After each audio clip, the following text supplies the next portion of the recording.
shit. How we doing, guys? Welcome. What a day for me. What a day for you, the viewer. You guys have really just been through it. What a busy day. I'm fucking torched, dude.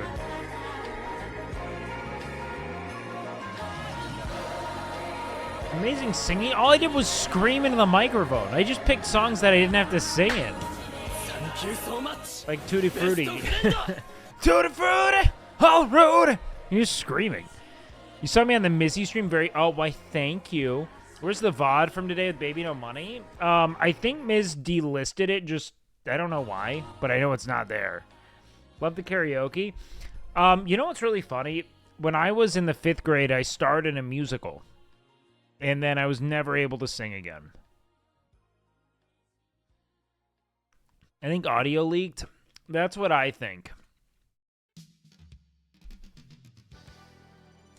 I started in like a musical for 5th graders, okay? Not like a real musical.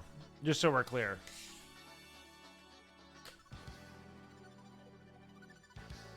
Did it traumatize you? No. I think I just picked up like a manner of speaking at some point that, like, I don't know, my voice just never had like a resonance again. I just couldn't sing. Were you a theater kid? No. I was in a musical in the 5th grade, and then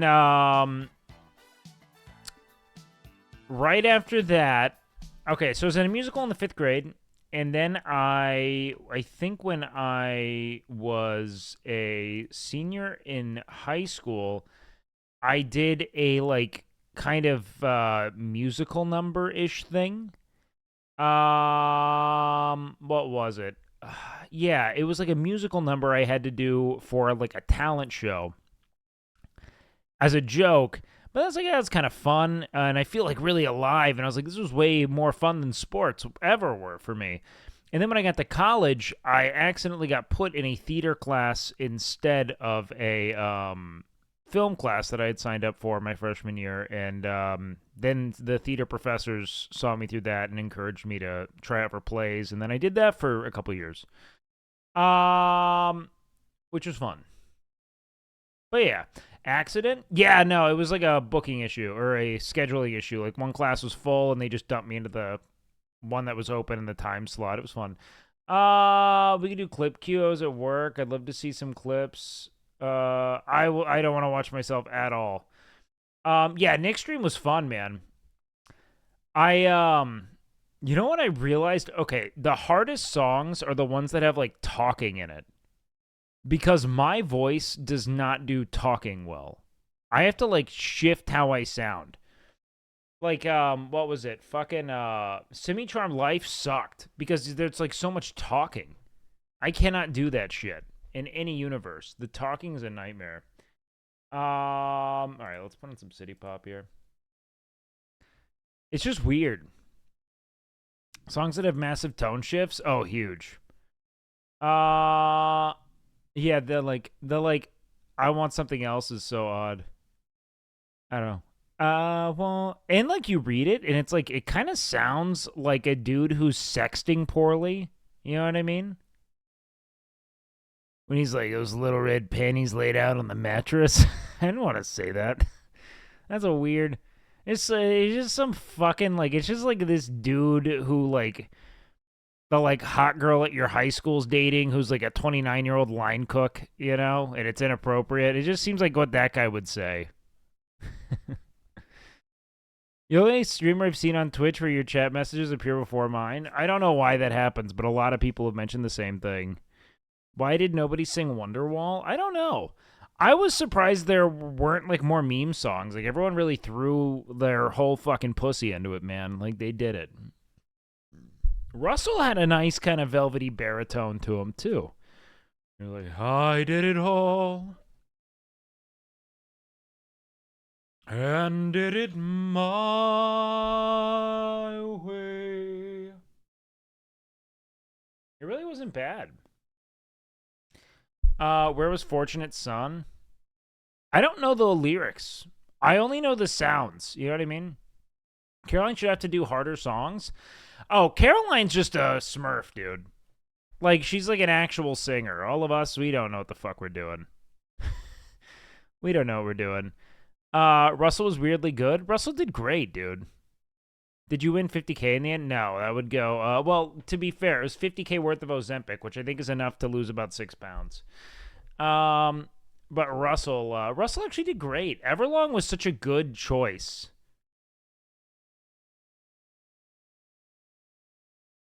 It's crazy how multi-talented some streamers are. Oh yeah. You know what, dude? I'm gonna say something really controversial. Okay? And people are gonna, you might hate, but if a girl can sing well, I don't care. I think they can all sing well. My entire life, every girl I swear to God, is like a 75% chance a girl can sing well. It's not shocking ever to me. Like, everyone you'll ever list who's like, and they can kind of sing. It's a girl. You'll be like, oh, wow, I didn't know she could sing. I learned that today where I'm like, I'm going to stop thinking that. I'm just going to assume most girls can sing, and if you can't, you're in an outlier. If you don't have one good song as a girl, you have flopped. You have flopped. I know 2 dudes who can sing. And I know more than 2 musicians. I know more than 2 singers. I know 2 dudes who can probably sing. Like, every girl I've ever known has had this, like, preternatural ability to fucking sing. Like, they just know, like, how to, like, I had one friend who could sing in high school, and it was insane. His name was Jordan, and he just sounded like the dude from Kings of Leon for no reason. Made no sense. Girls usually have better handwriting as well. Yeah, it's like complimenting your girl's handwriting. I agree. Like, yeah, so you had it easier. You were with Senna today, and you're still saying this? Senna was shockingly good, but bad for girl standards. I think everyone can sing something well. Most people just can't find the right pitch their voice hits. Yeah, you want to know what I learned? I used to think that I was tone deaf because I couldn't, like, match pitch with my own voice, but I learned that I can always, like, identify pitch. Like, I always know the difference. I just can't make the sounds. You know what I mean?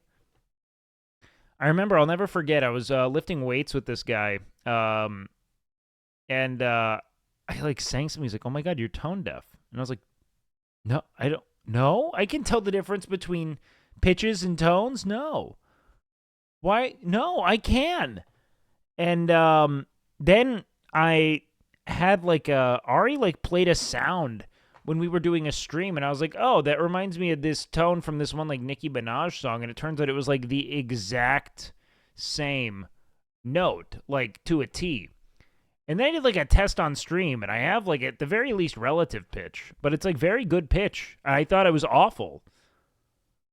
I thought I didn't have the ability to because I just listened to that. I just listened to this guy who's like, oh my God, you're tone deaf. And I'm like, oh fuck, maybe I am. Turns out I can match tone pretty perfectly. I can match pitch.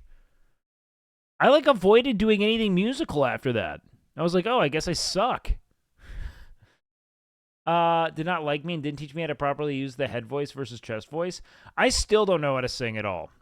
I only know how to go, like, full send on, like, something that's, like, gravelly. That's it. I don't know how to do any, like, just normal singing at all. I get too... You know why? Because my speaking voice is fucked up.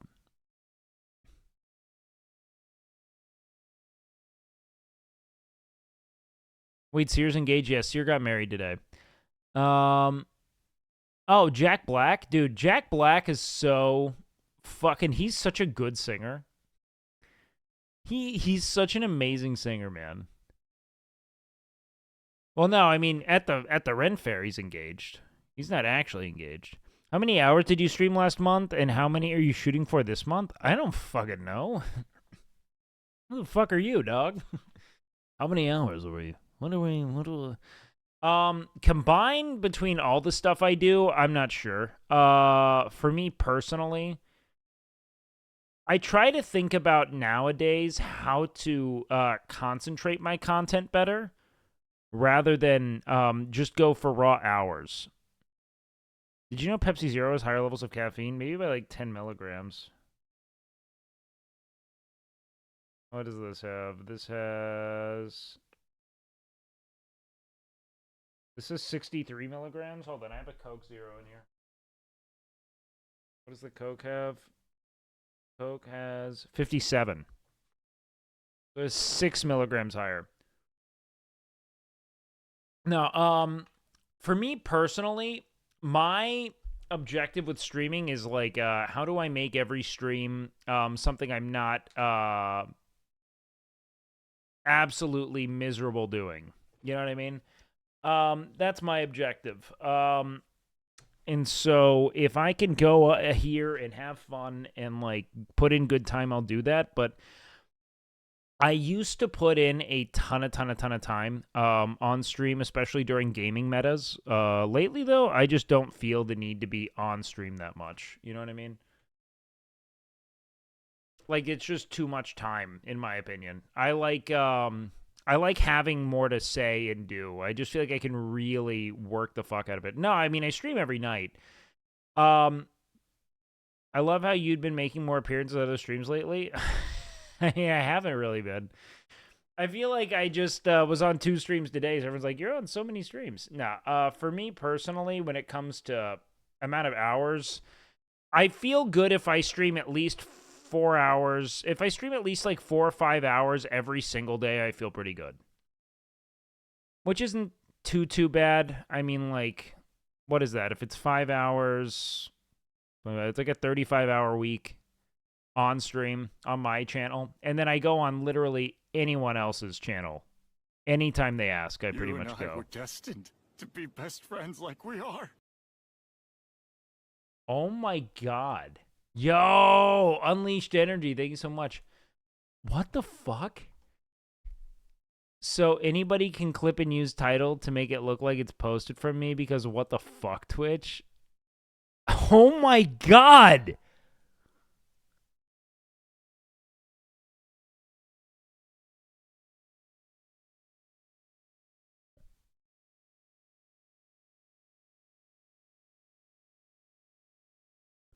Well, hold on. Senna, this is a paid chatter.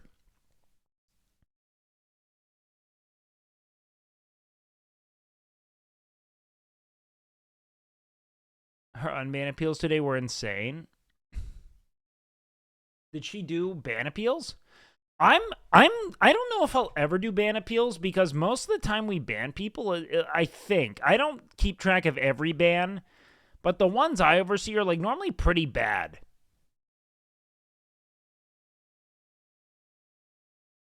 Twitch shooting itself in the foot, not shooting it. Wait, do you mean not shooting itself in the foot?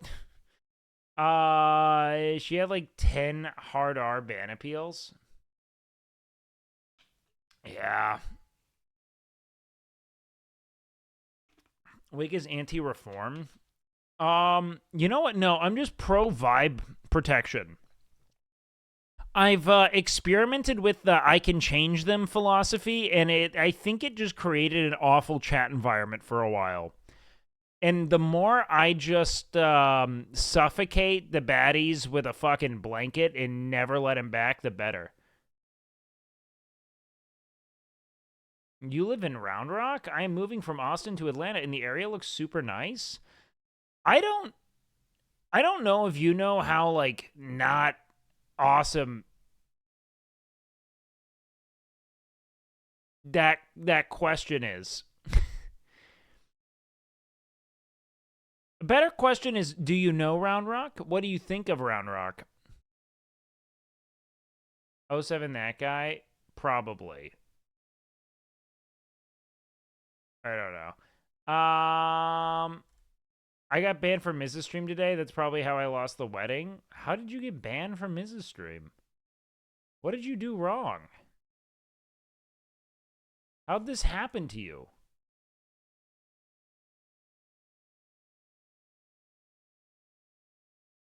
Is it round? Do it be bouncing? Is it thick?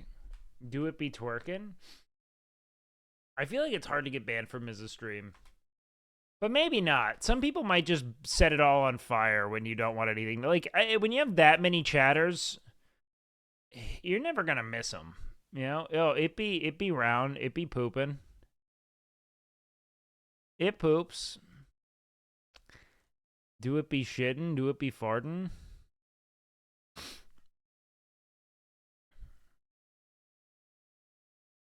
My friend dared me to say, oh man. Yep.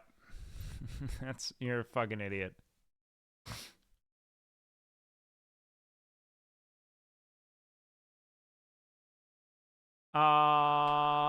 You've had one bad ban wake that I can think of, misclick. Oh, okay. Sometimes you just gotta be unlucky. I got banned for no reason before. The same thing 100 other people were spamming. Yeah, and that word was the N-word. Some chatters need to get banned for their own good. No, it's not even that. I don't care. If you want to ruin your life watching my channel, I will not stop you. I don't know how you could. It's not that entertaining here, but if you did, go for it. You and I were destined to be best friends like we are. I don't live in Round Rock. We don't, but I have lived in Round Rock, and that's where our gym is, and it's nice. I like look, anything that's not like blank city proper is not like a happening place. You know, you're not like, God, it's just gonna be so fun in Round Rock. Like, you know, it's close to Austin. You know, but like, yeah, it's. I don't know, you're not gonna be like fucking. What about like Hartford, Connecticut? Like, yeah, if you can't live like in New York City, you might live in fucking Hartford and then commute. You know what I mean? What do you think? Do you like living in Jersey City? Like, that's always going to be like, yeah, it's close to the fucking. There's a train I can take into the city, you know? Connecticut mention? Yeah, there's no reason to ever mention Connecticut. Connecticut sucks. Connecticut sucks so much. It's one of two things. You're either an excessively wealthy person who lives on like a plot of land, or you are so incredibly poor that there's no way your life is fulfilling.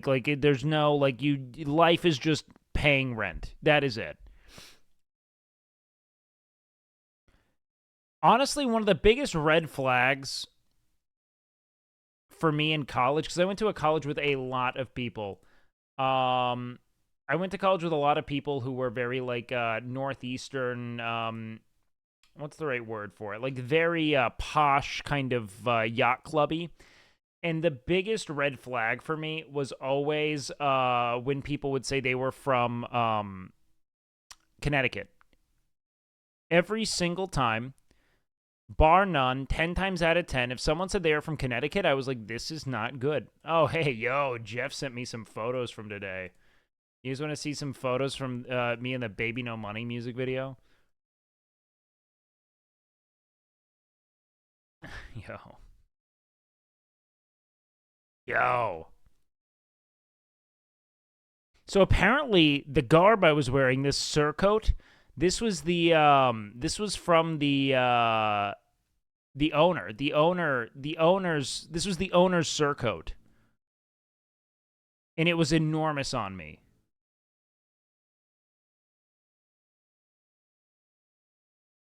This is a very pog. Very pog indeed. You actually have that one WoW haircut? What, the Paladin haircut? Kind of. How big is the owner? Apparently he's like 6'4", but like huge. Like he's like jacked as fuck. I just feel like I was swimming in it.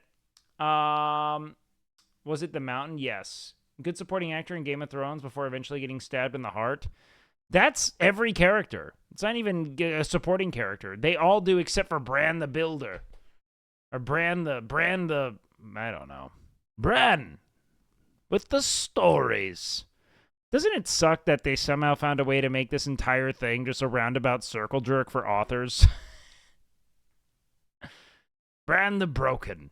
Yeah, Bran the Builder is the... Where he's like, nothing is more important than stories. You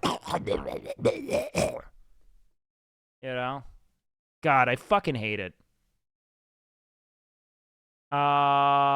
We have to find you a tunic to wear while you Degen Mountain Blade. Look, man, here's the thing.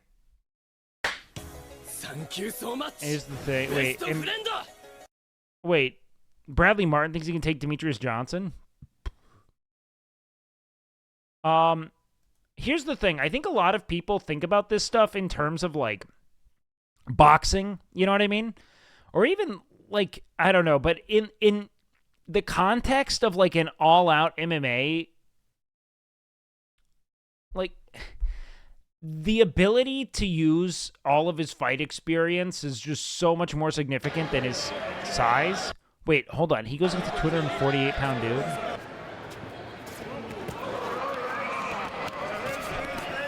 This is so fascinating.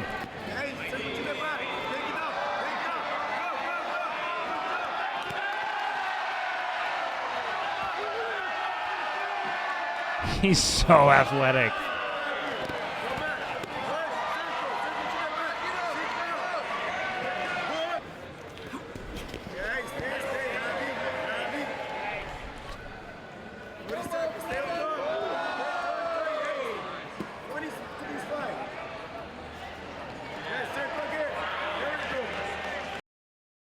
My cam gets hidden?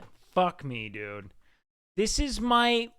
I'm so upset, dude. The fact that my Stream Deck profile got swapped is still really fucking me up. Okay. I think I just fixed it, though. Okay, that goes there. This is there. This is there.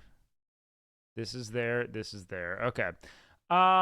He's been thinking that for years. He wanted to fight Eiley too. Bradley just wants to get his ass beat, I think. He's just good at... Look, it's all shit stirring. That's all it is. It's all... Look, someone like Bradley doesn't stay, like, in the hearts and minds of people without essentially finding his way into relevance by any means necessary. Dude's, like, making content with Neon and shit. You know what I mean? This guy, for all intents and purposes, should have just been a jacked dude on YouTube from, like, 2015. You know? like, not in, like, a denigrating way. It's just, like, that was kind of, like... That's kind of what he was. Like, he was just, like, a jacked dude. He wasn't given, like, crazy granular insight into the body. He was just kind of this, like, jacked... He was just a meathead. But he collabed well... and is now very much in all of our faces all the time. So being like, I could beat this guy up, that's content, you know, to talk about it. Probably wouldn't happen. I mean, there's no universe in which it does, but...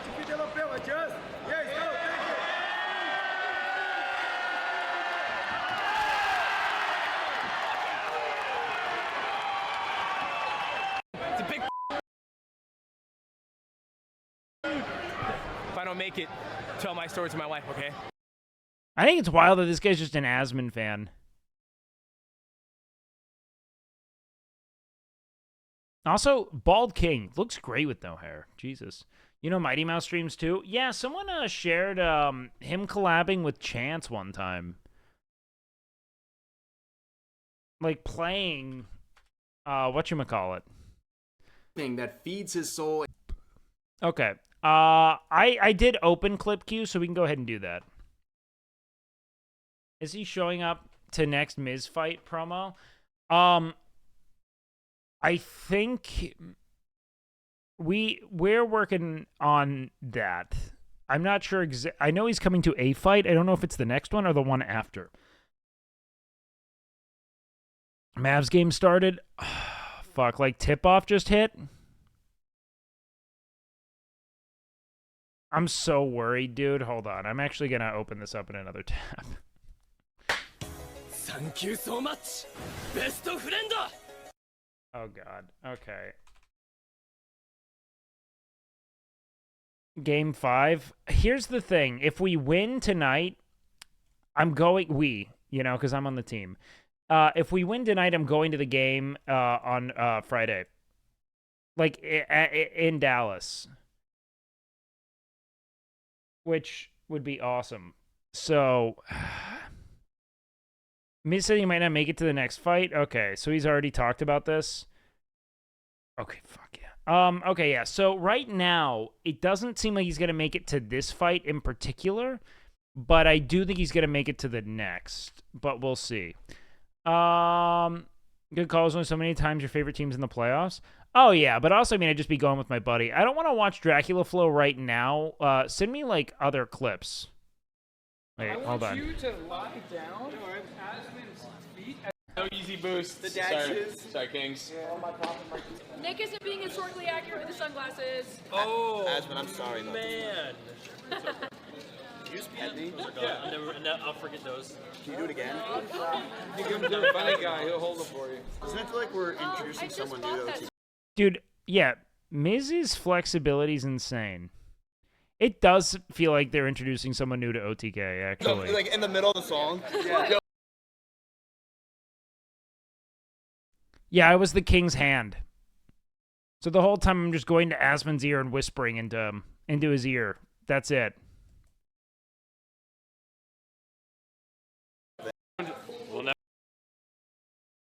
The director was so thirsty for Miz. Yeah, he's a goober. We're all here filming something. Except for Tectone, Exact. Yup. like normal. Yup. And Chance. And no Bruce. Yo guys, what's up? So what am I wearing? Wow, where's my armor? Well, like in the middle of the song. Yeah. Yo, what's up? This is Tectone. So anyway, what do I? Oh, that's sick. Brother, Camp Canute starts today. This is the heaviest thing I've ever had on in my life. I feel like Dude, it was so heavy. I had to keep hoisting it up. It is funny. This entire this is just it's OTK and me. And Peach. That's like everything that ever happens now. It's OTK, Peach, and me. I'm under a squat rack right now. Miz, you're gonna really like lie out, legs all the way out, and you're gonna just like head up like this basically, but against. The OTK girlfriends of that, yeah.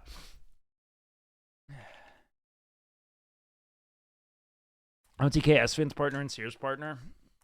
Look, don't say partner. All right.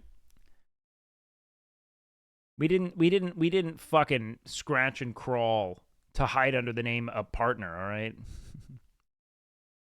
Call him my fuck buddy. It is a weak non-committal phrase, partner, okay? Call me boy toy. Just came back from watching Fall Guy. Ryan Gosling is still a great actor. Hold on, I gotta pee and then we'll talk on this.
You know what's the joy of having like a super refined diet? Like a crazy refined diet? Oh wow, it's interesting you guys are talking about diet because I was just thinking about it. Is that because I'm so meticulous about everything I put in my body, the fact that I have such a short list of foodstuffs that make it into my stomach, I know exactly what fucks with me and when. Exactly when. And you know what I've learned? Avocado makes me rip ass.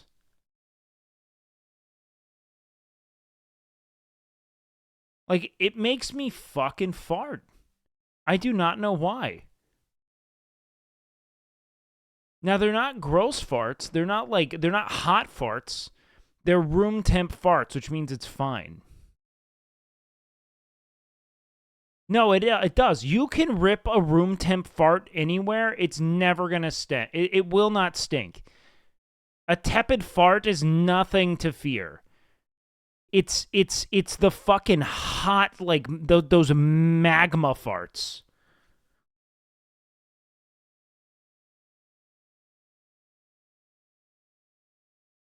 That's the bad thing. Brussels sprouts makes me fart for hours. You gotta know your triggers, dude. You gotta know your foods. It's bad news. Okay. Aspergrass, baby. Classic bean case. Beans will do it. I need me some weed and wake. You meant to say bean and wake. I need bean back. Are you talking about the burbly farts? No, I'm just talking, look, any fart that comes out hot is rancid. That's how you know. You know it like the door. It'll not, you can feel it at the sphincter if it's hot. What you wanted to talk about before going to pee? I don't remember. What was I talking about? I don't know. Regardless, this whole stream was a blast. Well, the stream wasn't really a thing. I mean, the stream was there.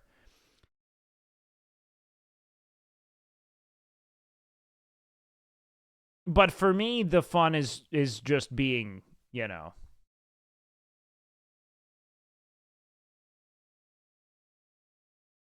With S-Fan. You're the youngest, you know, like... No idea. The funny thing, though, is that my character was, like, very solemn. He was like, you're the king's hand. So I just had to be there. But there's a shot that didn't make it into the stream. Like, I don't think you guys would have seen it. Maybe you did. But it's just me fucking humping into the camera as the crane comes down. My hands behind my back, just fucking dick twerking, just throwing that thing. Who won karaoke on Nick's stream? Who do you think? Nick! Don't you love the aroma of a... Oh, no.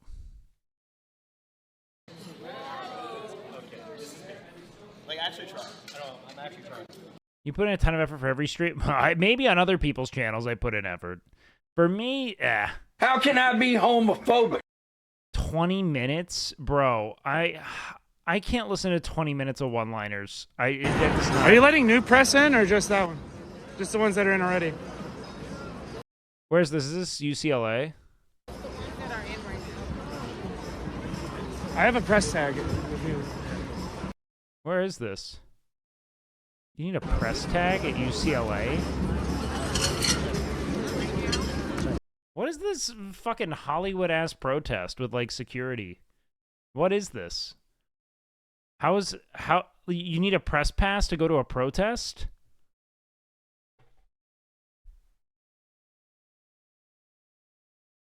Isn't that kind of, like, evading the whole premise?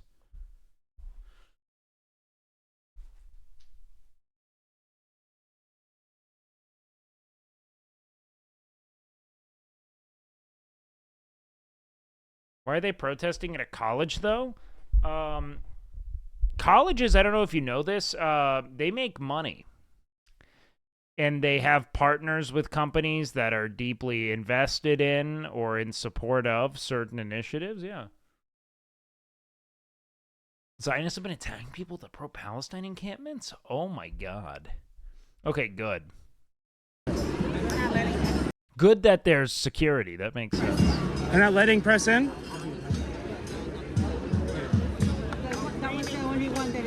Green is good, right? This is the only one. They gave us an order right now. That was the only one that I was. Oh, thank you. So sorry about that. They shot fireworks at them? That's fucking insane, dog.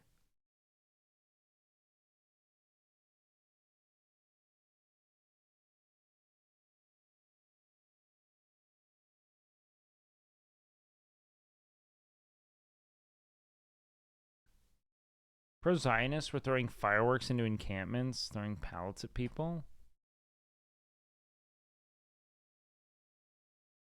That's fucking insane, man. Replay the clip. Did I miss something? Are you letting new press in or just that one? Just the ones that are in already?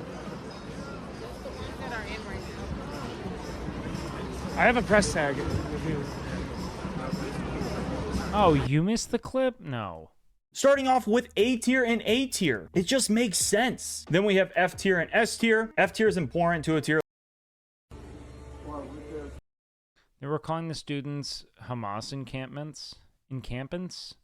I find it really difficult how polarized the discourse is, in that, like, you can't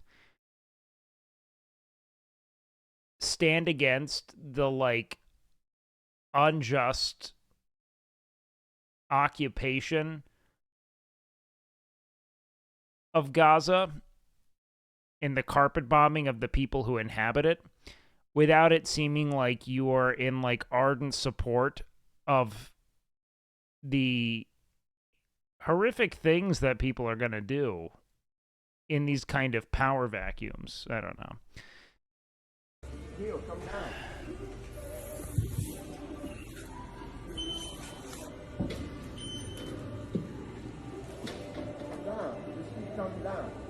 That's not a good idea. Keep coming down, man. You got it. Keep coming down. Sir, can we have early fallout? We won't have early fallout, but we will have fallout. Turn to the side. You get to the Okay.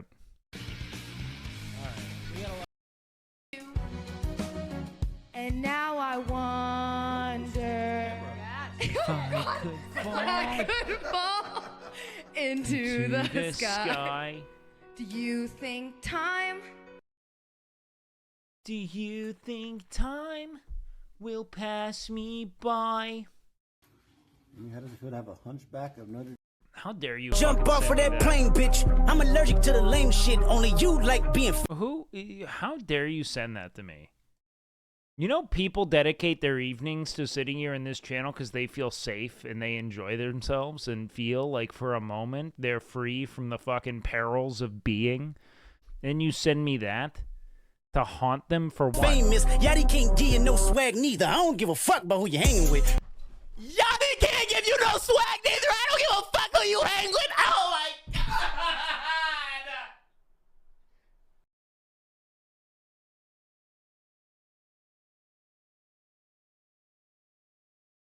I didn't feel like that was that hard of a...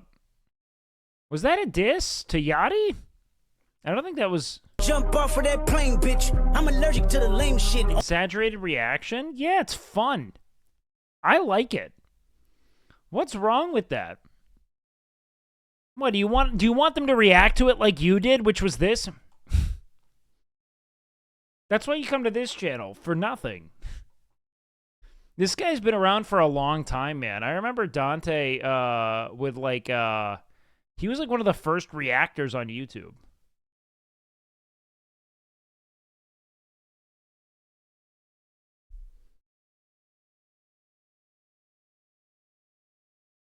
Can you explain why someone like Tom Green was peak humor back then and now screaming people is like norm? No, because loud has always been funny, and this kind of bizarre overreaction is always... Nothing has happened. The level of discourse or comedy is not fallen. This is just what kids are into, which is large, kind of boisterous, over-the-top reaction. Like, that's what makes things funny to people. That's what at least makes them engaging. Oh, watch it? Ugh. How does it feel to have a hunchback of Notre Dame father? I'm not a hunchback. I'm getting off. Yeah, that was bad. Comedy changes with every generation. It's normal. Yeah, but I don't think that this is new. This is just what kids are into, man. It's what kids have always been into. You remember, like, Fred and shit? Kids loved Fred. You might not have, but people did. Annoying orange? Yeah, like, it's insane. Cereal before bed is okay? Yeah, it's not gonna kill you, dog.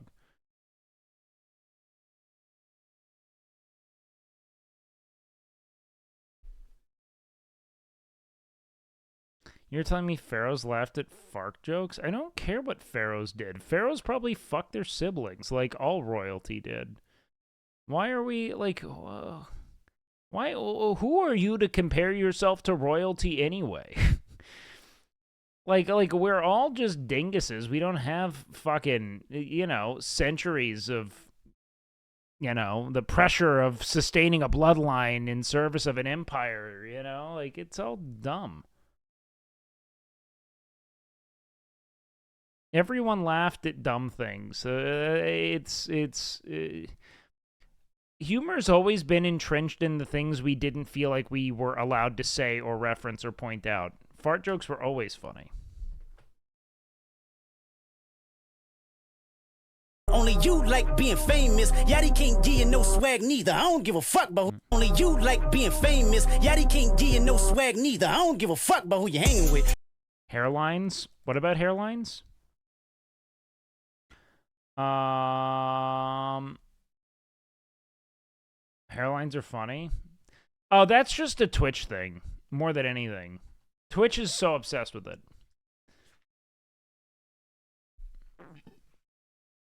I'm not gonna react to Fred.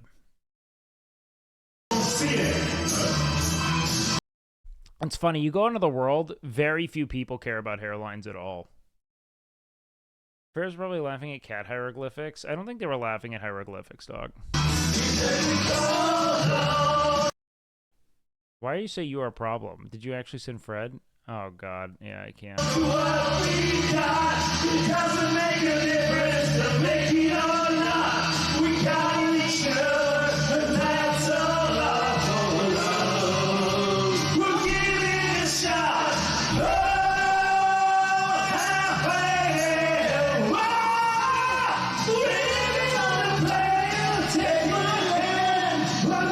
Okay. I'm moving on. You hear that? What? She says I don't provide words of wisdom. Well, I mean, Write a lot of words. I say things. like what? That's the end of the stream. Oh, yeah. I'm live on Rumble. Yeah, I'm going on Rumble. Yeah. I used to say today's sponsor. Oh, yeah, back in the day. Now we don't get those. That's because you and I both went political. I've been having a lot of fun. Me too. I play WoW on Rumble. You really? Classic? No, Kata. Jesus, man. That's bad. I don't understand your hatred towards the greatest part of World of I Warcraft. don't hate it. That was like the best part of my life. That was like right after I graduated high school. It was really It's funny because Zach is pretty great WoW takes. And he recognizes that just because this was the period of time that you had the most time to obsess over the game does not mean it was at its best. It also doesn't mean that it was well conceived, right? Which is the real thing with Kata. It's like, just because it was something that you found fun at the time doesn't mean it is like the embodiment of what a great MMO is. And you eventually growing sick of it is exactly what WoW's present design kind of hinges on, which is that it is an explosion of engagement and interest in pursuit of a single boss kill, and then it immediately subsides, right? Because it's too gamified, and it's not gamified, it's too like hyper-specific. The entire game is built to push you into this raid. That's it. That's the only real function of the world at this point. There's no MMO, there's no exploration, there's no roleplay. It's just get to the raid, kill this boss, yada yada. really good, but man, there were problems too. It was the beginning of the end. But Beginning of the end is Burning Crusade. That doesn't mean these aren't great, but that to me is the beginning of the end. I'll die on that hill. Burning Crusade as an expansion was the beginning of the end in that it separated the player base from Azeroth. It's not classic WoW. I loved Mista Pandaria, one of my favorite times in WoW. Still ruined. Yep, and that's good. BC, you loved Burning Crusade because they advanced some raid mechanics and they completed the class design, but it was not better. Wrath wasn't BIS. Wrath was probably when you played the most. It wasn't BIS at all. And player retention through Wrath Classic confirms this. It was not BIS. No way. It's totally decent, but the tokening major drops, huge loss. Huge loss to the game. The raids, the tiers, arenas, all great additions, but I'm telling you why it was the beginning of the end. It's because it separated the player base from Azeroth as a hub of where content manifests, of where you know, like actual gameplay. The cross-pollination of interest, seeing that like big dick dude at level like 52 on a mount when you had no clue. Granted, some of that's not knowing. Shatrath, actual dog shit. Never put me in the same city as someone of the opposite faction. Let it be something I'm shocked by every time I see them. Awful idea. You want to join our hardcore category? Dalaran, beautiful city, never put me in the same city as my opposition ever. Make me hate them. Nope. Not a chance. So far, it's just me. That's good. Sounds like the worst idea I've ever heard. You want to play WoW with us? You could stream it. Maybe, yeah. Are you gonna raid in Canada? It's hard, right? Did you raid in Wrath? I like the idea of doing it, and then a day or two after I play it, I'm like, this is not fun. Yeah, I get it. But the nostalgia is really good for like. The thing that killed WoW was knowledge. I kind of disagree. I think that the way they started to funnel gameplay towards an objective that was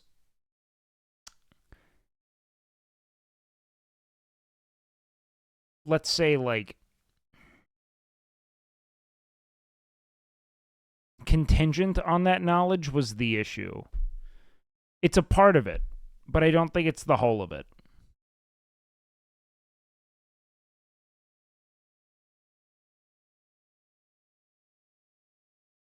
No killed classic release. I think that classic World of Warcraft on release was still a smashing success and something that many people enjoyed rummaging through, regardless of whether it's that they made endgame and in-game raiding the objective because they didn't create a difficult enough journey.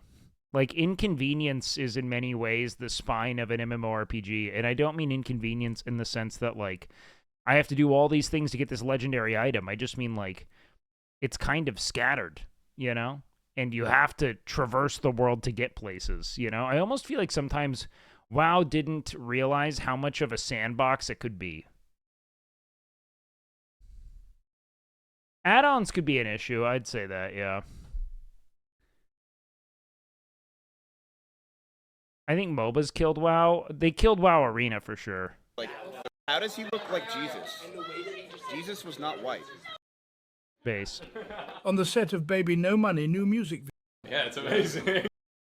The far beyond his and throwing it into the Sahara Desert. Asmongold, he is a fish out of water, completely out of his element. Asmongold's discomfort is palpable. Goodness of it all. There's a certain charm to Asmongold's plight, of the human condition, awkward, uncertain, but ultimately resilient in the face of adversity. And now, my esteemed viewers, we find ourselves... I like it a lot. Should I send this to Miz?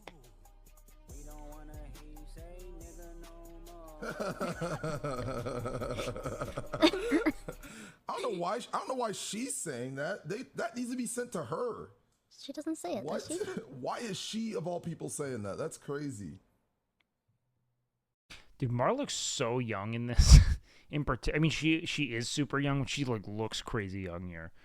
Should I send this to Miz? Oh God, this is too many layers of Rick. 62% Wake, 40% Senna at the moment. Senate, 102%. Sell it. Oh. Get on the ground. Jump up and down. Jump up and down.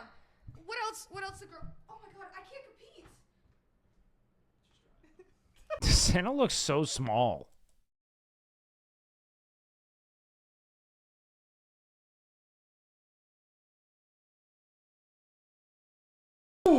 Spin her back. Yeah, I'm so tired. I'm straight up so tired, dude. The pro-Palestine encampment. Wait, check out the Isn't it that short? LA Times headline now, much more ambiguous. No. What? After violent protests at UCLA, UC president launches investigation into response. Aren't these the protesters getting attacked? Dude, are you serious?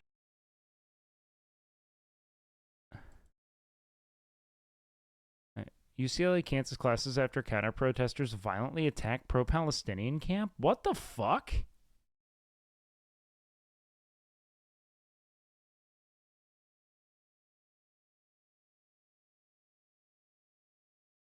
That's such a fucking abortion of journalism.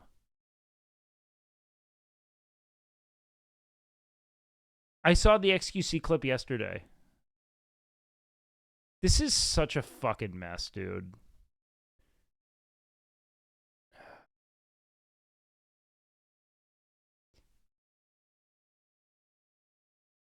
It's like, on one hand, why? Well, look at this. Look at the UCLA cancels classes after counter-protesters violently attack pro-Palestinian camp. This is at the LA Times website. They changed this. He refreshed it.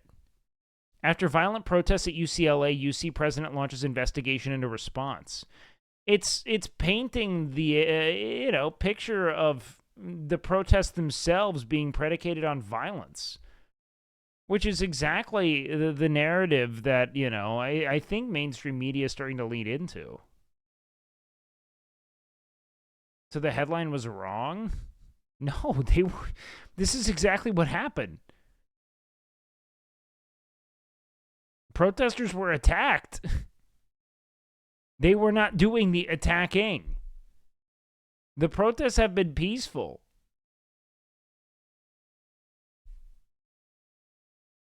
But you have to remember, man, every peaceful protest is going to be, they're going to do whatever it is they can to make people seem like fucking untethered, violent, and indignant beasts. That's what the investigate. If you look at these headlines and you don't see what the fucking problem is, dude, I swear to God, you are so deep in your own ass. Like, you are. Your defense of this in particular, after violent protests, not after violence towards protesters or after violence erupts at protests, after violent protests. After violence erupts between protesters and opposition, nothing. After violent protests, that is categorizing the protests themselves as violent. That is the indictment already, you fucking moron. I swear to God, like the fucking debate Andy in you that wants to sit here and act as if this isn't an abortion of justice is insane.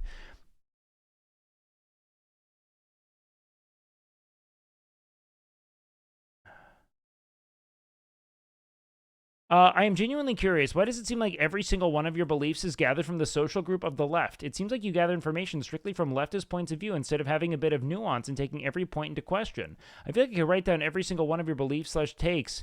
It's a bit like Hassan.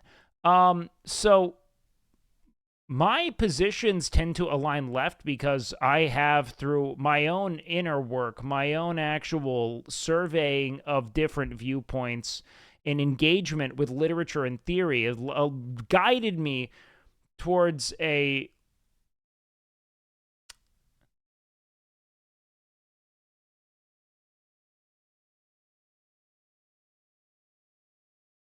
point of view that stems from material analysis when it comes to assessing the ails of society. And I think that a lot of the, devastation of like the social and cultural fabric of the United States over the last 50 years comes from just how much harder it's gotten to be middle class to lower middle class over time. I used to say that when I was left leaning. Yeah, no, you're a fucking, and I mean this, dude. based on everything you're giving me right now, and I feel comfortable doing this, I feel comfortable saying this, right?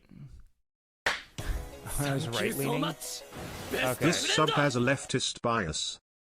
Yeah, so, Blank, where are you? Hold on, let's see. I think that if anything, and maybe this is something that I've lost in recent years, my engagement with the opposition, as I see it, my opposing camp, is exactly why it is I feel so strong in my convictions towards leftist policy and ideals.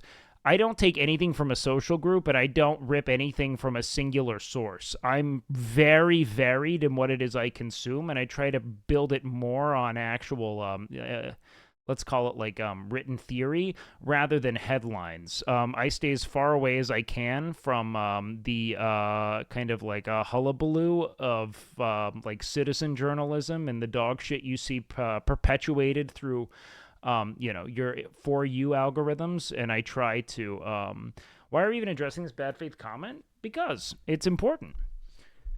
You literally do not see how that is in and of itself me, like, even proving that wrong. Like, I'm actually engaging with people who disagree with me all the time. Like, shut the fuck up.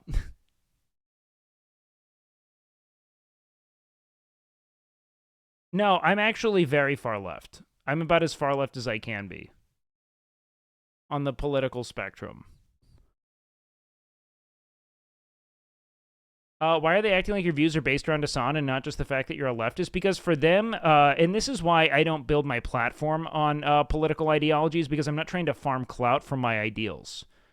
I don't want to have a political channel, and I don't want to be defined by my adjacency to someone like Hassan. I don't. That doesn't mean that you can't do that. That doesn't mean that it isn't a viable content model. I'm just telling you that this isn't how I like streaming.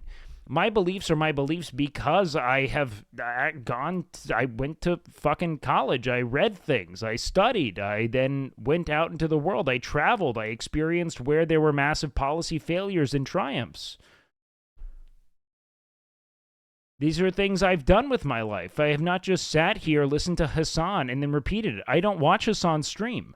I only know what Hassan thinks because you guys send me his clips. I have never independently watched him for more than maybe 20 minutes.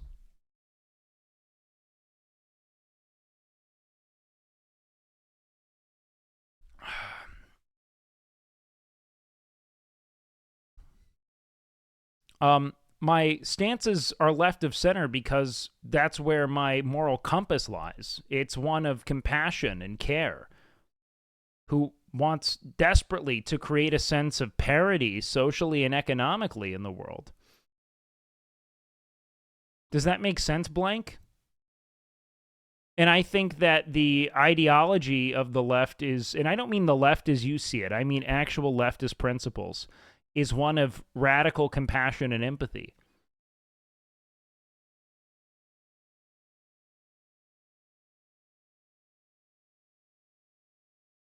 I will just full left is bad, same as right. What's bad about leftism?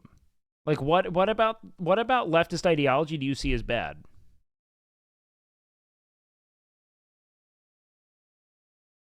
Teach you what they really mean. Yo. Go beyond. Plus. What up? Black Hoodie. What up, dude? Thanks for the raid, man. You know what? Senna got a lot of shit. She's saying well. I'll say that. Welcome in, guys. Part of my family fought against Samosa and died. For that, I have so much respect for the far left, but ended up being more center just because society is built more on dialectics than war and revolution, the traditional way. Sure. Don't know if his viewers want this topic. Well, unfortunately, it's just not a stream. Big shout out to the homie, though. But yeah, I mean, I'm talking because is this guy even still in chat, or did he just disappear? That guy's been like a chatter for a long time. Oh, is he banned or something? He's definitely not still in here. No, Blank. You're not even a part of it, DW.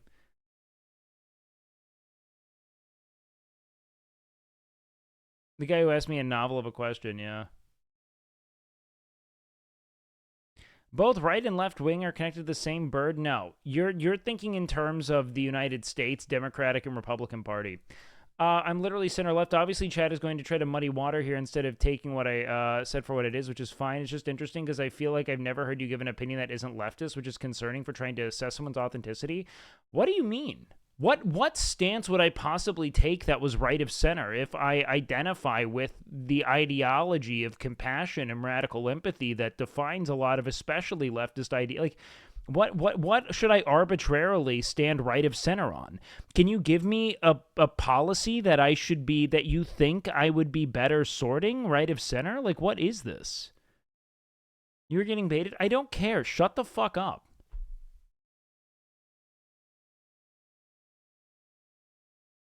Are you saying every single take would be void of compassion for what is... No, blank. Ask me, what do you think I should have a right of center stance on? Like, can we just define, like, where it is you think me standing left of center, however it is you want to define it? Like, just ask me what I think of something if you're worried. Like, be more specific rather than being like, I notice I can't even dig through. I don't define my ideology in terms of that. I just say what I think is fair and just. So, like, ask a question so that I can actually give you somewhere where I stand, and you could say, wow, that's suspiciously left of center, or whatever the fuck. Like, you're gonna have to fucking narrow it down.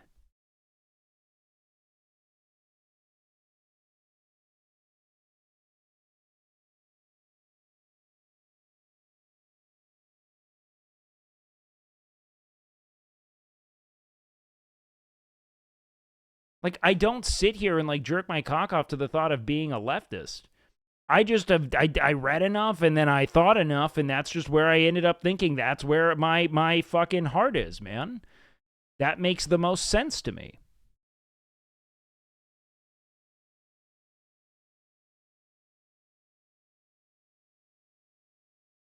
So, like, I'm gonna need you to, like, answer this quickly so I can move on from you here. What do you think I should believe, or what do you think would be a right of center opinion that I should have? Because I would love to go about my stream.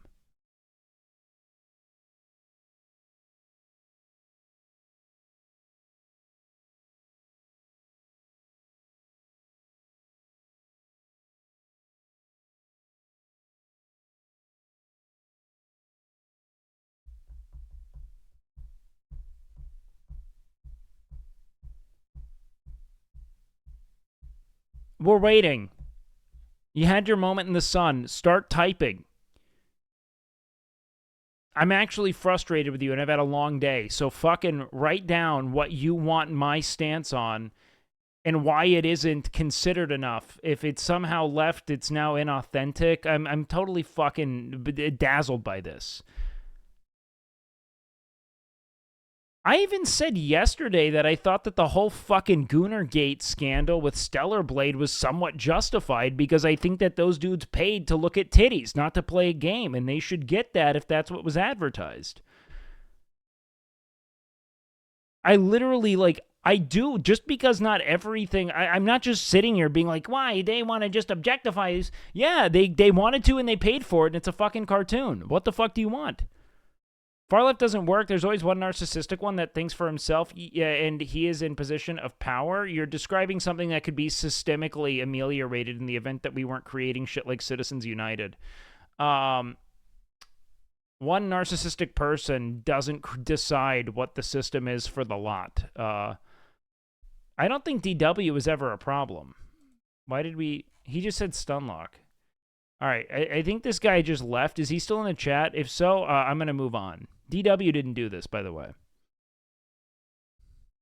It was blank, but I'm moving on if you're not going to answer. Did he type? I don't know. A dictator cannot lead a leftist regime by definition. Leftism does not involve dictatorship. Leftism is the ultimate manifestation of democracy. But you don't read theory or understand any of it, so you just parrot what you read in the news at one point. It's so dumb. Not to fucking denigrate you, but human nature is also a dogshit construct. Human nature is defined by material context. If you don't have a lot of things, you're going to be worried about not having enough things. Once we arrive at the ability to create plenty, we do fine, especially in broad contexts. Like, let's say, like, we're like no longer organizing on a communal level and we're organizing at a regional level or a state level. Now you have a greater sense of logistical consideration to assure that plenty is delivered, but that's not what it is. I'd like to think of past streams and things that I disagreed with you in the past, because I don't know if I disagree with anything you said today because I just joined the stream. Okay, so this was all for fucking nothing. You came in here and you were just like, aren't you a bit like Hassan because you're a leftist? Like, Jesus fucking Christ. You came in here solely for attention. It's so fucking obnoxious that you would raise this kind of fucking dick up your own ass, your own dick in your own ass, and this cyclical fucking self-injection of semen, just like, I am so special. Why is this like, what the fuck was that? Why did I waste fucking 10 minutes of my stream talking to you over just some dog shit concept you came up with on the spot to get attention? I'll never get it. No. Dude, are you serious?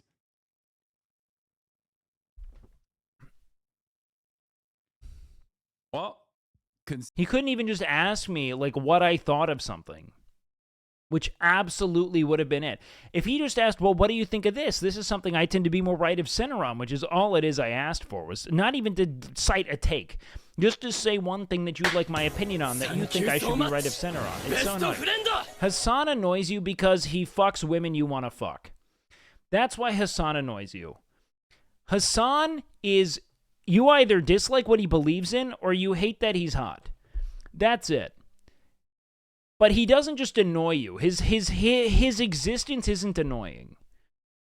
Consent is manufactured, everybody, right before your eyes. I was like just a little virgin, and this already ruined for me. So I saw Chrissy Teigen tweet. I just found out that when we're doing doggy style, John Legend can see my butthole. And then that's when I realized that you're doing doggy style. The person behind you can... You can't be serious? I think that the amount of hate Hassan gets is absolutely amplified by the fact that he's someone that people, I think people resent his success. I really do. Bad take? Give me a better take than you fucking moron. I swear to God, I'll go toe-to-toe with every one of you fucking limp dick sacks of shit right now. I mean it. Like, I'm so over it. Like, I don't... Look, man, Hassan is not a close friend of mine. We don't talk to any great extent. I don't necessarily think he's bulletproof in his platforming, but I swear to fucking God, dude. I'm so over 90% of you fuckers, man. Hassan is an elementary level understanding of politics. I read that. Do you know the fucking asshats on the internet? Do you think it's elementary? Like just the pompous sense of self-importance. I'm gonna read out the dumb shit you write. I have heard people say that COVID was designed to lower fertility levels.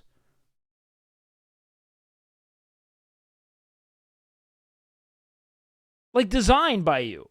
Like, I don't, do you think that this is really an elementary understanding of politics? Or do you think that maybe he's a pop political pundit? He's not a fucking academic expert.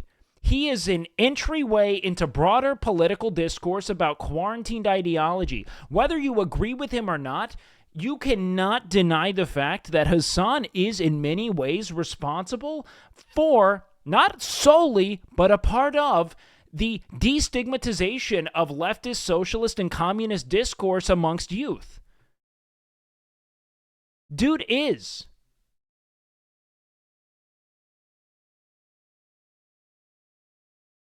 It's on you to go read a fucking book after the fact.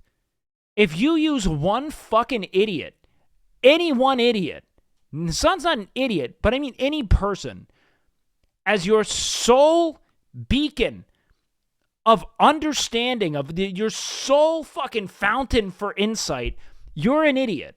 You are the problem.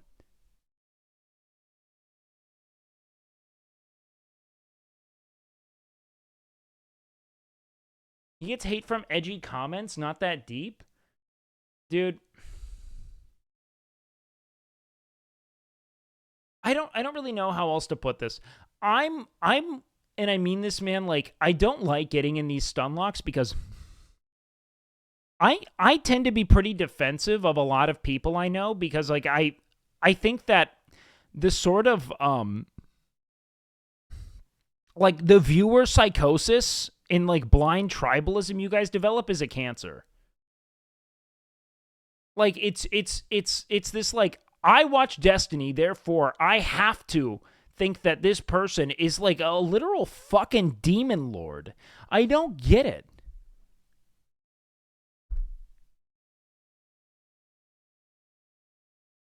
For the same reason I don't go and fucking denigrate Destiny on account of not knowing the dude very well. I'm not going to sit here and act like his understanding of everything is fucking elementary just because I don't track his... He knows a thing or two. I don't agree with all his stances, but he's not an idiot, and he's not saying idiotic shit every day. Nor does Hassan. It's just like so... I'm not even both siding this. It's just like you guys are so quick to just get vitriolic and ad hominem about shit, and I fucking hate it. You guys would all ask for a picture if you saw him in public. Like, just like, suck yourselves, dude. You wouldn't know what to do. You like...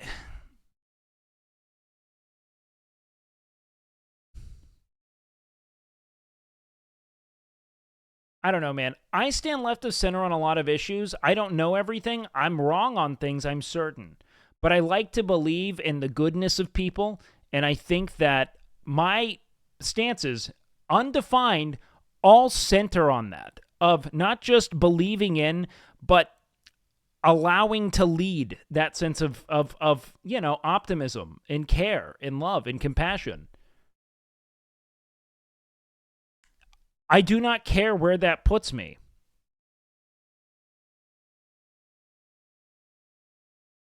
On the political spectrum. I've never sat here and like jerked my cock off to where I sit on that political spectrum. I know my stances tend to be left, but I'm not interested in it.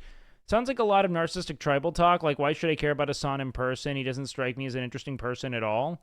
What sounds like a lot of narcissistic tribal talk? Oh, are you saying like why would you take a photo with him? Well, you're probably not the person who's writing about how much you hate Hassan on the internet, are you? I'm talking about the people who obsessively orbit everything he says.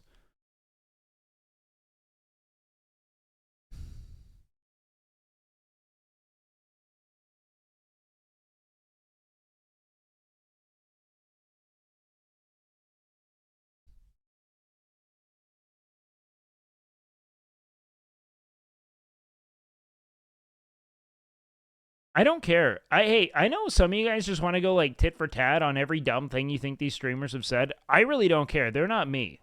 This stream's about me. And when people come here, I don't like him either. He's dishonest. Politics is nothing more than emotional manipulation he takes part of too. That's literally untrue.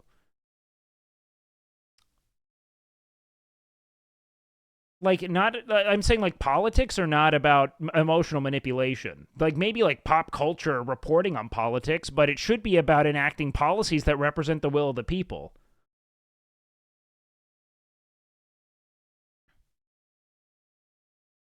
I think that a lot of people feel so certain in their understanding of the world that individuals who stand against them feel like they are an active assault to their sense of competence and intellectual prowess, right? And so when someone is popular for saying something opposite what you believe to be true, your fucking solipsistic worldview that tells you that all of your convictions are irrevocably and uncontestably true tells you to hate the person standing against them. It's just so dumb.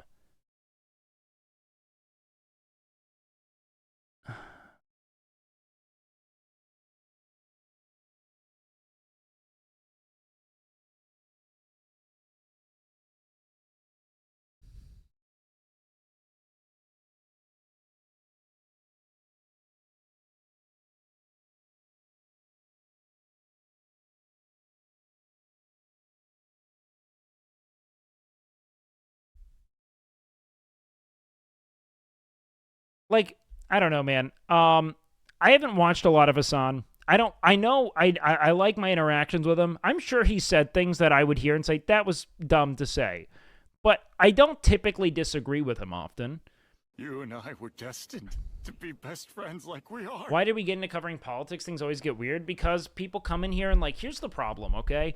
I have a really broad audience in that like it touches on all the audiences I'm adjacent to, and you just get these fucking dingbats who come in here and they're like, they'll see Hassan on the screen and they'll immediately just be like, Hassan, this. I don't think Hassan is the smartest person. I just think is, what do you mean? Like fucking who's the smartest person? Why even make the comment? Is it so you can feel holier than thou? Like, everyone who wants to denigrate this dude's intelligence, I swear to God, is like he can't be hot and be competent. It's so dumb.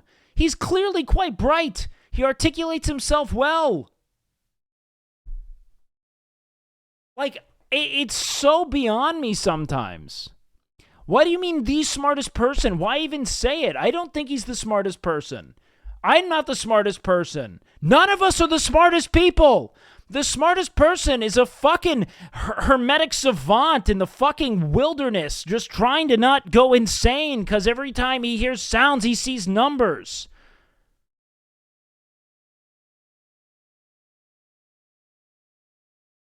Like fucking Christ.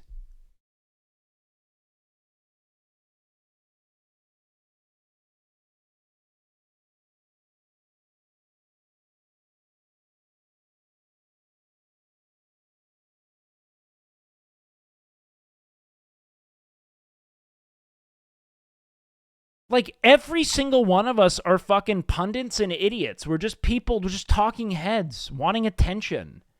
There's nothing, never exalt this. The function isn't to be the smartest. The function isn't to be the most informative. It's to be a point of entry. That's all any of it is. You're not meant to be master debaters. Debate is literally just an exercise in manipulating someone. That's all it is. Debate is never productive. It never amounts to... It's trying to prove yourself right to someone who won't believe it regardless.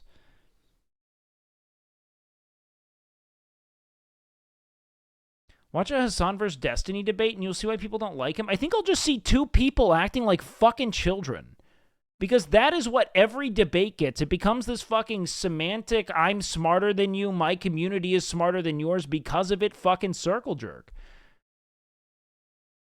By the way, we can't just ban everyone who says Destiny's cool. Just so I'm clear. I refuse to do that. I don't like... That's it. We can't do that. And don't W that either, you fucking asshat.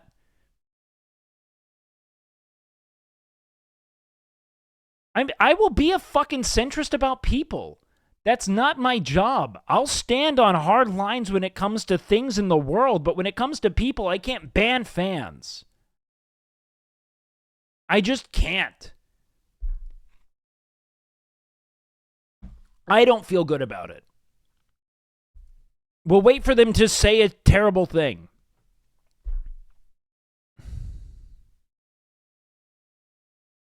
And don't fucking antagonize my mods. Any of you guys who are like liking other streaming equals ban, you can get banned. Fuck you. I have mods who are like trying to like keep my community like an enjoyable place. And I'll be honest with you, if I were to count how enjoyable Destiny viewers make my environment as opposed to Hassan viewers, it is fucking insane. Just how fucking cancerous. You guys are gangrenous fucking cunts, all of you. You are the bacteria waiting to create pink eye. Just fucking fecal matter dispersed into the fucking, you know, fragile whatever flesh. But I protect your ability to be here until you become a cunt.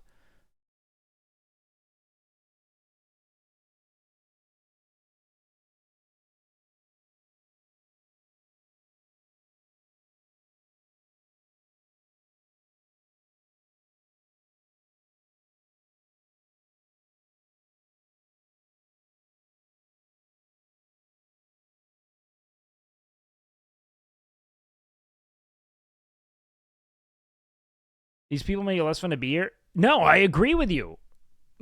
I just am waiting for them to say a shitty thing. We can't do it. The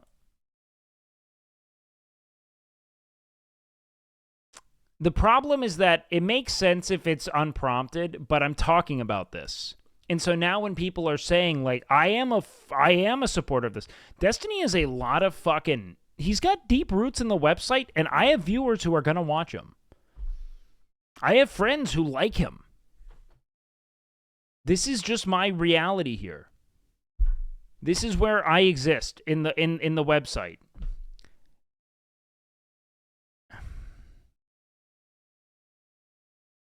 I don't know. It's really difficult, man. I am not this like fucking tribalist creator. I don't keep track of what's going on in the Twitch politics space. I just know how their chatters interact with me, and I'll tell you this.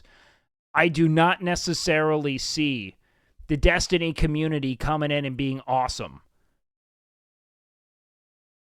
That being said, I also protect your ability to be here as long as you're not being a shitty dude. That's all it is. Hassan's community is very supportive. That doesn't mean that I just don't know what to tell you.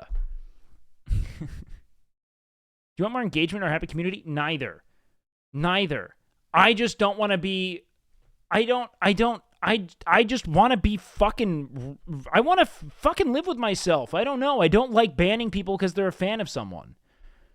I don't know what to say about it. I have to wait until they do something that indicates they're shitty.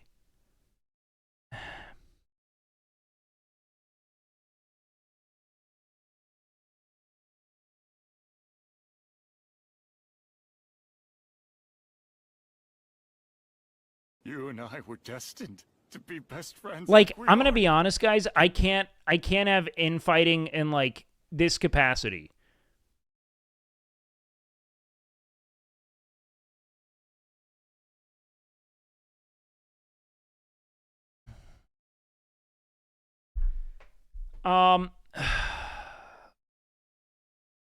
Guys, don't say why are you even here. Most people are here because they want to enjoy my content, and when I talk about this shit, it's not fun for them.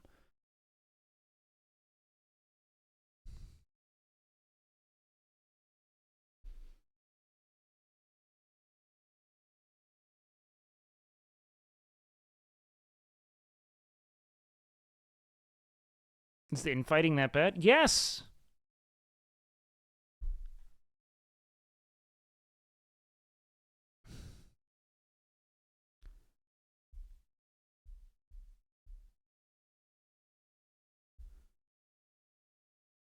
I don't know.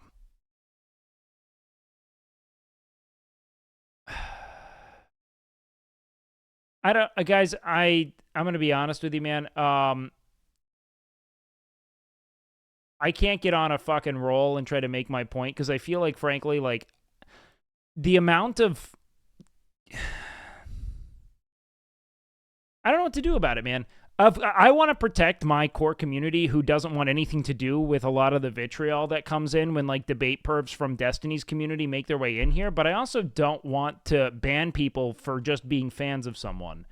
So I'm in a weird position with you guys because you're not my core audience and you'll leave when we're no longer talking about the thing you want to fight.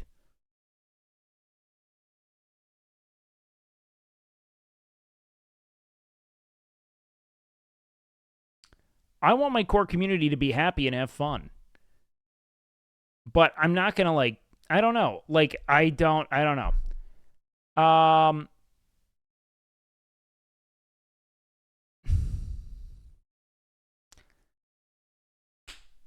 Ignoring them won't solve. I'm not that fucking capable. Like, I'll never be able to just ignore shit. Thank you so much. Yeah, thank you. Best of friend. Appreciate that.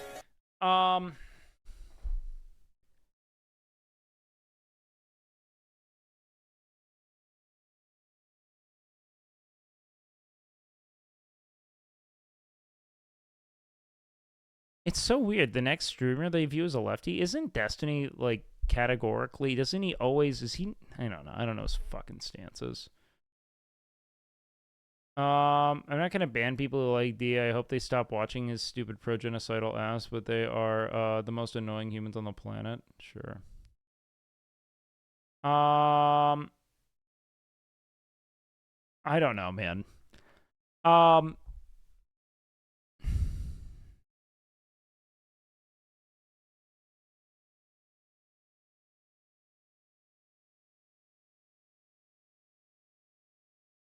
He's a liberal. Yeah, I don't listen to him speak much.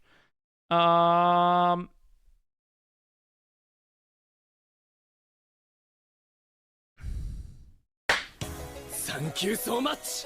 Best friend. I just wanted some commentary on the protest thing.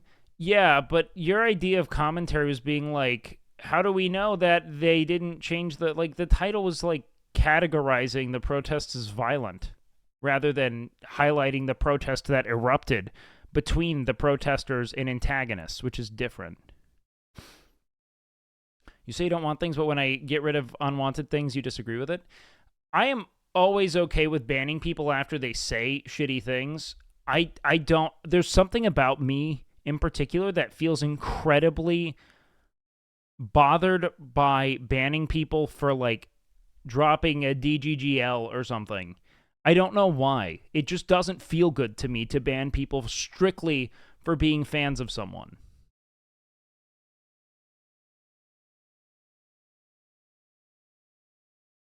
That's not like based either. I just don't feel comfortable doing it. I'm telling you straight up. I think that they're gangrenous and shitty half the time, but I also know that not all of them should do it. I don't know.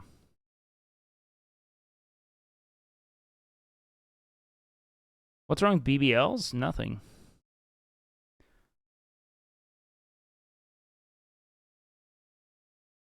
I don't know, man. At the end of the day, I just feel bothered by the like surge in individuals who take interest in my politics when I'm trying to move away from ever touching on them. I get it. I've spoken on things enough to where people expect it. It fucking weighs on me on some level. I am never going to be and should never be your source of information.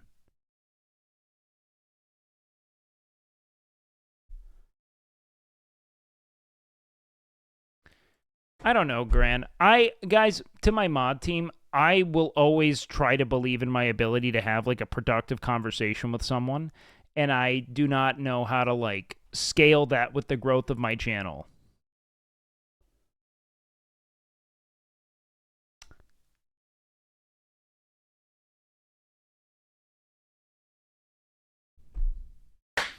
Thank you so much. Appreciate the gift. And that's something I have to just get better at. Because I don't want to be an echo chamber. I also think that there are just some things that aren't interesting to engage with. And it sucks to feel like I'm at this impasse. Of like when people come in and like when Hassan's on screen, everyone's like Hassan idiot, Hassan L, Hassan moron. And like we ban them for that. I don't know. It's like, yeah, I have really extreme opinions on why it is people feel the need to perpetuate that, and I think it's either blind tribalism or an under-considered sense of contempt for someone that they see as successful.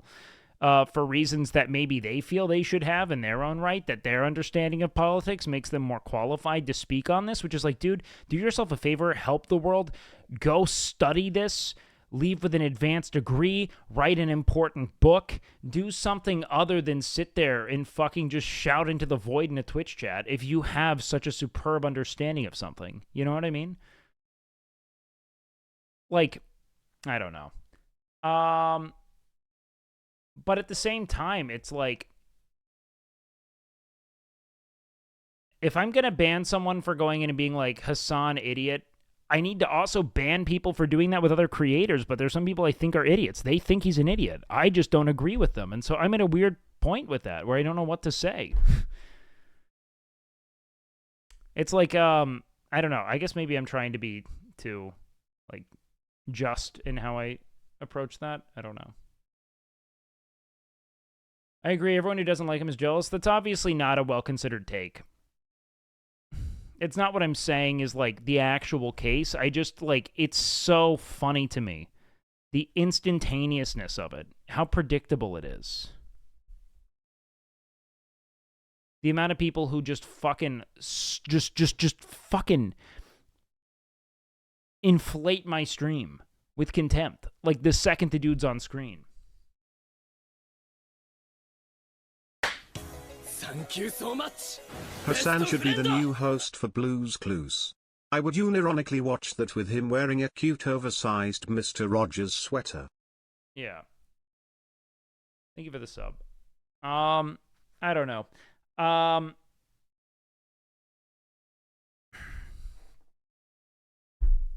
Vibes of Death been odd. It sucks, honestly, because, like, I know the majority of my mod team wants nothing to do with you guys. Like, the Destiny people. I just know it. And I don't want to, like, task them with it. But I do when I say, like, hold on, don't ban them. And I don't know how to navigate the, like, my mod team doesn't want to deal with you guys. They're not paid. They're just community members who value the community. You know what I mean?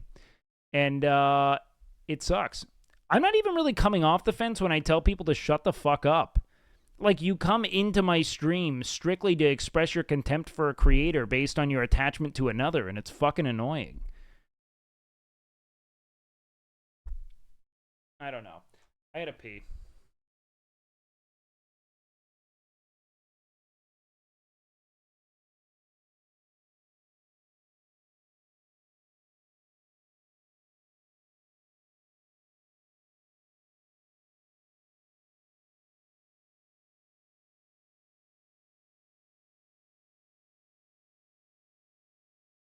When streamer goes away, the rats come out to play.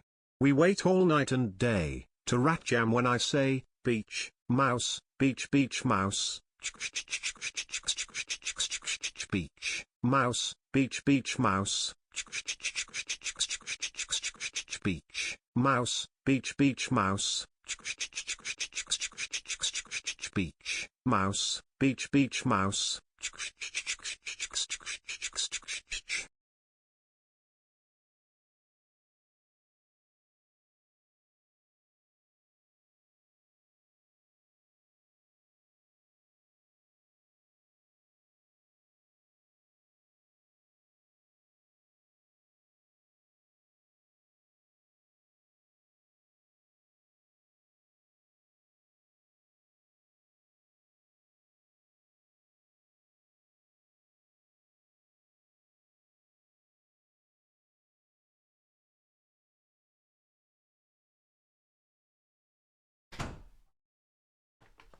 You circumflex. You circumflex. I circumflex. You circumflex. You circumflex. You circumflex. I circumflex. You circumflex. You circumflex. You guys are about to lose channel point TTS redeem. You're gonna have to fucking pay money if you want to do this shit anymore.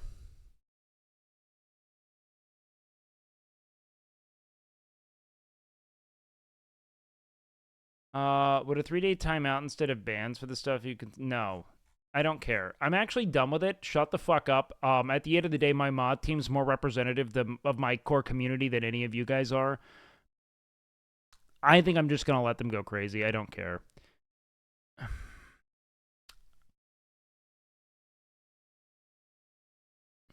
always see your butthole. And that just put a massive mental block on doggy style for me for the longest time. Wait. I was like, just a little virgin, and this already ruined for me. So I saw Chrissy Teigen tweet. I just found out that when we're doing doggy style, John Legend can see my butthole. And then that's when I realized that you're doing doggy style, the person behind you can always see your butthole. And that just put a massive mental block on doggy style for me for the longest time. I have to make sure it's perfectly just like stationary and not like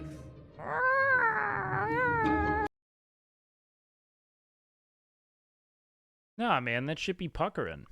That's fine. You do a Pizza Friday with Kungus? Bro, you gotta tell Kungus to invite me to a fucking Pizza Friday, alright? I have been fucking over. I'm not one to say, why don't you invite me to things, alright? I've never asked, but the amount of people who want me to do Pizza Friday, it's like getting annoying now, because I don't know how to tell you. Straight up, I've just never been asked to. I'm not avoiding Sear. He's just never asked me. And I love Sear. I consider him like pretty. He just never invited me. And I don't have any ill will. It's just like I don't even mind that I haven't been invited. It's just like I don't know what to say when everyone's like, dude, you got to do a Pizza Friday. I'm just gonna show up. You're probably worried about your diet. Yes, in all likelihood. It's why people don't invite me to anything involving food or drink. But yeah. Been a war for thousands of years. It's hard to imagine what side feels. It'd probably be deeply rooted. I don't feel like I have any right to judge. Look, god damn it. You know what? Just as an a one-off here, man.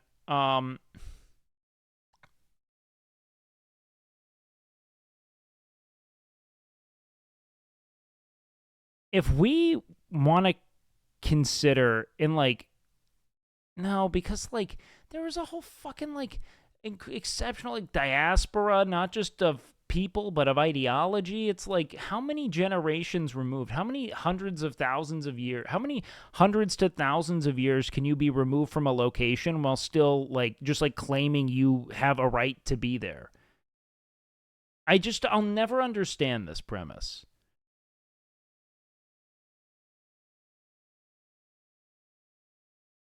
Yo. That logic, England is still Roman. I've said that before. It just doesn't. Hey, Wake Jake Psycho again. Hope you have a good night. BTW Hey, cool big love. shit. Thank you, man. Later, skater god, I'm cringe. Yep, big love, homie. I appreciate that.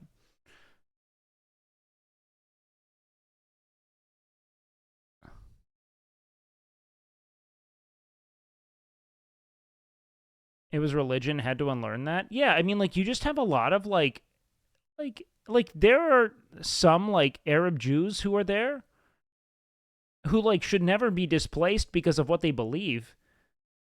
But it's, like, an insane premise that on the basis of that being the hearth of your religion that you maintain, like, claim to that. Like, that's just, that is colonist talk, dog. That is like crusade level justification of violence to me.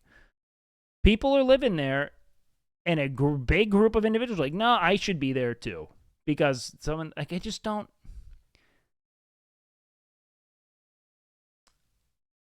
Ethnostates are weird and outdated. Yeah, and you want to know who doesn't get enough shit for that? Fucking Utah. Utah is an ethnostate, dog. It's fucking weird. We just have a pretty big state. It's an ethno-state. How Utah an ethno-state? The entire the country, the state itself is essentially run on the convictions of the Mormon Church.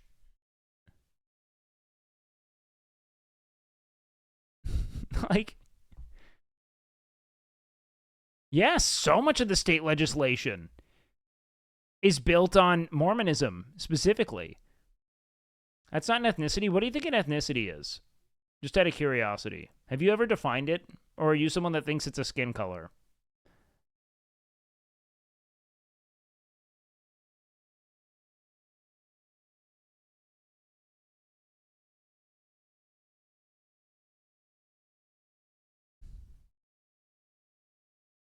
You seriously think ethnicity means religion? I mean, we could narrow it down more, but the concept of ethnicity being what? Like, it's essentially like, here. Wait, hold on. Race, ethnicity, nationality always confuses people? Yes, it does. It's more cultural in nature.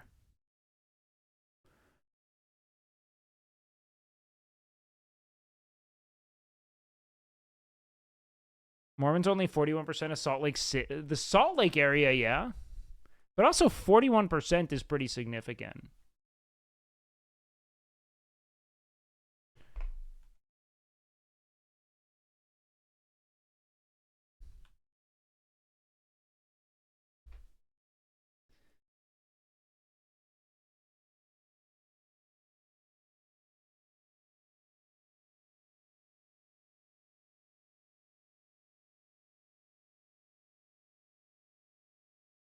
Okay. Just so we're clear, I want to get the whole definition down. Okay. So, an ethnicity or ethnic group is a group of people who identify with each other on the basis of perceived shared attributes that distinguish them from other groups. Those attributes can include a common nation of origin or common set of ancestry, traditions, language, history, society, religion, or social treatment. So for the chatters, like, you can't seriously think ethnicity means religion when we're talking about an ethno-state. Right? Do we now like maybe feel like we shouldn't have been so indignant for just a second?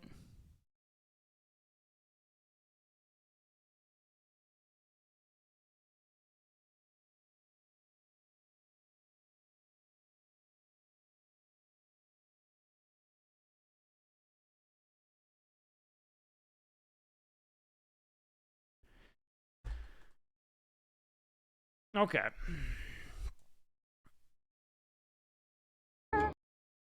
Yeah, but isn't the butthole kind of puckering and winking the fun of doggy style?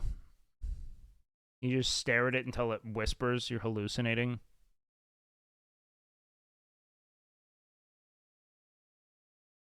Wait, do you read books in your free time, or how do you know that much? No, I only watch Hassan stream. I've never read anything myself. I watch Hassan stream, and then I check Destiny stream to see if it's true, and then if he says no, I decide that there's no such thing as truth, and I move on to something they agree on.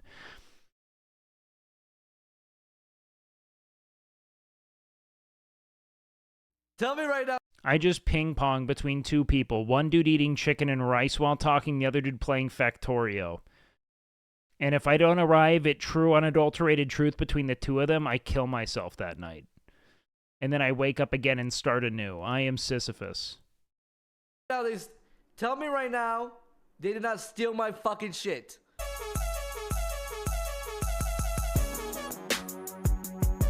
Gotta find my joint up on this bitch.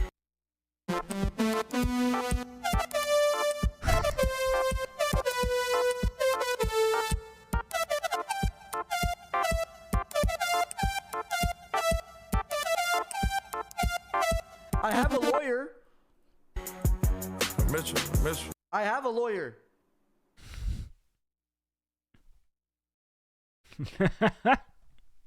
I've even seen pictures of me when I was like 260 pounds, and there's just cum on the screen. Like, God, still the cum tribute. You've never gotten a cum tribute. No, you We should not have brought this up. This poor girl, dude. Oh no, this is not an invitation. I'll show you after stream. No, don't say that's not an invitation. That makes them want to do it even more. Shit. Yeah. The less you want it, the more they want to do it. And don't make fun of them either, because they like that So then too. should I say I do want it? No, no, But you no. said the less I want it. Just stop talking about Dude, it. all right, Yeah. there's gonna be a picture of us just sitting here talking about this, and there's just gonna be jizz all over someone's MSI monitor. Someone's coming on this as we speak.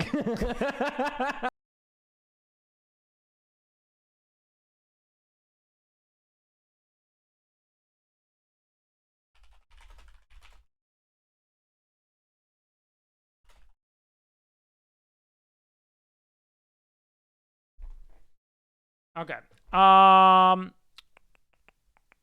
Wake tribute stream when? On this is how do we say this? This is like, so I'll be scrolling on Twitter, right? You know they post a lot of crazy stuff below tweets, and I remember this one time like there was this. Honestly, Will's pretty degenerate. I'm surprised how much Caroline doesn't know. What is that? What do you mean doesn't know? What do you think Caroline doesn't know about her partner of many years? like girl, right? You mean tits in profile? Right. And Pussy. Good. right. Good And I was pussy in scrolling down. profile. It was like it was this girl. You know, like I'm gonna be straight up with you, man. I think vagina's beautiful. But like, it's not the thing that would get me to click the link. You know?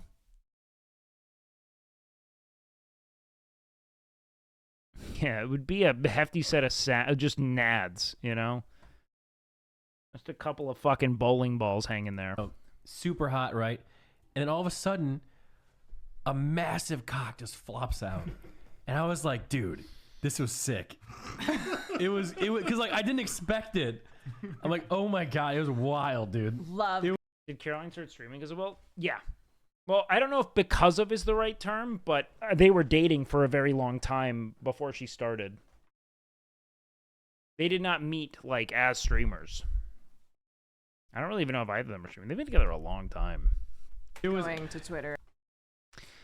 You know, man, I think Futa is fascinating because, like, it's never done anything for me. But there's definitely this, like, significant subset of both men and women who find it like maybe men are just gross but cocks are cool.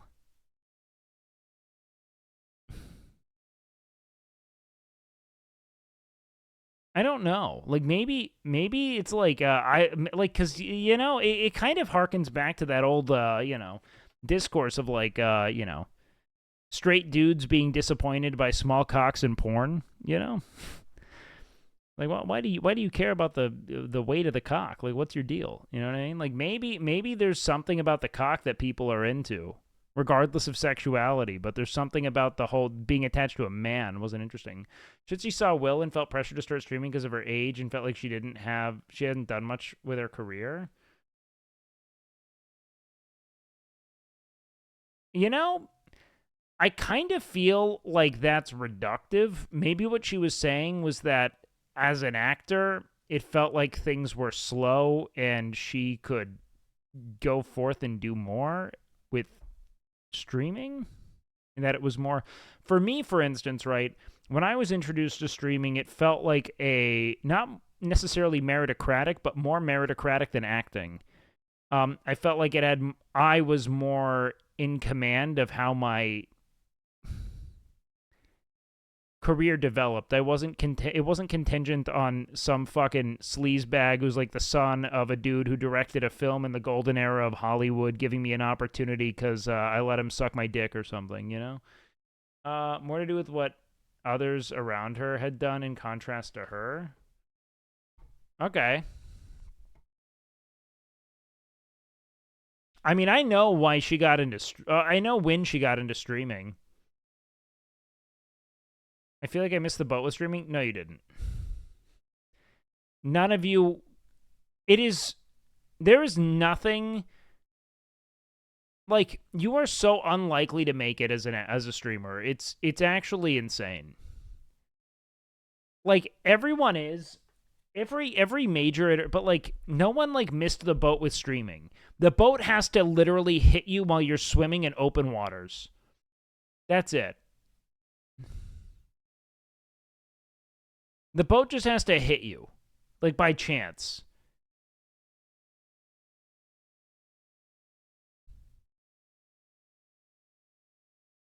If you're not famous already, sure.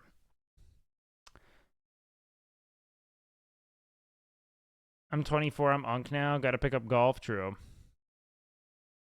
Do you think is chance or good looks? Becoming a streamer? Both? Especially now. I feel like people kind of have to be relatively good looking to succeed unless they're really successful elsewhere. Especially women. Women have to be like pretty much like model good looking to succeed as a fucking streamer. Like it's oppressive. Can you sound less fat, Bean? Oh, that's great. Streaming is dog shit. I don't know why everyone thinks they want to do it. The stalkers and other shit. I'll tell you what, man, because when I was first introduced to streaming, I thought it would be like, I want to play Mountain Blade Bannerlord. and then I'll make money while I do it. And you can't. That is not how this works. That does not in any way, shape, or form work. You cannot do that. It is... You are constantly at the whim and mercy of a group of people who dictate what is or isn't fun to watch. There's very little self-determinism outside of a handful of people. Easy. Soda Poppin' can't. He just takes the L. Soda Poppin' will play that to like half to 2/3 of his standard viewership. You know what I mean? He'll just do it anyway because he doesn't give a fuck.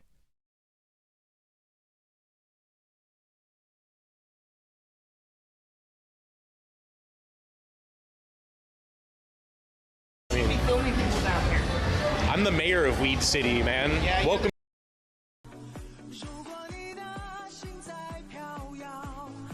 She kills it every time. She's up there with Froggy. She's great.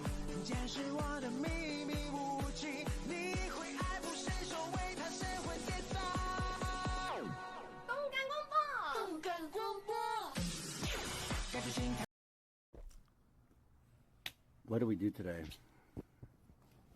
We hit people. No, we did not. No, we did not. Okay, hold on. So, someone said, I'd say good looking is helpful, but I wouldn't put it as the only chance because people tend to not really care what people look like. So this is why I say that, right? Everything's about barrier to entry. Being a good looking dude doesn't necessarily help, but being a sufficiently good looking dude does. Like, it's, I don't know. It's kind of a challenging point of discourse. The thing is that you're constantly having to convince people that you're worth clicking into. And so you need something that grabs you. Being funny is the biggest advantage, in my opinion. I disagree. I know so many funny, like, hysterical streamers that no one watches. And it doesn't mean pretty. It's all just fucking chaos. Being good looking helps in almost all industries. Yeah, it can. It's not... Look, pretty much everyone can be seen as sufficiently attractive if they're in shape and well-groomed. It's really not as hard as you think to be seen that way.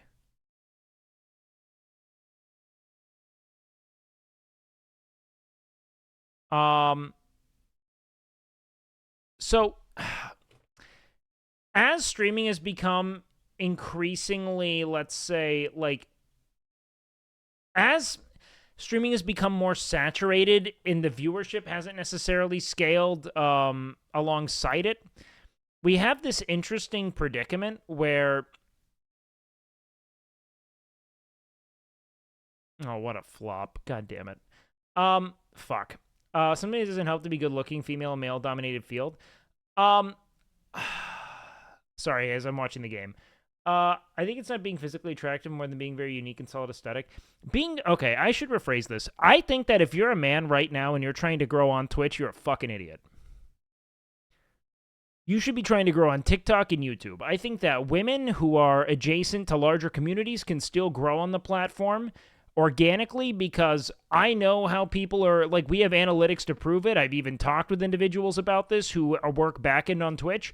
Men are the predominant audience on the platform.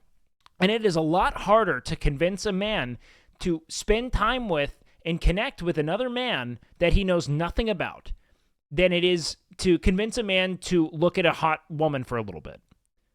It is harder. You have to essentially sell yourself as a friend to someone. Not like just parasocially, but they have to be like, whoa, well, I wonder if I want to spend 3 hours listening to this dude ramble, as opposed to like, yeah, I could fucking sit there and listen to whatever the fuck this woman is saying right now. Because, or whatever your preferred sex is. It's that sexual attraction is a much lower barrier to entry in terms of time investment than, oh, this guy's cool. That takes a lot longer to develop a sort of, let's call it like,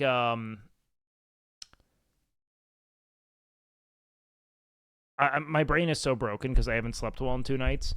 Develop that sort of like magnetism, right? That doesn't mean that you still have to hold attention, but like, I don't know, like even myself, like I'm probably more willing to watch like a woman than I am a guy when it comes to like What am I going to listen to for like 30? What new stream am I going to click in on? If someone is a good-looking girl, the likelihood of me being like, oh, I wonder what she's like, is probably higher than like this random dude streaming on the platform. That's like me candidly talking about like what my fucking ape brain would do if I'm clicking around on Twitch, which I don't do much. I don't blame anyone for that. That's also why it's so fucking hard to be a female streamer on the platform. Because so many of the people who click in are like, in some ways, exploring their attraction to you. You know what I mean? Which means you're going to, just by the numbers, pull a lot more fucking weird and off-putting people who are going to obsess over your life, your personal life, your romantic intrigue, etc., or your romantic interests, etc.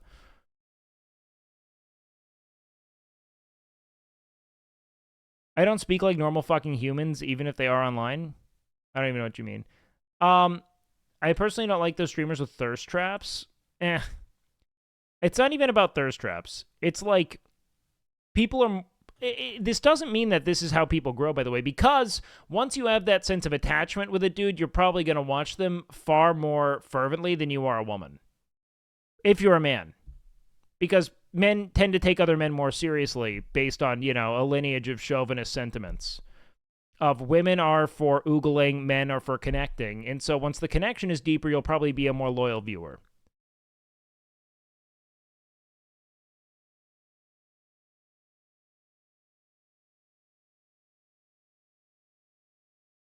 Who are you rooting for, Mavs versus Clippers? I'm a Mavs fan. Like, I'm going to the game on Friday because they're winning. If they win. They could always fuck it up. A 20-point lead's not that significant. Lower barrier to entry for watching women. It's literally just clicking on the stream. Clickbait is really strong with women because it's mostly men on the platform. By the way, we'd probably have an opposite skew if it were just like people who preferred men in a sexual context.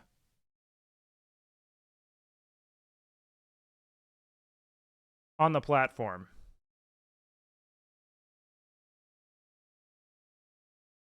Goddamn, Luca went down. I'm going to close this. I keep spacing out. I don't have the brain for it right now. Why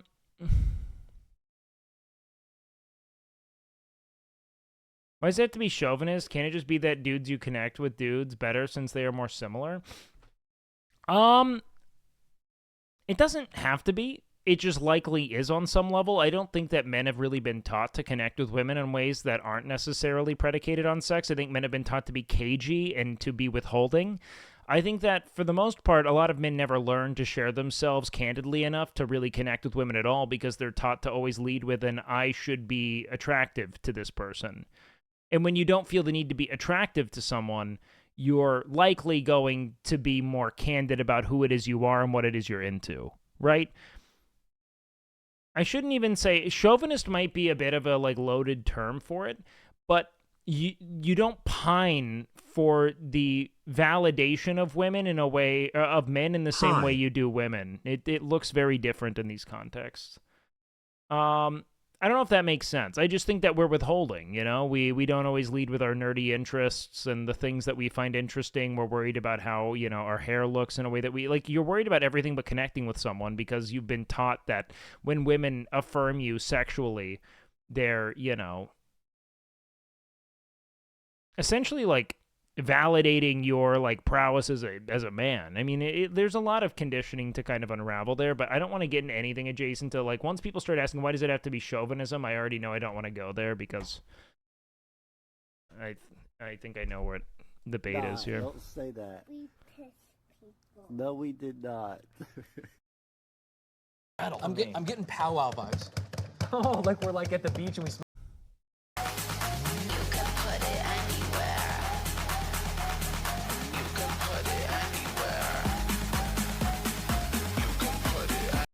What is this song?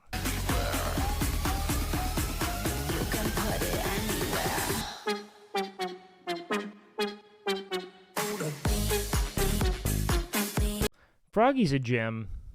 Hello. Okay. Hey, babe. How does it sound? It's down to play, but is Vay okay with my gay boyfriend playing with us? Why would I not be okay?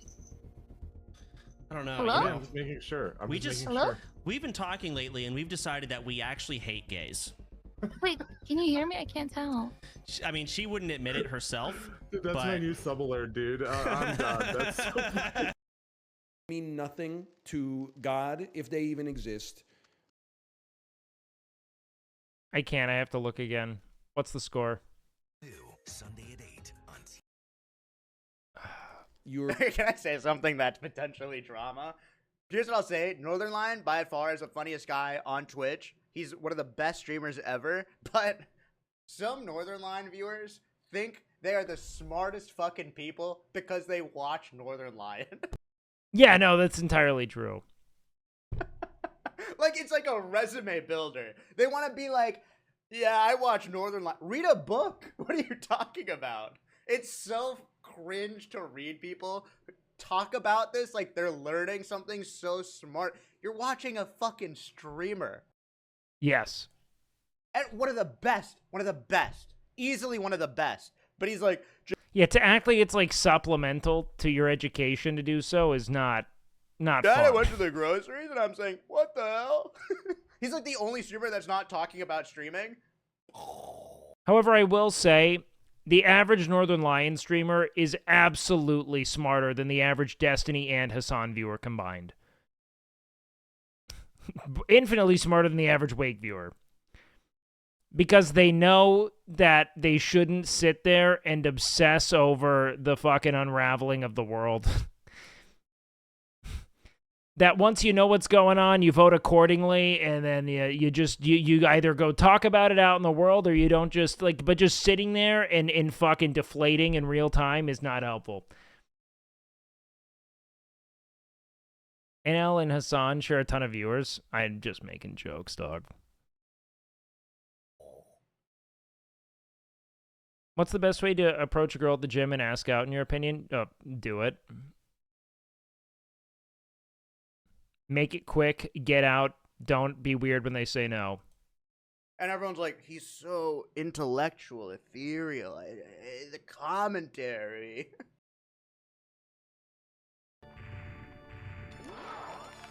Historically, I'd say don't. If they have headphones in, don't. Unless you guys have, like, talked before. I don't know. Awesome that he got a PB here, dude. Damn. Pretty significant one, too, I think.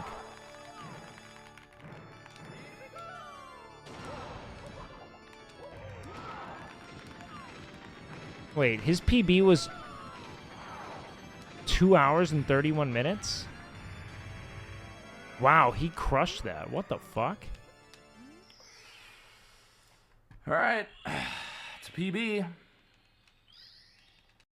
137? No, that was his best possible time.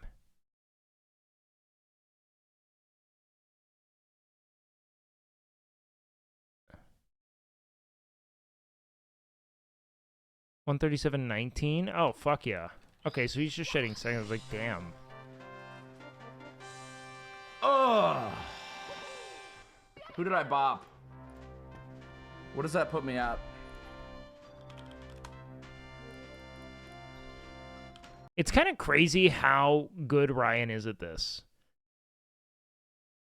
But because it's so profoundly niche to me, I don't recognize that he's like one of the GOATs.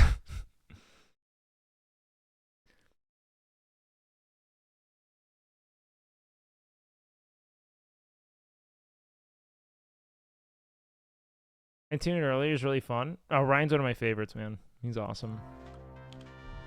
Holy fucking spaghetti and rainbow. I know Rock, he was dude. the best in the world at one point. It's just it's so for you. interesting to me. I don't know. Stop it. 4 slices at least. I can't. I'm moving on. Oh, I caught it.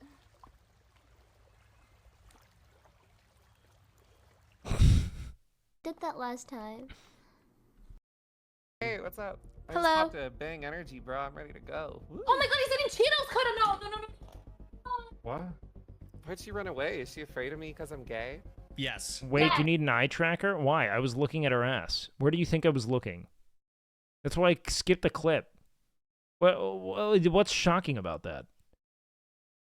What else am I supposed to look at in that frame? The clip is her trying to throw something up in the air and catch it in her mouth, but it's so far zoomed out, I can't even see what the object is she's throwing in the air, nor can I even tell if she caught it. Of course I'm looking at her ass. No, I wasn't looking at the lake. I was looking at her 2 fucking cheeks. That was the point. What color was her hat? Ass colored. Why is that shocking? Wake needs an eye tracker. What? So you can figure out what you already know? So I can pretend like I'm not looking at her ass? That's what I'm looking at.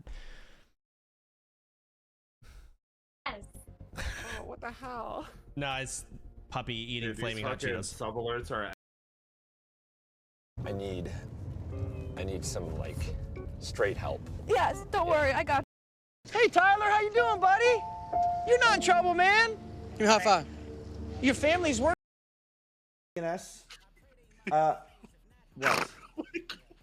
What? What? Hi, this is Matt. Welcome to episode 6 in 27 minutes of history of Mormon, Adventist, and Restorationist churches. I'm sorry. Jesus. Bro! Okay. Skip! This guy just... Wait, is this Rob's community? Wait, hold on. Maybe this is relevant.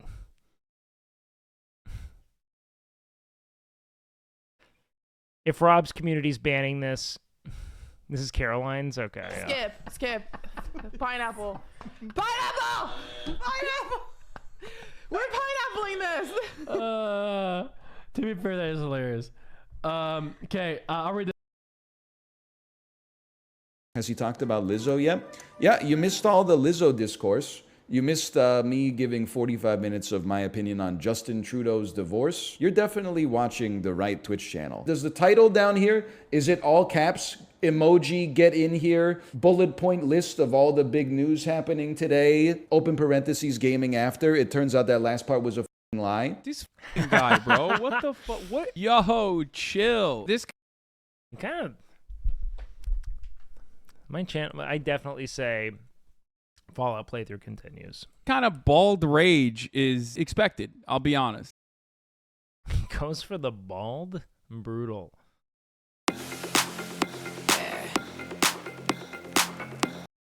What the fuck is this? Alright, we're watching fucking MasterChef. I gotta come down from my fucking outburst earlier. I feel bad. Okay.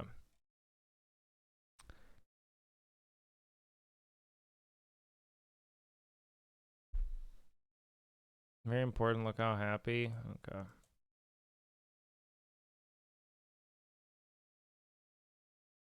What are you doing, big boy? You love your daddy 'cause you're... Chocolate labs scare me. Daddy loves you, little... Because they have these, like, fucking Cullen eyes. And they're intense. Buddy! The first dog I ever had was a chocolate lab. Your daddy loves you. Yes, he does. What you up to, buddy? Oh, but that's a cute big old pupper kiss. Their eyes are just more intense than other labs. I don't know how else to put it. Give you the biggest pupper kiss there ever is, big guy. Yes, I am. Isn't it funny that to me, Labrador is just the default dog build? Is that because I was raised with labs, or like, do we all kind of agree on some level? Like, it's like, this is like the default dog build. Nah, German Shepherd's like a specialty to me. Because I just kind of feel like everything... Like, if you ever go to, like, a shelter, they're like, yeah, that's a dog. That's a lab. It's a lab mix. And like, I swear to God, on paper, that's just a full... That is a full-bred pit bull. You know what I mean? And they're like, it's a lab mix. And you're like, you're just fucking stretching it, dude. This is a fucking pit bull. Dude has jaws the size of Giga Chad, you know? He has Marlon Brando jowls. It's a lab. Its head is a fucking rectangle. You know? Most popular breed in the U.S. for a while, overtaken by Frenchie. The French Bulldog is the most popular breed in the U.S.? The dog that can't swim because its head acts as an anchor that pulls it to the bottom of the pool?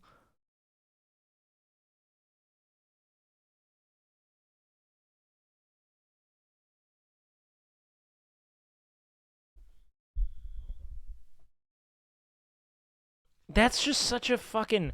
The thing is that I can sleep soundly at night knowing that I didn't partake in breeding a dog until it couldn't breathe. Wow. Okay, I mean breeding it with other dogs until it had respiratory issues. Just so I'm clear on that. Jesus Christ. I love you so much. Okay, let's watch MasterChef.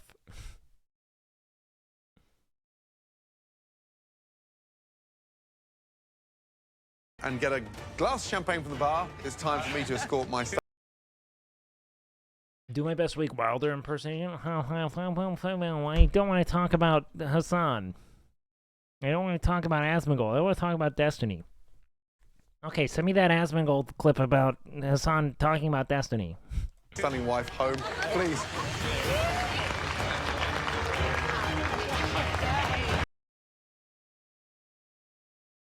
Let's go.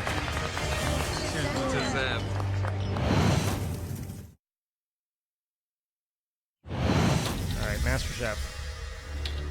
We're at the dreaded pressure test. Romantic Dinner Challenge. The red team awaits a pressure test where at least one home cook will be sent home. Oh man, here we go. Pressure test. Cutter's just admitted his way into this. I don't know how he hasn't gone home. Dude served a fucking Lunchables pizza last round. Survived. Aprons. I'm getting tired of wearing black, bro. What you think went wrong? I didn't think anything went wrong. I thought we were on the money. I had to do what I had to do with the lobster. You know, I did, you know, forget the herbs and stuff in the butter, but... You know what I realized? I have like an addict's relationship to talking about other content creators in my... Like, I'm like, I don't want to do... And then I feel so much guilt after I do it. I'm like, I ruined my stream. I can't believe I... Like, it's like I can't control myself. Like, I feel bad right now. I'm like, oh my god, we wasted so much of the stream today. I think it's because today I'm particularly sleepless. Like, I just feel like shit. You know what? There were other people next to me that could have said something to me. You know, I was busy killing, you know, what, 23, 24 lobsters, knife to the head. It's a new day. Survival of the fittest now.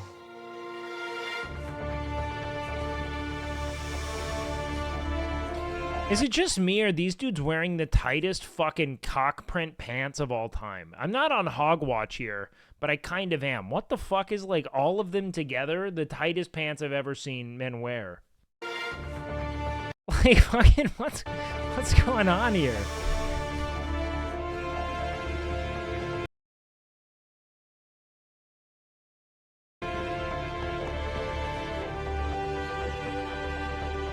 I'm going into this pressure test feeling real confident because I've been in 3 pressure tests already. This makes number 4. This is not my first rodeo. This is my first pressure test, and I'm scared. I could be going home. This is not good. Bulge is our cleavage? No, it's not. Bulge is not our cleavage. Maybe like a well-fitted shirt is our cleavage. Bulge is like just fucking full-bore camel toe with just like cling-wrapped labia.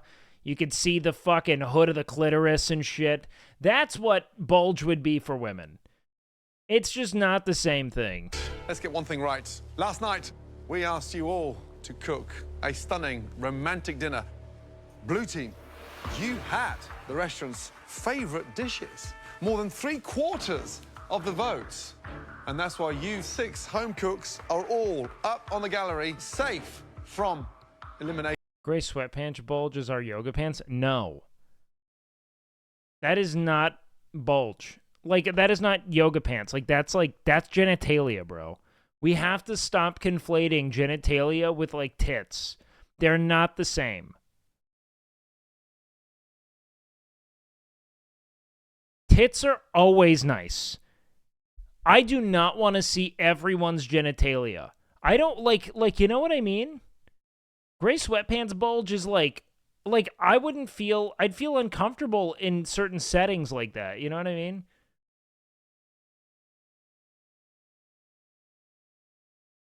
Bro, how many offensive rebounds are they going to give up? That was insane. Okay, hold on. I'm sorry. I need to close this out. Why do I keep pulling it up? I need to stop. Fuck. No, it's like wearing a well-fitted shirt is like cleavage. You know, you could see arms, forearms, stuff like that. That's cleavage. Seriously, well done. Thank you, Chef. Unfortunately for the 6 of you standing here in front of us, the morning after is going to hurt. Because tonight, you will all face go, the dreaded Iran. pressure test. Last night, you all served a romantic dinner. And what's the perfect thing to round off a night like that? Yeah, does anyone else think that absolutely working your cock at the public library is like wearing your low-cut shirt? A glorious, decadent box. Can we just watch the episode? No, suck my dick, you fucking... Why? I'll never get you guys. I'll never get the just press play crowd. You can literally look this video up. I do not have exclusive access. Of beautiful chocolates. Whoa. What the fuck? 9 This is new. absolutely perfect handcrafted. You can talk over, though. Eat my dick.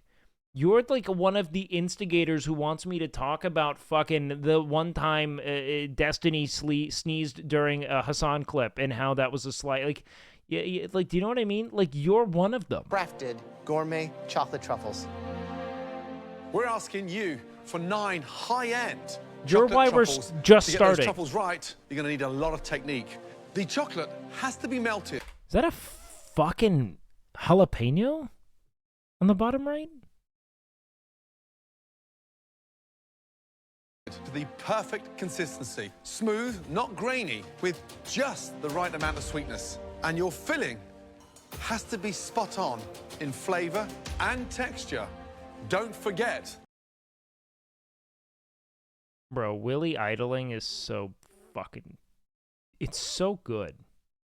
You and I were just... These truffles have to be visual feasts for our eyes as well as our palates. Anything less, He's just and got you the could it factor. be leaving the MasterChef kitchen. It's... Why the fuck are they becoming chocolatiers? This is so specialty. This makes no sense. I'm all for baking. Being a chocolatier, that is psychotic, bro. It's time to I head feel bad for Coach Ty Lue. What's the score? to your stations. How many points has Luca scored? Is he having a good game? We've been praying for a Luca game. These hands make steak and ribs and drink beer. You know, I mean, they don't make truffles. These are man's hands. They're for hunting, skinning game, driving a truck, cupping my lover's testicles. In front of you, you all have the exact same ingredients to make basic truffles. Chocolate, heavy cream, sugar, and butter. Man's acting like he didn't make a fucking 3-inch diameter artisan pizza, quote unquote, last time. You also have use of a pantry chock full of ingredients that you can use to decorate your truffles. You all have just 1 hour to make us a box of 9 perfect chocolate truffles. And you must have at least 3 different types of truffles in your box. Okay, is everyone ready? Yes, Yes, sir. Your 1 hour starts now.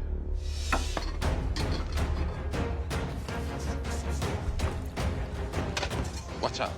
His reason for calling it artisan was so adorable that he won my heart. No, I agree. I melted, man. I fucking loved it. I thought that was one of the cutest things I'd ever seen a grown man say. Like, it was just so earnest and, like, the antithesis of just the pretension of fucking gourmet cuisine. You know what I mean? Dude was just being cute. Just like, this is my favorite little cuisine. This is my favorite little pizza spot, and they call it an artisan pizza, and I thought my pizza was pretty good, so I'm going to call it artisan. I love that. 1 hour starts now.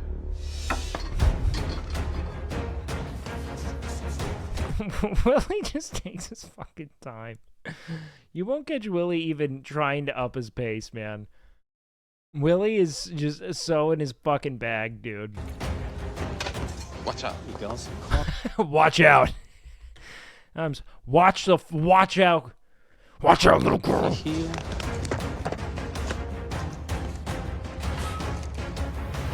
I think this is honestly the hardest one we've ever had. Even for the This is because it's not cooking. This is totally. I mean, like it is, but it isn't. You know.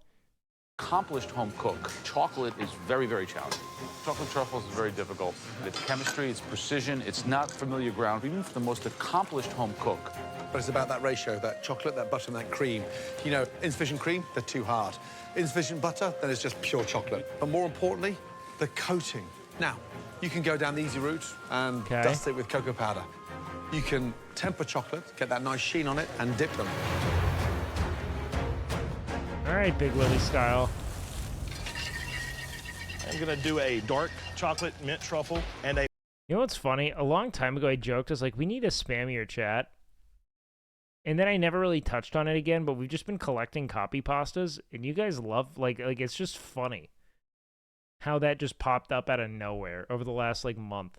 Honestly, I gotta thank you guys, man. I haven't been on my game the last month, but the stream's grown so much, and, I just appreciate everyone giving my stream the time of day, man. Means a lot. Even if you're here to be a fucking insufferable twat, you know. I appreciate you guys coming through and giving a fuck. It's been cool. A milk chocolate and orange and coconut. Thank you so much. Yo, what up Good today? things, buddy. Love watching the channel evolve. Hey, thanks, man. I appreciate the hell out of that. Zenega, that was my main tank, man. That was my classic main tank right there. And then I'm still working on my third round. I have a couple options, but I don't know yet. Definitely out of my element. A powerful femtauran.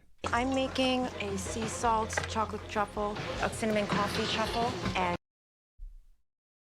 Did you see my Celtics won by 334? 334? What the fuck? a almond crunch truffle. In 60 minutes to do all this, it's really crazy. I'm making a. Is it true if you get bigger, if you first gain weight, then lose it like calf? I will say this.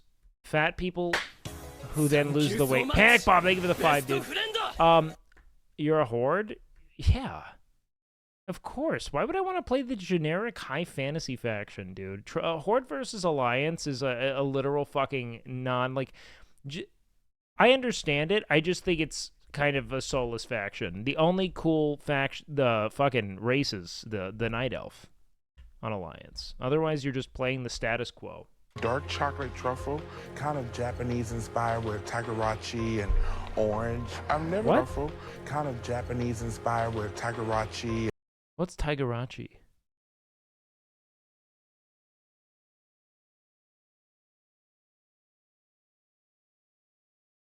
Did you ever give BG3 a shot? What do you mean? Yeah, what? And orange. I've never made truffles before, so I'm just hoping. Who's your favorite war chief of all time? As in my favorite character who was a war chief, or my favorite war chief? Because my favorite character was a war chief is probably Vol'jin. But that lasted like a month. That it all comes together. What's going on, Christian? What is the plan? What are you doing? Well, my first truffle is going to be an eggnog brandy truffle. My next truffle is going to be a chocolate covered pretzel truffle. I like Thrall, but Thrall's like kind of generic. Like he's like a great war chief. But, yo, thank you, Darth Cookie Jar, for doing that. I appreciate that. Big love. The chocolate bacon truffle. So, Christian, you feel confident? I've never done truffles before, but we shall see. Don't burn the bacon. Yeah, what's that? Yes, sir. Bro, this was that insufferable era of just baconifying everything. You know what I mean? Where bacon was like an expression of a personality. Like it's like they're fun, so they put bacon on things. You know, it was the most bat chest Reddit coded era of bacon. Oh, but maybe with bacon, add bacon. Then you have epic mealtime, bacon strips and bacon strips and bacon strips. No, we are not in that era. Mustaches and bacon. It was like we were just enamored with fucking flannel, mustaches, steampunk, and bacon. Use your imagination. They need to look stunning. Leslie, full time in a row. And a whiskey? Yo, thank you so much, bro. I appreciate that. Appreciate the resub. Here's the thing about Here's the thing, let me tell you, about whiskey is that it's not good.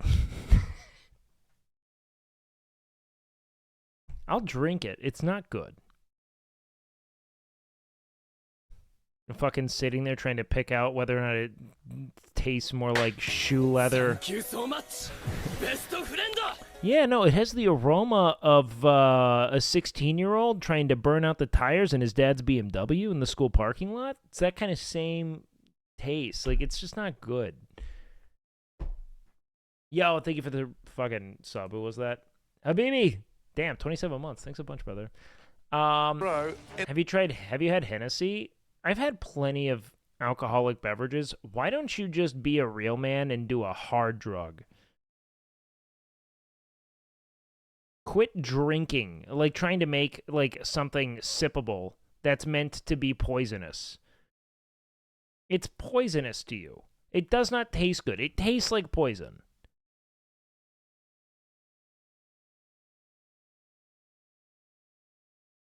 You know?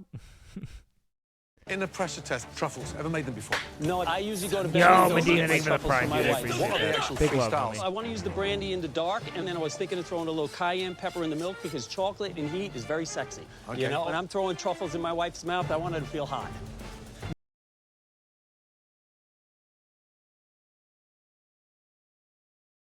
This is an emote face right Rule here. number 1, happy wife, happy life. Good luck. Dude, Leslie is such a fucking happy wife, happy life kind of guy. That's exactly the guy who would say Thank you so this. much. Yo, Sign, thank you so much. The guy who will never once, you know, like, no critical lens applied to the relationship. And just treats his wife like a fucking terrorist making demands. You know, like, I'll never... It's like, does that not seem like an awful... Like, if you ever actually think, like, yeah, happy person you've intertwined your life with, happy life. You know what I mean? Like, yeah, if they're unhappy, you're going to deal with that. But if you feel like your life is in service to that person with no reciprocity, you should leave. With these truffles. Thank you. Eats mad pussy. Yeah, man, he had to earn that yacht somehow. Dude does nothing. Pressure test, Cutter. Yep. You ever made truffles before? Yep. Of course not. So what do you think? Make him an artisan truffle. Joe's going to come in here and just, like, make him feel poor. Is this a tough challenge?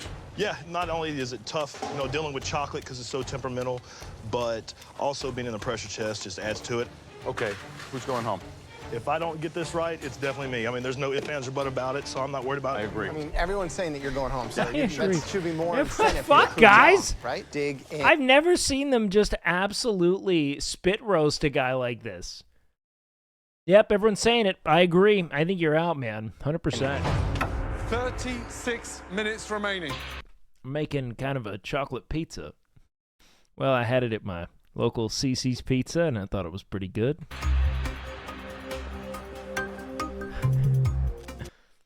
An artisan chocolate pizza Italiano. All right, what's the flavor? One of them is dark chocolate peanut butter, one is a dark chocolate hazelnut, and one is a milk chocolate mocha. Are you feeling confident tonight? I'm a little bit overwhelmed right now, Chef. But Overwhelmed? all my bases are almost done chilling. Young lady, Chef. you can't let that one little... They demolished Cutter, and it almost makes him endearing. I just hate mean people.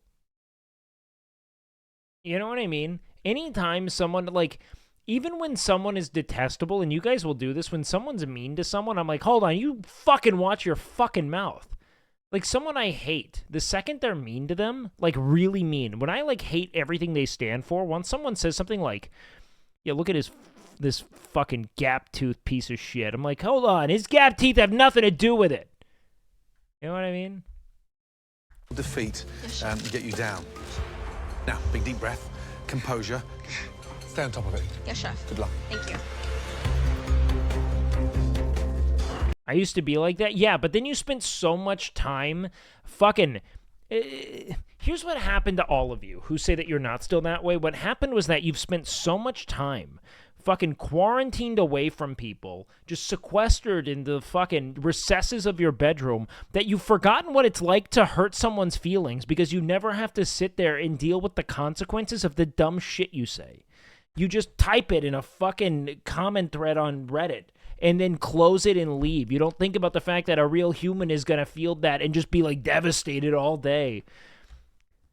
You don't have to deal with that anymore. Like it sucks to watch someone be hurt. Who's vulnerable tonight? Oh, I think Iran. She's lost her confidence. She's in a funk. Never been in a pressure test. So, I mean, talk about being at a disadvantage. Cutter also. Every time Cutter has cooked a dessert, he's landed up right on the bottom. I don't think today will be any exception. Anytime Cutter's baked anything, he's been at the bottom, bro. That for me is the one that's... How the fuck is Cutter still in this? He's just got that can-do, real lunch pail kind of cook. That sneaky creative type. That first in, last out kind of cook. Gonna come back strong. He's a Watch. goner. No, he's not. Ain't gonna work. Ain't gonna work. How's Leslie doing back there? He's doing good. The more pressure tests that Leslie's in, the better he performs. Yep. He's becoming an animal of the pressure test. Yeah. It's not getting hot enough. 8 minutes to go. Christine, what's the plan? Let's look a little inconsistent. Guys, what's the score? I think you're a little behind, Christine. I am a little behind. You got to have them in here, gorgeous and ready I to know. go in like 8 minutes. I have more in the blast. Okay, Yep. let's get it done. Let's go. Okay, thank you. 9 stunning... God damn, we're so fucking good. Why did we play so bad last time? What the fuck is this shit? Why is it just trading blowouts? What the fuck? Truffles have got to be in the Guys, that means no stream on Friday. Or maybe I'll do an early stream. box. Let's go, guys. 1 minute left. Come on. Finishing touches make that box look beautiful. They look great, Christine. Oh, God, thank you. 10, 9, 8. You think Cutter's gonna dominate? What if we learn that Cutters just has a preternatural ability to make chocolate? He's just a savant. The Clippers beat themselves more than anything this game? Alright, Clippers fan. The fuck? Why? By not playing as well as the other team? That's how you lose a game. That's how a team beats you. Like, fucking... That's like the most pointless statement you could ever drop in discourse about a game. They really beat themselves because, or maybe they got beat. I don't know. PG and Harden played dog shit today? Yeah, they probably got covered well. 5, 4. You have a favorite football team? Yeah, well, fucking whichever one is losing. 4, 3, 2, 1. Stop. Hands in the air.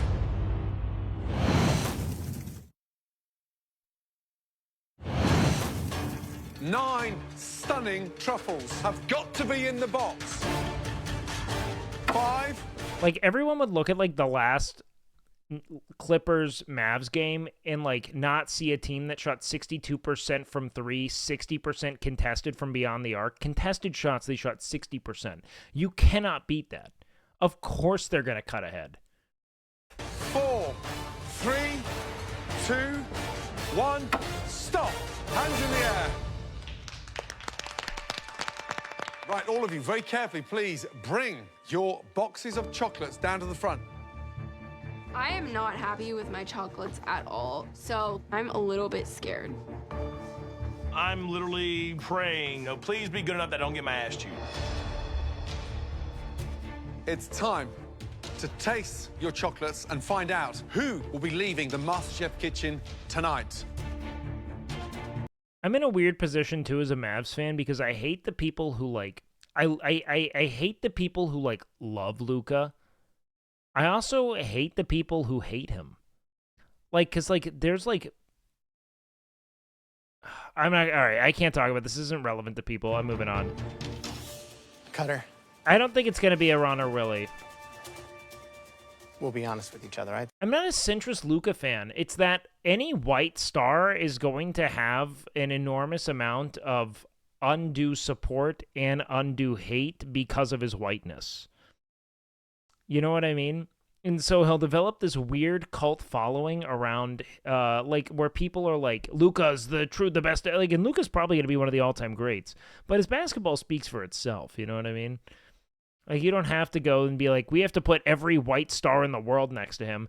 But I also, like, hate I feel like the amount of people who are just, like, unathletic, fat slob, white dude, Harden better in every way. It's like, I feel like this is just like you're looking at two dudes who play really similarly, and you're just being like, I don't like this white dude's play because it's an anomaly to be a white dude in the NBA. And you just have this weird back and forth of people who are like making his entire value as a player about something that has nothing to do with how he plays on the court. And I find it really annoying. The last few weeks have not been going too well. Before I open it, what's your assessment? Would you say 1 to 10, in all honesty? I'd say about a 7 or 8, I hope. Really? Here we go. It's not that deep? Oh, bro. I've been a Mavs fan for long enough to know it's that deep. Oh, yeah. It's that deep, dog.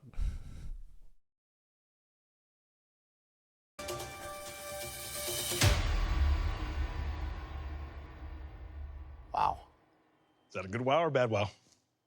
Visually, these are a 10. Wow. Thank you. You guys see that from up there? Yes. Yeah, they look great. Who's surprised that Cutter made these?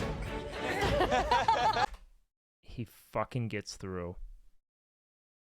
I just like Kyrie a lot. Look, man, as long as Kyrie keeps hitting game winners, the earth is flatter than the court. I don't care.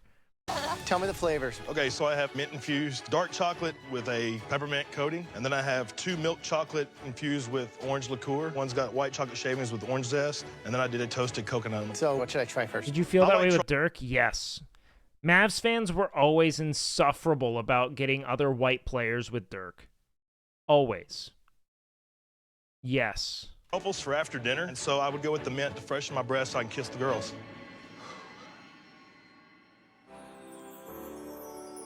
Watch them taste like absolute shit. It's like a Christmas ornament. Nice and fudgy.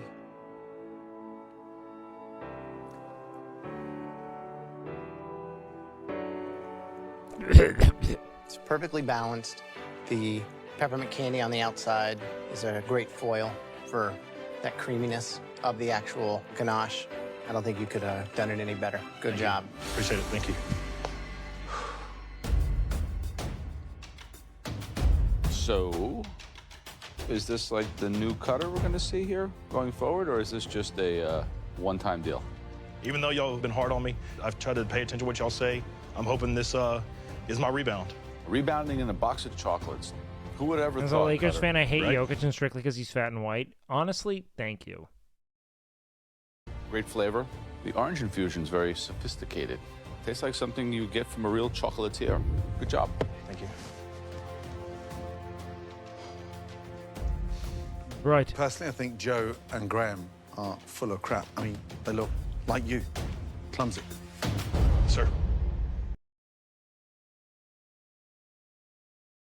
I wasn't going to say it, but I kind of agree with the guy.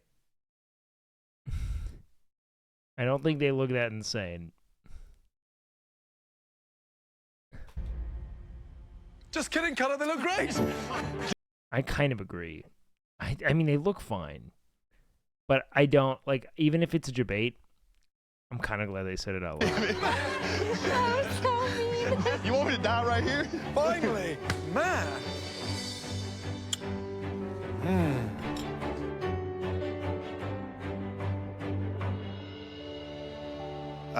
Delicious, great texture, smooth. And the only thing I want to do now is eat another one. Thank you, Chef. That's crazy. No, he said clumsy, not ugly. This is an amateur competition, and you've just created a box of chocolates at a professional level. Thank you very much. Great job. Thank you. Good job, man. So, Christian. All right, what do we got? See what we have. This is the eggnog brandy truffle. This right here is your bacon covered truffle. And this is your chocolate covered pretzel truffle. So, which one should I try? The pretzel. I would love for you to try This one here? Yes. Okay. Ooh.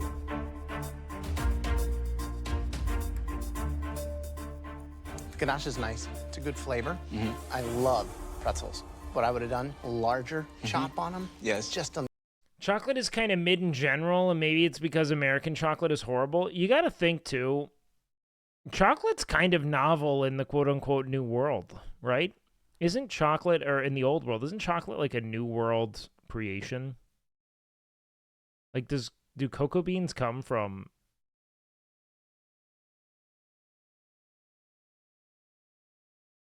Like, there's none in old world environments, right? It's so fascinating.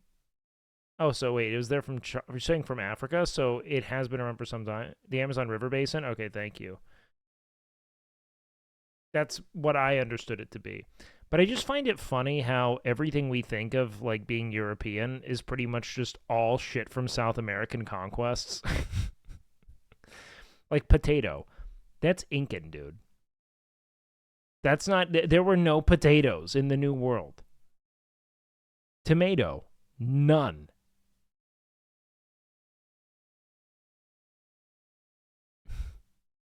Isn't that fucking just psychotic, dude? On the outside. Thank you. Thanks. Big Willie. Yes, chef. Hey, master in desserts. I'm expecting a box of fireworks over there. New World means... Damn, Willie. I love coconut, though. Wow. I'm kind of bricked. You have a dark chocolate with Tagarashi seasoning topped with flake salt, and then the other one you have a milk chocolate with habanero peppers with sprinkles and coconut. Bro, you can't make the habanero pepper one sprinkled. Am I the only one that's got beef with that? That does not indicate this is going to be super fucking hot. Can I borrow those glasses? Sure. Let's get one thing right. What is that? I love color, chef. You love... Yeah, Willie! Fucking virgin, I have to make everything look pretentious and fine dining adjacent versus fucking Chad, I like colors. You love color or you're color blind? Willie, seriously, why so heavy-handed? I agree, though. I do think it looks a little amateurish, but I love Willie so much, man. That's what I'm getting at. You know, you Hey, spoil thanks, Gray. the Appreciate that, man. texture. With sprinkles. Yeah. The ganache, love that heat. Love that. What a shame. One of the best flavor combinations of the evening. However, the dress that you wrapped it up in, wrong fit. Nah, it banged. Okay, tell me, what did you make for us? I did a milk chocolate hazelnut truffle, a dark chocolate peanut butter pretzel truffle, and a coffee mocha truffle. Which one is this one? That's the hazelnut truffle. Hazelnut. Yeah. Did you use the same ganache for all of them? No, I used different bases. That one is the milk chocolate one. It's very rich. Yeah. I guess truffles are supposed to be rich. It's not bad. A little dense. Could be lighter. Leave it at that. Leslie. Yes. I don't know who's going Right. home. Leslie's This is romantic interesting. box of chocolates. Wow. Yes. Wow, wow, wow, wow, wow.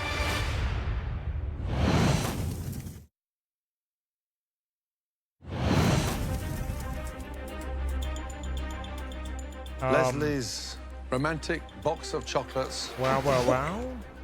Wow. Yes. Wow, wow, wow, wow, wow.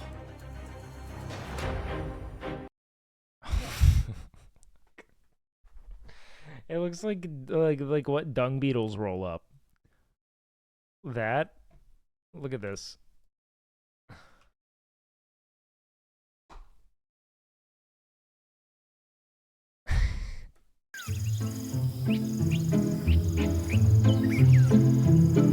I know it's poo. I know they roll up dung. It's specific. I don't want to be like, it looks like the dung they... The Addo flight. Look at how kind of cute they are rolling their poop. You know, Listen, dung. like they kind of move like toddlers. You know, like doesn't this look like a toddler trying to walk? Beetle. With many elephant and other large mammals around, there's always a steady supply of food. But it's still hard work. He has to move his food parcel to his safe hiding place. Okay. Anyways, is. That's what this looks Describe like. your box of chocolates, please. There's 3 different types What is this mustard of seed chocolate. one? There's a dark chocolate and Dark- a coconut dark- milk chocolate, and then white chocolate. These things were supposed to be romantic. Yours look like they'd be molded from your armpits. Guilty as charged. I messed up. That's the white chocolate. I put white ginger powder in them and some coffee just to enhance the flavor.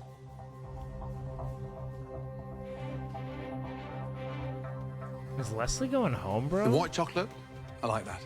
But it's that shell on the outside. Yes. It's a little bit too thick, a little bit too crunchy. It's the box of chocolates you need He's to so eat in the content, dark. though, man. Yeah? Yes. Sorry.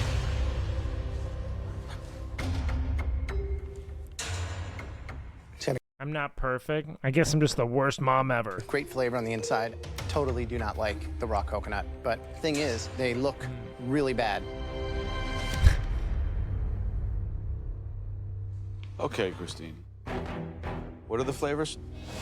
A sea salt dark chocolate truffle, Ooh. coffee and cinnamon chocolate truffle, and a almond crunch truffle.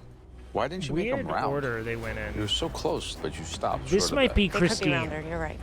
Christine isn't exactly content, even though she is a Babe Shakira lookalike. Super bitter. Okay. Really bitter. Try it. I think she's going home, man. It's a little better. Because they went in a Disappointing. strange order. I don't know why they're doing her now. Christine, this one is? That's the coffee cinnamon, And what's that on the outside? almond dust, and cocoa nibs. What, like raw coconuts? Yes. She's too hot to go home. Look, Truffle man, you gotta should be content. At the delight end of the me. day, if you aren't Cocoa nibs are really content, bitter. You have to use them with extreme you have no caution. place in the MasterChef kitchen. What a shame. Well, that was clearly a very... All right, hold on. Before the verdict, I gotta pee. Everyone go pee.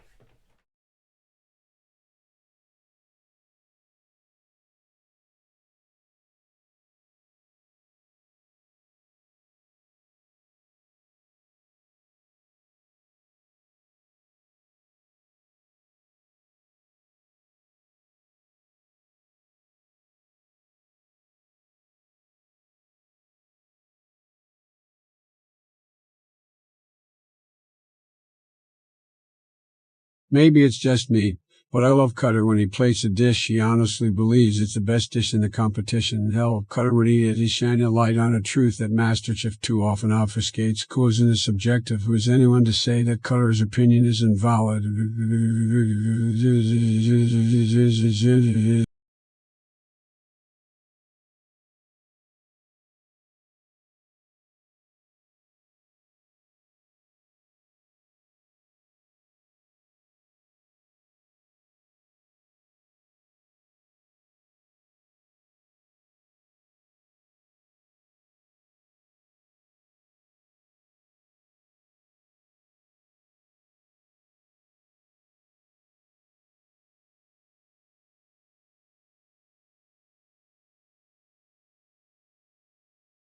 Does this even work? 777 septvigintillion 777 sextvigintillion 777 quinvigintillion 777 quartervigintillion 777 teravigintillion 777 duovigintillion 777 unvigintillion 777 vigintillion 777 novem decillion 707.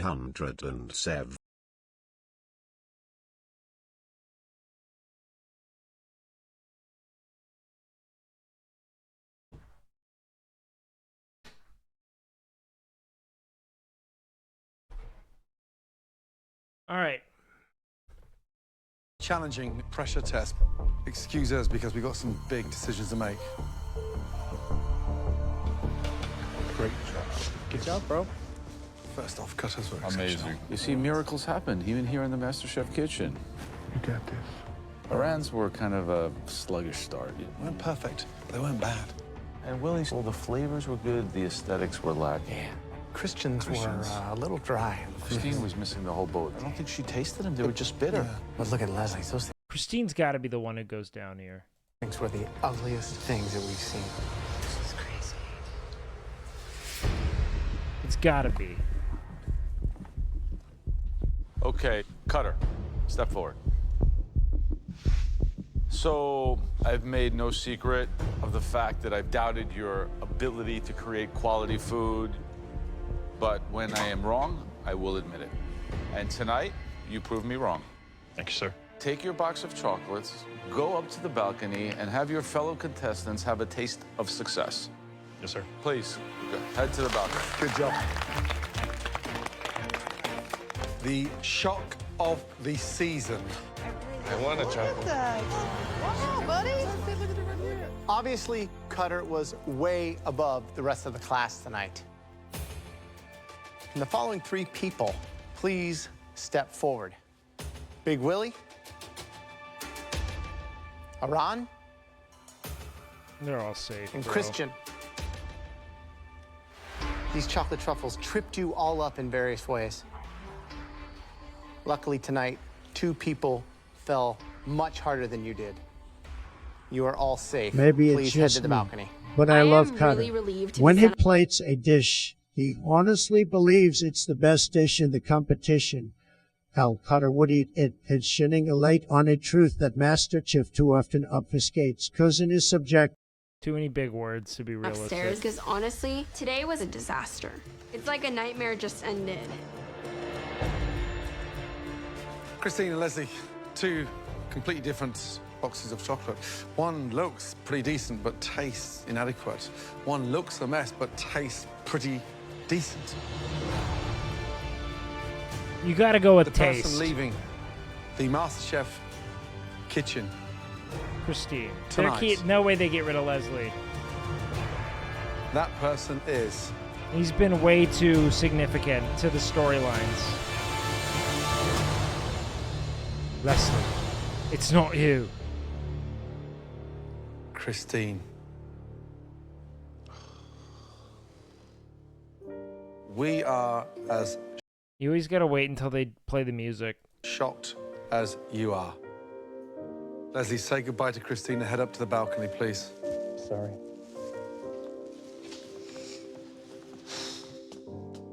Christine, we found the chocolates to be bitter beyond belief. The ratios were unbalanced and the contrast didn't work.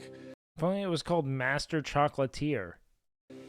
But Come say whatever. goodbye, darling, please. Bye. Thank you. Thank you.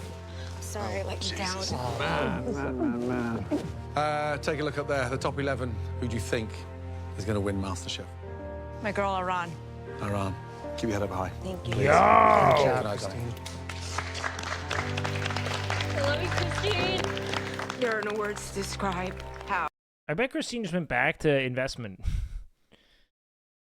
Head of Investor Relations at Ralamata and director at Urbani Truffle Lab. Wait, what? Homegirl dedicated her life to chocolate after this?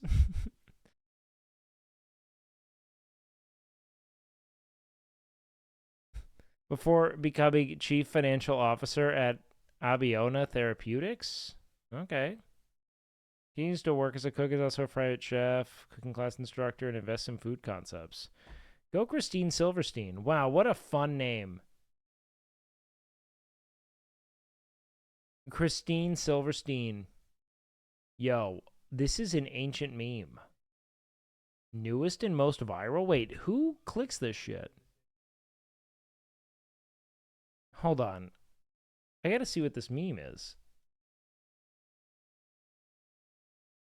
I forgot about like the awkward penguin and like, God, those memes sucked. Okay, I'm moving on. How disappointed and frustrated I am with myself. Christine. I still can't believe that I was cooking in the presence of culinary excellence. Congratulations. Well done. I'm just honored to have been No, here. there's going- I expected a lot. Yada, yada, yada. Next episode. Weeks ago, America's best 22 home cooks began a journey. It's time. They went to It is so amazing being top 11, but today I want to be in the top 10, and the only way I can do that is stay true to my style of cooking. Welcome back, everyone. There are 11 of you left in this competition. You're almost in the top 10. Now, we know we throw a lot at you, always keeping you guessing. And trust me, tonight is Foul no Bachelor different. Frog was solid. It's time for another. Foul Bachelor Frog was my favorite at the time because it was like, I remember my mom loved it. I'd show my mom them, you know, because that was like just like the dark underbelly of your life that you didn't want to admit to. Mystery Box Challenge. That one was You can closer to a probably real guess meme than anyone by else. the two mystery boxes resting in front of you that tonight's challenge is all about choice. Oh, Now, on the count of 3, I want everyone to lift the box on their right Interesting. first. Okay. 1, 2, 3, lift. There you have a Cold cut? bunch of everyday ingredients that can be found right now in homes across this country. Ground beef, bacon, ham steak, tilapia. Is it just me, or do you guys also miss when they just made pretentious ass fucking like fine dining cuisine? I don't really want to see what they can do with canned food. I want to see them make awesome dishes. Iceberg lettuce, dill pickles, and processed cheese dip. Okay. Now, it's time to lift up the mystery box on your left. 1, 2, 3, lift. Oh, wow. Oh, wow, okay. These are all the things that I would buy at the grocery store, but I can't afford, so this is exciting. There you have the elevated luxury version of the ingredients in the first box. You have Kobe beef, a Berkshire pork chop, ahi tuna. Maybe we complain about them not doing enough. I never did. I always liked seeing more fine dining. Ready for the Mavs game Friday? Fuck yeah. Tuna dog. steak, Stilton, caviar, fresh peas, and beautiful black truffles. Wow, it's quite an array. That's right. It is a tale of 2 boxes. And the good news is that you get to decide which box you want to cook with. As far as we are concerned, there isn't a right or wrong box. We'll be judging you purely on the execution of your dish. Looking at the Wait, what did they film while he was still alive? Oh, God, yeah. luxury box, I mean, it kind of seems like a trap in the sense that if you mess one of these items up, that's going to sink you. When your 60 minutes starts, please put the box back over the ingredients you will not be cooking with tonight. Dude, fucking Cutter's about to make us an artisan ham sandwich. 100%. Got it? Yes, chef. Well, I toasted it. Put a little MasterChef logo there and mustard. Chef. Okay, lift your boxes. Your 60 minutes starts now. Yeah. I'm shooting straight for the fancy box. I've been poor and I've been well off. I like well off a hell of a lot better than poor. Have you?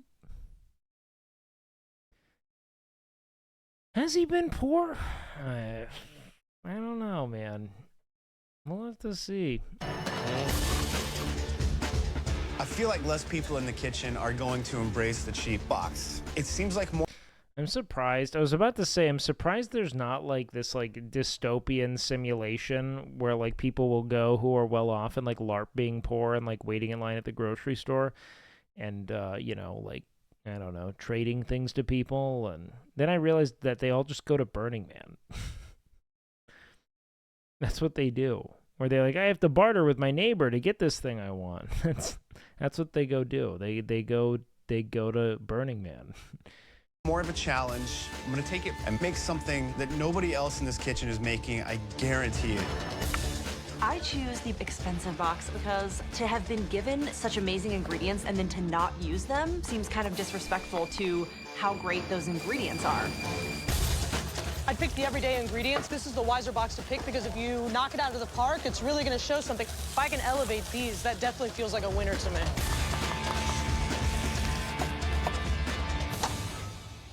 First time ever they have the choice between 2 mystery boxes. Do you want to show off and do Homegirl's something making a stunning with the everyday puree. box, or do you want to come out your comfort zone with They love luxury the puree, high-end man. ingredients? some devils in the boxes there. Kobe beef, I mean, do they really understand how to cook Kobe beef properly? That stuff dries out in seconds. In the everyday box, what do you take to take a tilapia, a fish that costs less than $1 a pound, and elevate it into a dish? You can do like a peanut-crusted tilapia with some soy, or you can do like a stroganoff. That's one of my favorite all-time dishes. Go ahead, boys. Go say it. Come on.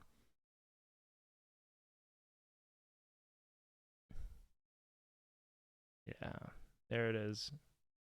Talk about working your hog right now, bud. Yep, stroking that thing off. There we go. I was went to a summer camp where they would serve beef stroganoff at lunch, and everyone, well, stroking off, dude. Who's stroking off for lunch? Probably like 13.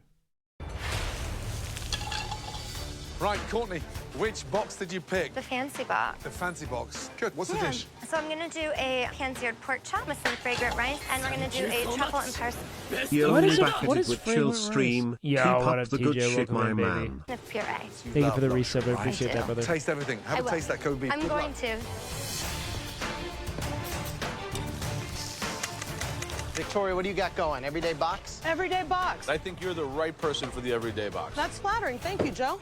So what are you going to make? I'm making a tilapia with a little pork, iceberg salad with a dill pickle and bacon vinaigrette. That dish almost sounds good. I'm almost excited to give it to you. I'm a little nervous. Wow. 20 minutes remaining. Come on, guys. Elizabeth from the luxury box. What are you doing? I am doing seared Berkshire pork chop, The best? rosemary herb biscuits, Wow. and a mustard cream sauce, and a little pea salad. I'm doing it all. The everyday ingredients, you just weren't interested, or? If you have the best, why would you say no to the best? Top 10 just around the corner. Who don't you see in the top 10? Oh, I don't know. Maybe Leslie. Oh, Leslie? All right, Leslie, fancy pants. Did you even consider the everyday box? No, what are you kidding me? So what are you making? I'm just making Kobe beef, pork chop, and the ahi tuna. Joe's like, good man. A trio of proteins, and I got a pea puree. Did you taste this? Yes, I'm working on it. It needs everything. And yes. Including yes. love. What's Okay. there? Parsnips with truffle. Are the truffles in there already? Yeah. Now you're talking my language. Great truffles. The problem with your food is you have not seasoned anything. You guys cannot You just blended a bunch of raw ingredients. You haven't done anything. even decide what truffle flavor tastes like unless you put salt in it. I did put salt in it. You Do did you not see put the any pepper? salt in it. You Do can't see tell the me you pepper? There's no salt in it! Like, why is this escalating? Why is Leslie even defending? It doesn't taste salty enough. Just fucking fix it, dude. Yeah, I put salt in There here. is and no I put salt in here. there. I There's put no a salt little in here. there. Listen, I'm not. It's not seasoned.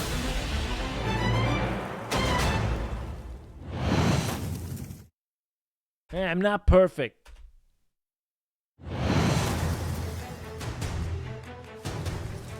All right, Leslie, fancy pants. Did you even consider Great truffles. what flavor tastes like unless you put salt in it? I did put salt in There there. is and no I put salt in Joe invented the everything bagel. here. there. I There's put no a salt little in in there. there. Salt is on It's that. not seasoned. I put a little at a time. What happens if I put too much salt in and then it's too salty? Good luck. I'm trying. Francis, how are you feeling?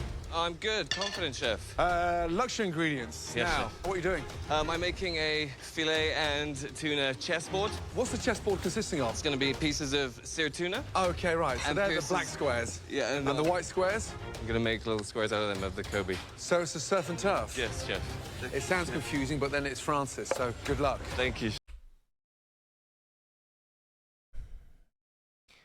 Homie's just making cubes of meat and upselling it. This is some Kanye shit. Yeah. For me, traditional is a little boring. I want to be the face and the voice of gastronomy. I'm hoping to show the Gastronomy. Just make tasty food. What do you mean gastronomy? What makes you say you're reinventing food here? They're cubes, bro. They're cubes of meat, and you're sandwiching them together. judges that such a basic, well-known dish around the world can be made into something totally different. Just under 10 minutes remaining. Speed up. That was Ben Starr's thing, to be fair. Yeah, but Ben did it in a way that was sick, and I liked it. Because Ben was just so ecstatic to cook. I don't think Ben would have ever said, I want to be the face or voice of anything, because Ben just wanted to make great food. There are some exciting, creative dishes out there. Come on. Victoria's everyday box sounds really interesting. Yeah, she's got a really spiced tilapia fillet. Elizabeth's, that sounds incredible. Beautifully roasted pork chop served with this really... Bro, the 4 hour, like, waking up at 9 and trying to stream normal hours for myself is, I underestimated how tired I get. Like, I had to put into context that this is like me streaming at 4 right now from a sleep standpoint. I'm so gassed. Really nice puree. Francis doing a beef and tuna chessboard. Yet again, he's thinking Raw? Beef and tuna? Torture for us. Oh, nice. Interesting. 58 minutes gone. Last 2 minutes. Finishing touches. We want to see some stunning dishes, guys. Start putting that chessboard together, Francis. Let's go, chef. 10, 9, It's literally just 8, cubes. 7, 6, 5, 4, 3, 2, 1, and stop. Hands in the air. Give yourselves a round of applause. Well done. That's a tough one. After observing and tasting throughout the challenge, the judges now take one final look to identify 3 standout dishes. The winner of this challenge will receive a major advantage in the next round. No way. To the 3 best dishes of the night that we are dying to take a much closer look at. The first dish, they did use the high-end box to perfection. Seasoning, absolutely spot on. Please step forward. Elizabeth. Wow. Elizabeth's a front runner, man. I chose these She's very crushing high-end it. ingredients. It's not stuff that I necessarily cook with, but going with risky proteins, it's what you have to do to get people's attention. And I'm terrified. It's terrifying. Describe the dish, please. It's a pan-roasted Berkshire pork chop sliced over herb biscuits with parsnip, rosemary oven fries, and a fresh pea salad. The sear on the pork is beautiful. Explain the sauce. It is just a grain Sear, mustard sear. cream sauce, butter, cream, mustard, and salt and pepper. Whole grain mustard's so good. It's sophisticated, seasoned beautifully. Biscuits are delicious. You've gone for the high-end ingredients. You've done them justice. Right now, a serious contender. Really pleased. Absolutely delicious. Great job. Thank you. So, I mean, taking a look at this, the cook on the pork, it's cooked through, but it's not dry and crumbly. You know, others should start looking at you for inspiration.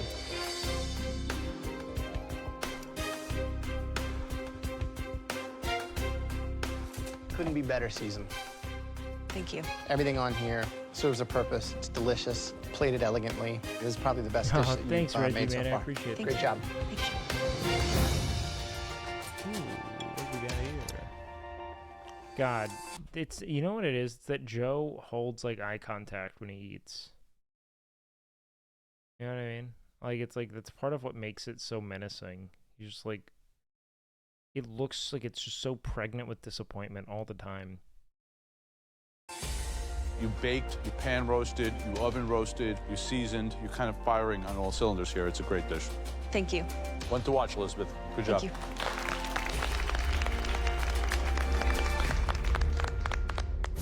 The next dish that we want to examine further, this home cook took the everyday ingredients and turned them into a restaurant quality plate. Please step forward. Victoria. Boom. Nice. Wow. This is legitimately me on a plate. Everyday ingredients is the kind of stuff that I've got in my refrigerator at home. I feel that I elevated it, and I'm really excited to see what the judges have to say about it. So, tell me exactly what we have. There's a ham steak with a little cheese sauce and the fillet of tilapia on top. Bacon vinaigrette over the iceberg and some potato crisps. So we've got our tilapia. The bacon is underneath it here? No, that's actually a piece of the ham steak that I crisped up and put a little bit of the nacho cheese sauce. Nacho cheese sauce. Right. In a MasterChef dish. Well, yeah, you gave it to them.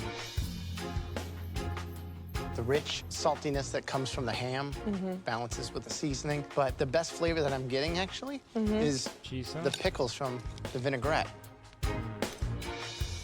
Simple dish, elevated Vinegar everyday is ingredients. so You made it hip. OP, Really man. good job. I mean, have you won a mystery box yet? I have not won a mystery box yet. They're about to This is the give it night. to her. They Thank do you, this Chef. all the time.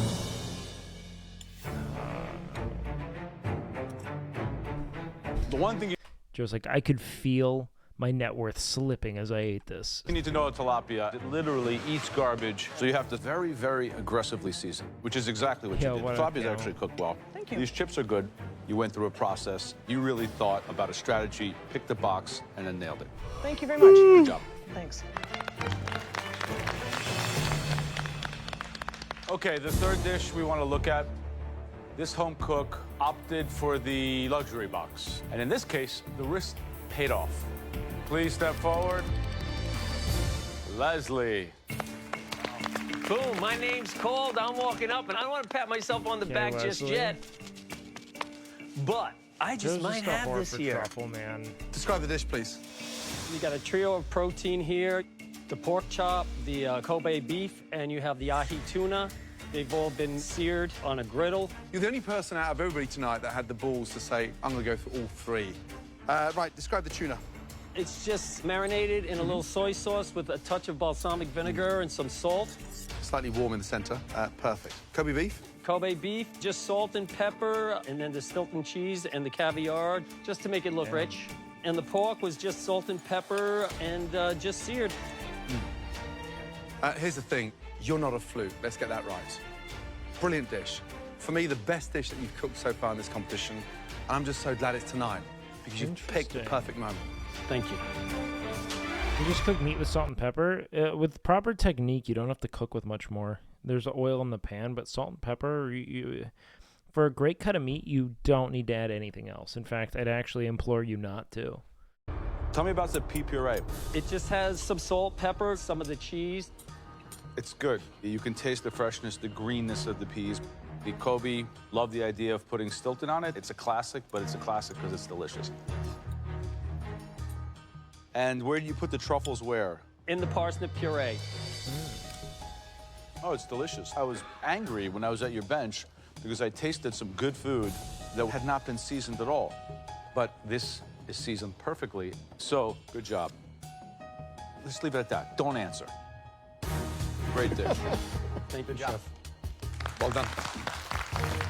Good job. Dropped her out so much. Elizabeth, Victoria, Leslie, three amazing dishes. Boys, I'm tired. Only one I'm dish fucked up. can win I tonight. hate this. And that person will then go on to receive a huge advantage. Don't I want talk. that advantage. I'll be one step closer to writing the cookbook that I've been dreaming of for years. At this stage of the game, it literally is game-changing. This isn't just some fun, get a advantage, win a mystery box, man. I want this victory badly. I want that $250,000. The best dish that we thought was the most creative. This is an opportunity of a lifetime. Forget the money, forget the book. I want that fabulous Master Chef trophy. Congratulations.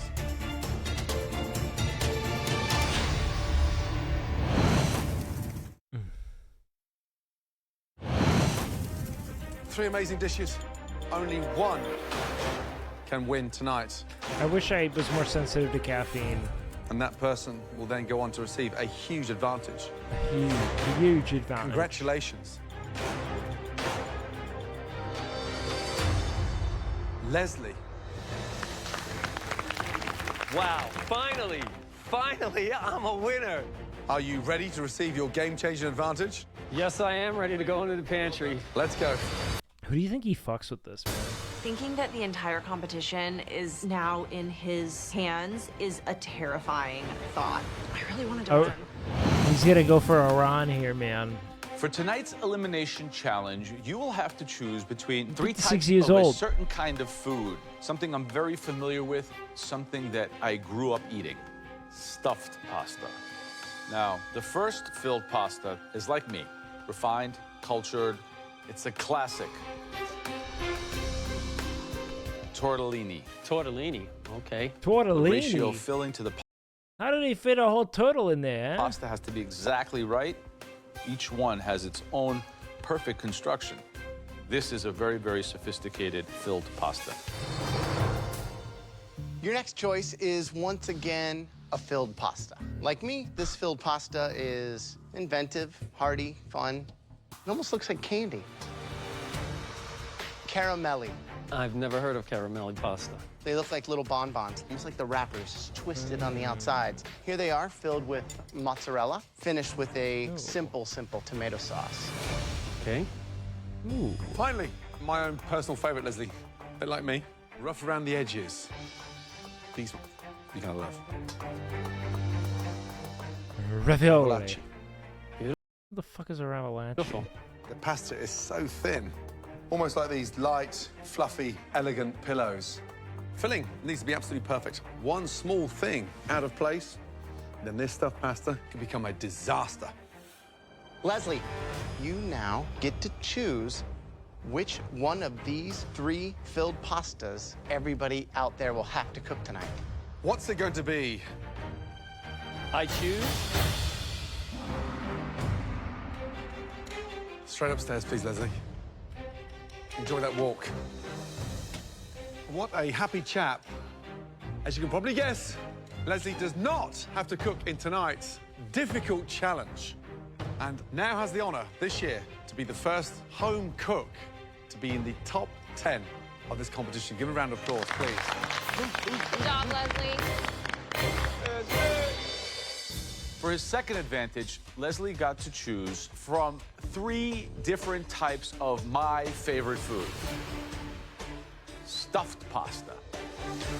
We're looking for a homemade, fresh pasta, good enough to be served in any one of my restaurants. Tonight, Leslie chose the beautiful caramelle stuffed That looks hard. with mozzarella. I don't know what caramelli pasta is. We don't have fancy Italian restaurants, at least not where I've been. You 10. Willie's gonna fucking dominate. Yo. I got a raise at work today right before my Thailand trip, and I think it's all thanks to the advice you have given me and chat for fitness and some life things. Thanks a bunch, Wanted to dude. pay it back in a small way. Thanks, dude. Invite still stands, JK, unless... Hey, big love, man. I'm stoked as hell for you, dude. Thank you so much, man. Home cooks will have 1 hour to make us the most perfect, beautiful, fresh caramelle in a delightful tomato sauce. Trust me, the most difficult one to pull off tonight. He did it for a reason. And Okay, no problem. I'm actually falling asleep at the chair. I'm gonna run downstairs real quick and see if like a handful of blueberries fixes this. Give me 1 sec, okay?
Invite is open to all of chat too. Anyone want to come to Thailand to kickbox for 2 weeks?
When streamer goes away, the rats come out to play. We wait all night and day, to rat jam when I say, beach, mouse, beach, mouse. Beach, mouse, beach, mouse. Beach, mouse, beach, mouse. Beach, mouse, beach, mouse.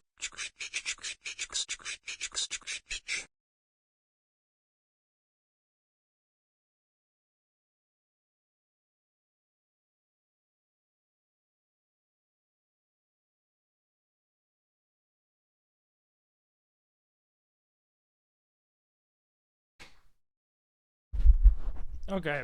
Sorry, guys. Oh. Anybody nervous? Yes, chef. So you should be. I was actually nodding off. Like, it was super bad. Like, I couldn't... I wasn't saying anything. I was just passing out. Your 5 minutes in the pantry starts. Yo, I'm going to the game on Friday, really. Let's go. Come on, Jenny Vitello. Lift those tattoos up. Tomatoes. When I get in the pantry, I'm looking at the dish. I pick it up and see how it's folded and see how it's twisted. I mean, I just know it's supposed to look like a candy, I think. So I'm kind of nervous a little bit. I don't hardly ever cook any Italian food at home. Anybody seen Gorgonzola? Just in Honey. case, as usual. I see all Gorgonzola? the ingredients and I'm like, bugger it. Forget the traditional pasta. I need to shine in this challenge. I'm gonna dye my pasta with beets and make it like bubblegum. Go bold, you know, go big. Okay, guys, let's go. Joe's gonna fucking skewer him. Willie is in a hurry. Go bold. Willie has you know, never go been in a big. hurry. Okay, guys, let's go. I have never seen Willie run. Bubblegum. Go bold, you know, go big. Okay, guys, let's go. Good. Francis has got real food in his basket. Excellent. Guys, don't unpack yet. Is everybody familiar with the Wow. pasta machine in front of you, with the hand crank? Yes, chef.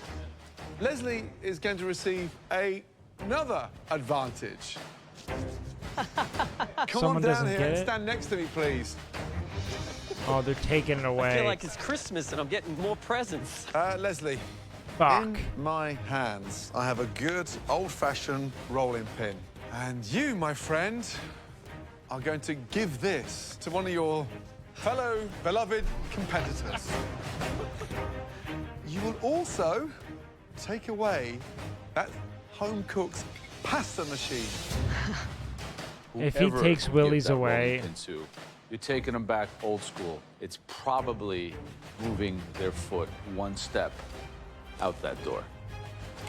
This is an opportunity of a lifetime Cutter makes a flatbread, baby. to really focus on one individual. Yes, this is what you say the opportunity of a lifetime is? To fuck someone over? That's what you would describe as the opportunity of a lifetime? Leslie, you fucking cock. And hopefully send them home. The kitchen is yours. That's such a rich people shit. Look at him beeline to Elizabeth.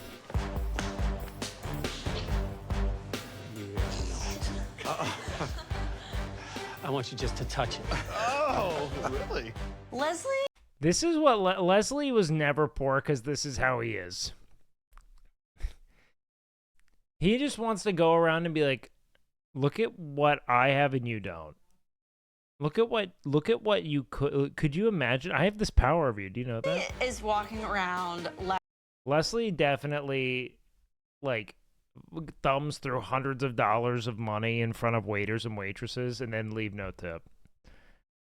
Like they'll be waiting. I'll just be looking at all the money in his pocket. A silver fox in a hen house. No. Teasing people. You know I love you. Yeah, Leslie, that's what I'm talking about. He just looks like he has waited his entire life to have this advantage. What if he just fucking beats Willie over the head with it? And he's having the best time.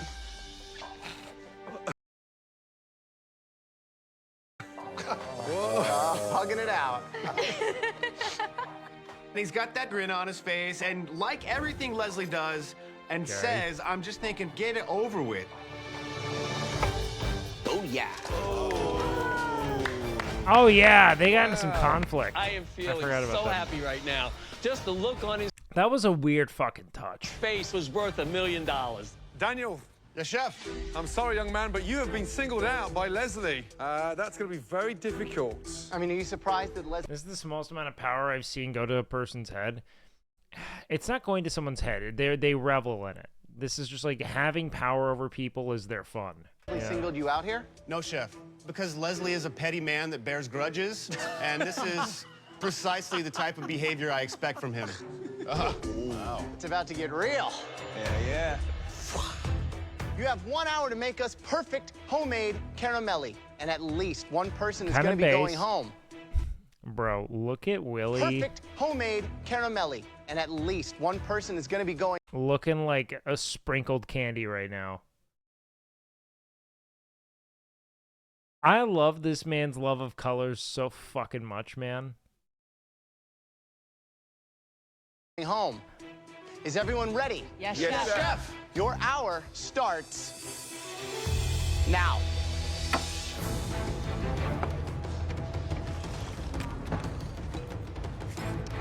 We know that this caramelli pasta is something that they're not familiar with. Now, times that by 100. How difficult is that to have to make with a rolling pin? You either know how to do it or you don't. If you've never rolled pasta with a pin, it's going to be very difficult. So simply, you have to sheet out a perfect layer of thin pasta. Cut Damn, out basically Aaron, that's squares. just You put in your fucking filling, dynamite. and then you roll them like a candy. Now, the most tricky thing about this contest is managing the water content of the mozzarella. Yeah. And if there's too much water in the mozzarella, in the filling, it will burst the caramelli. Very technical. Interesting.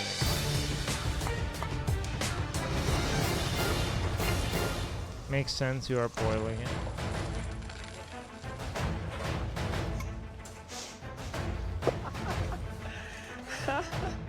I gave a rolling pin to Daniel because Daniel has been nothing but nasty to me from day one. Nasty. A real nasty broad. You see, she's real nasty. A nasty broad she is. My goal, hopefully, is to send him home, and I don't have to look at him anymore. So I'm going to tell you something. First thing... Didn't he call Hillary that a nasty woman?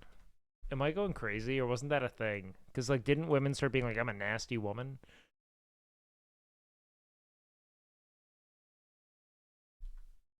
Well, Chris, I am on record as saying that we need to put more money into Social Security. This man won a presidency just being a shit. Like, he won the election. Security doing Trust this. Fund. That's part of my commitment to raise taxes on the wealthy. Look at this, he's not even listening.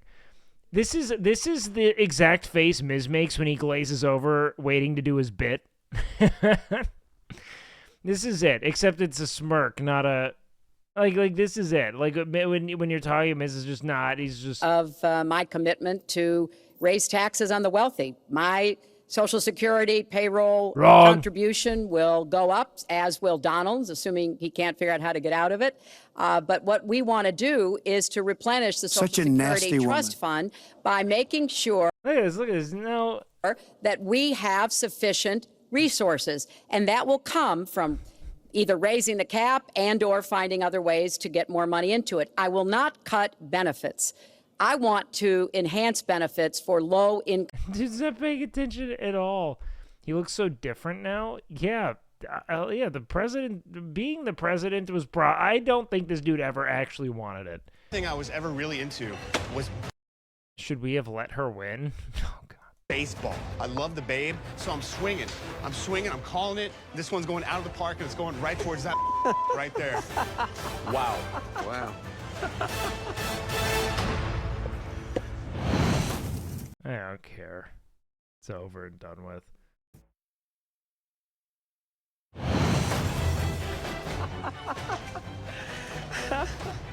I gave a rolling pin to Daniel because Daniel has been nothing but nasty to me from day one. First thing I was ever Nothing really but into nasty. was baseball. I love the babe, so I'm swinging.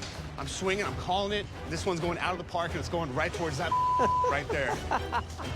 Wow, that is See, intense. that's why it shows you just how important it is to win these advantages. Gordon Ramsay loves the troops, man. 15 minutes gone, just under 45 minutes to go.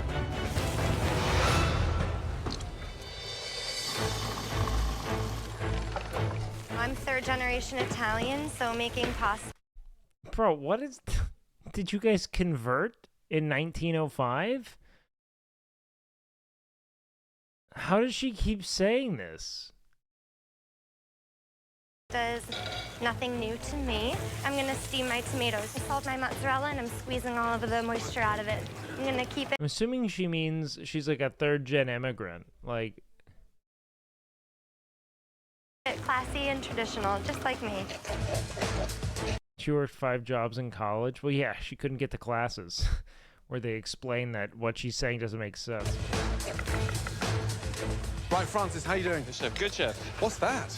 This is a beet-colored pasta, just to give it that caramel-looking color. Raw beetroot juice. WakeWilder jam, WakeWilder jam, WakeWilder jam, WakeWilder jam, WakeWilder jam. Just the colour. Yeah, I think candy and I think bubble gum, etc. You know, so. Are you always this adventurous? I mean, do you ever think about playing safe and just getting through? This is playing safe. You are nuts, you know that. Thank you, chef. I take You that are as He's the face of gastronomy. absolutely nuts. Good luck. Thank you, chef.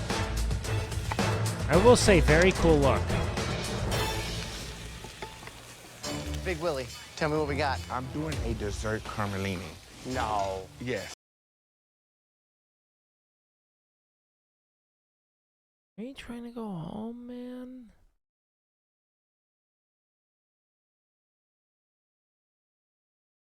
He's just having I got fun. squash and apple filling. Okay. And then I'm gonna make a creme anglaise. Doing that with creme anglaise, like in a dessert And bro is making the fucking cereal from Elf. The pasta from Elf.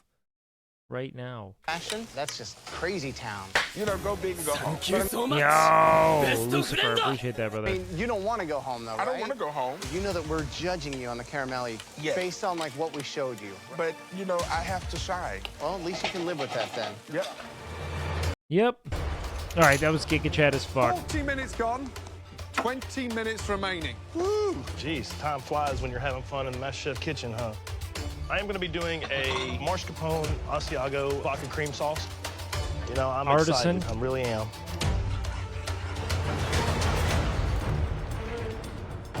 Daniel, you know what they call this in Italian? No, sir. If Willie goes home before fucking...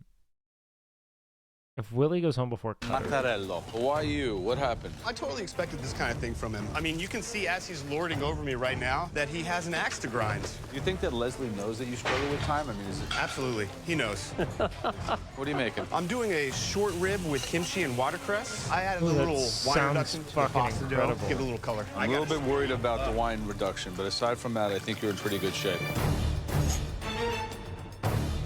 What generation of Italian is Cutter? Well, unless he decided today, probably first. Right, Miss Vitola, how are you feeling? Good. I have my first wine in here. Wow, that looks beautiful. Huh? What's inside? I'm keeping it classic with mozzarella balls. Oh, good. Everyone's going crazy with No. meats and beetroot pasta. Well, I put a little bit of ground pork in my sauce. It's definitely inspired as a sauce my dad Can you apply to be Italian? Yeah, you just have to send it to Mrs. P.O. Box. makes at home. Okay, good. Channeling my dad right now. You confident you get yourself into the top 10? Yes, Yeah. I am. Okay, just under 10 minutes to go. Awesome. Good Thank luck. you. Yeah? More interesting stuff going on out there. The highlight right now, Jamie Vitola. Sticking with tradition, and they are absolutely incredible. Courtney looks good as well. Yeah. Francis tastes dreadful. What is he doing over there? Raw beetroot juice in a pasta. Why are these people taking such risks to get into the final 10? I just don't understand. 58 minutes gone, 2 minutes remaining. Come on. I seem finish the boosted. touches. I'm not Let's boosted. go, guys. Make it look good. Tidy up those plates, please. Somebody is going home tonight. Make sure it's not you. 10, 9, 8, 7, 6, 5, 4, 3, 2, 1, and stop. Hands in the air. Wow. Seriously, well done. Tough challenge. All right, everybody. First up, this home cook was at a big disadvantage. Had the pasta All right, machine Daniel. taken away. Please step I bet forward. Daniel's goes Daniel. absolutely insane. My instant reaction when I'm looking at my completed dish is, hell yeah, I did it.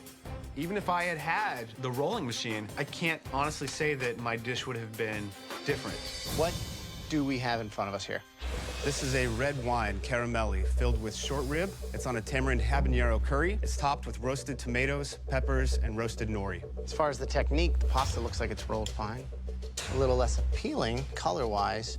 somehow you infuse the pasta with the red wine? Yes, chef. As I'm kneading the dough, I reduced 1 cup of wine. The color is certainly what I wanted to go for. It is what you wanted. That's what you wanted. Yes, chef. Okay.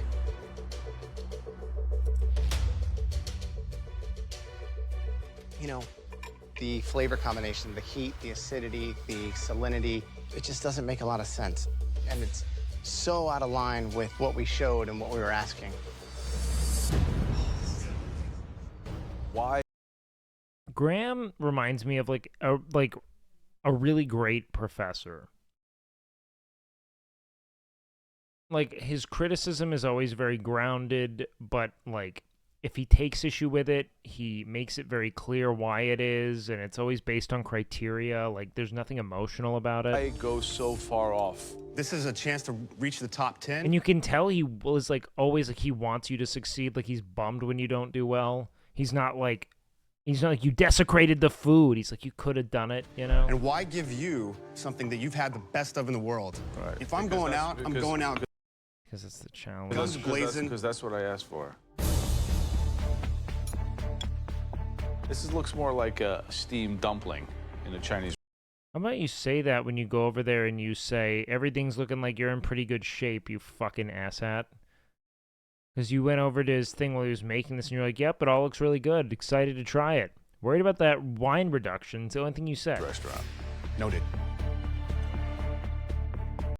Yeah. He's like, look, it's got to be. This isn't refined.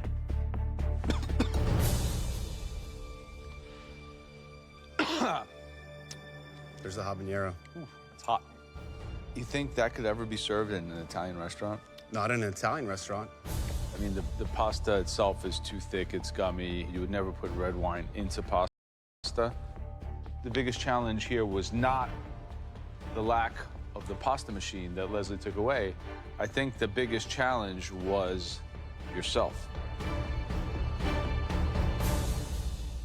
Look at the size of them. I got more pasta than filling. I just want to share the experience. Mm-hmm. No, sure. Mm-hmm.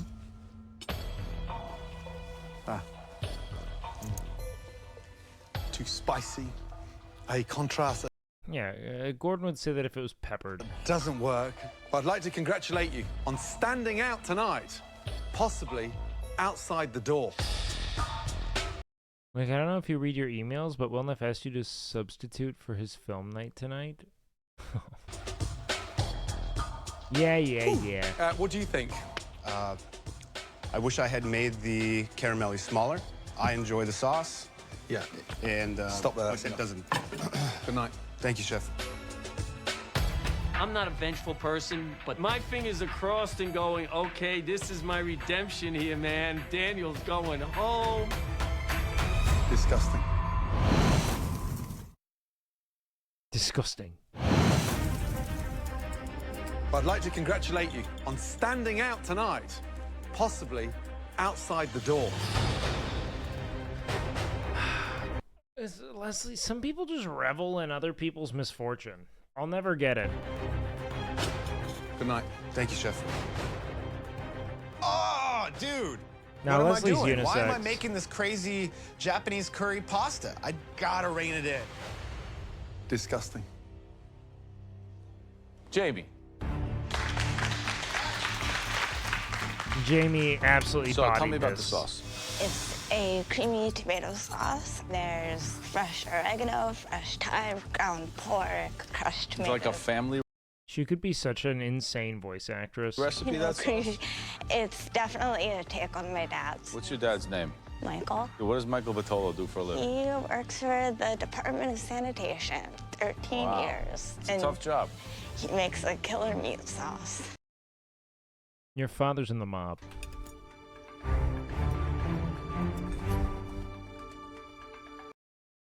What, as soon as you say to work in sanitation? You think I got mob ties?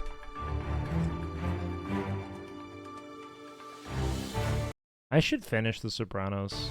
These are really great. This is a perfect interpretation of taking the spirit of what we asked for, making it your own. You added the sausage to the sauce and made it a little bit richer. The mozzarella is clean, milky, dry.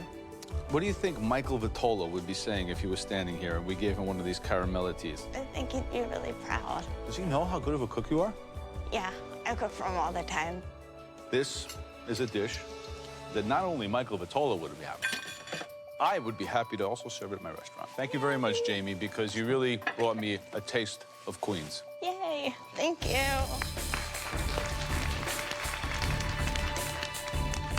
Oh, she's so sweet. Next Go, up, Jamie. please, Scottish Francis. Scottish Francis. They still call him that. There's no other Francis. What's the dish? I made caramelli pasta with beet juice, with short rib and mozzarella. The idea of beet.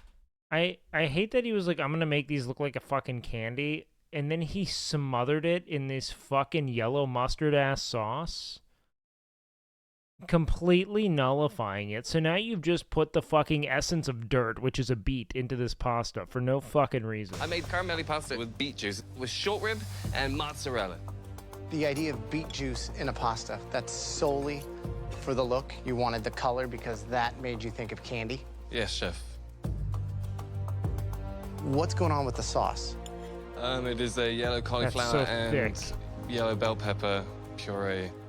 And the sauce I was just trying to create some summer and some vibrancy. That doesn't go together. So I thought I did, I was wrong. And there's no seasoning. That right there, it Oh, it's British. It's not his fault, man. tastes like fatty shredded beef. You know, when you have this as a sauce on top of that, and then it's encased in beetroot pasta, it's just not good. I support people that like to think out of the box and be creative, but it has to taste good, and it just doesn't. I understand, chef. Thank you. Making top 10 is one of the most important things. He's such a film student. We'll make just fucking 15 minutes of people screaming in a room. Be like, oh, there's a meaning to it. It's like, yeah, but people have to want to watch it, dude. Like, if it's not interesting, like, I don't care how, like, you know, like, profound the symbolism is in the film. If it's not entertaining, no one's gonna sit through it. For any contestant on MasterChef, should have kept it simple. I overcomplicated it. Next up. No, he's a music video Cutter. director. That makes a lot of sense. I made these Let's go to the little dish. twisty things. It's a short rib stuffed caramelli with a vodka white sauce and topped with roasted Oh, garlic. never mind. Wow, those are. Look.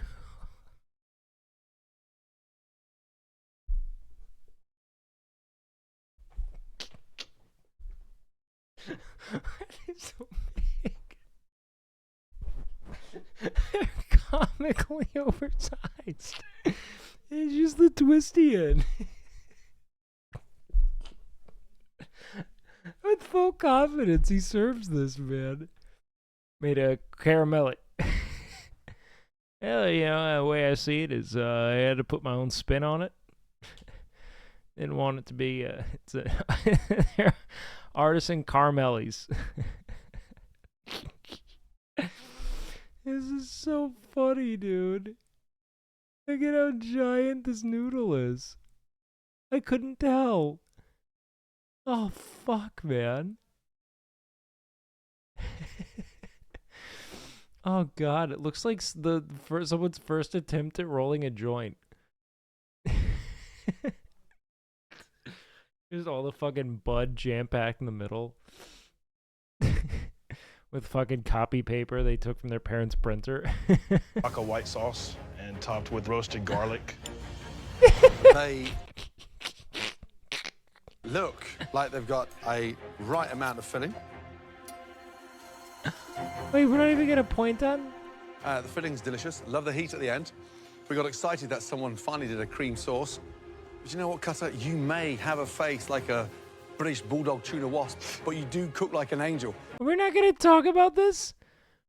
The enormous, just the fucking Don't sheer forget size of that? Appreciate it. Good dish. Thank you. Wasp. But you know what, Cutter? You the heat at the end. Like they've got a And topped with roasted garlic. they Like, look at fucking extra noodle. look. It tasted good, but this is a technical blunder. like they've got a right amount of filling. The filling's delicious. Love the heat at the end. We got excited that someone finally did a cream sauce. But you know what, Cutter? You may have a face like a British bulldog tuna wasp, but you do cook like an angel. Wait, that was mean as fuck.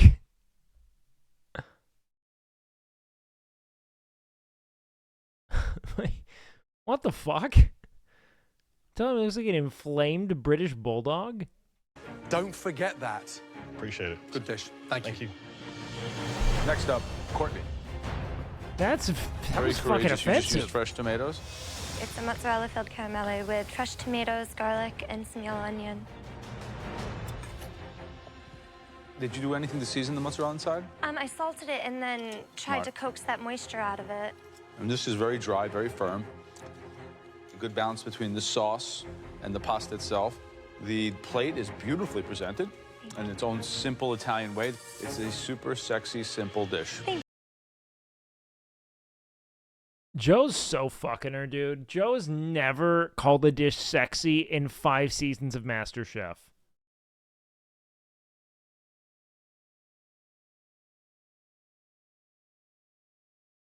Like, ever.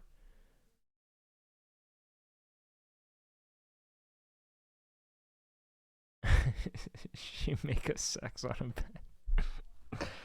You can definitely describe food as sexy. He's just never done it.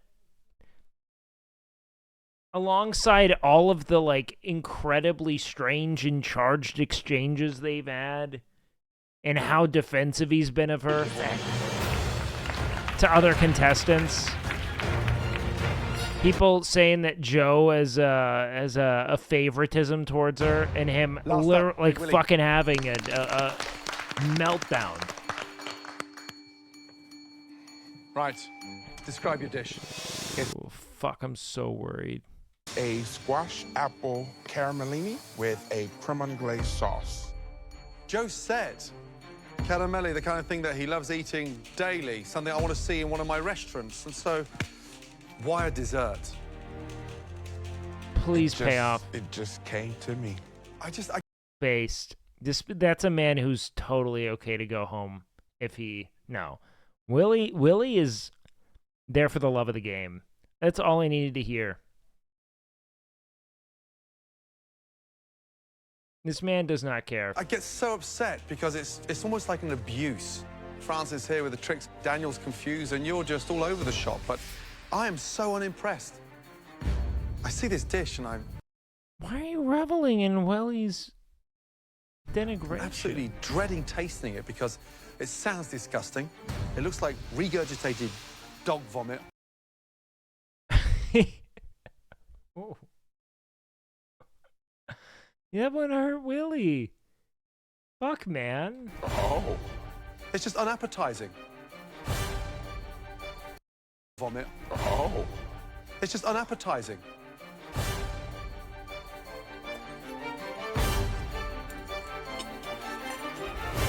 Excuse me.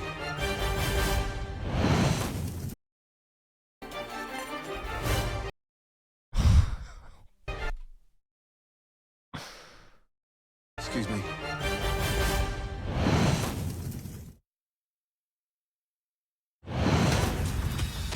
Why dessert? It just came to me. It sounds disgusting. Terrible day. It looks like regurgitated dog vomit. If Willie goes home, man, this It's was just not worth unappetizing. staying up for.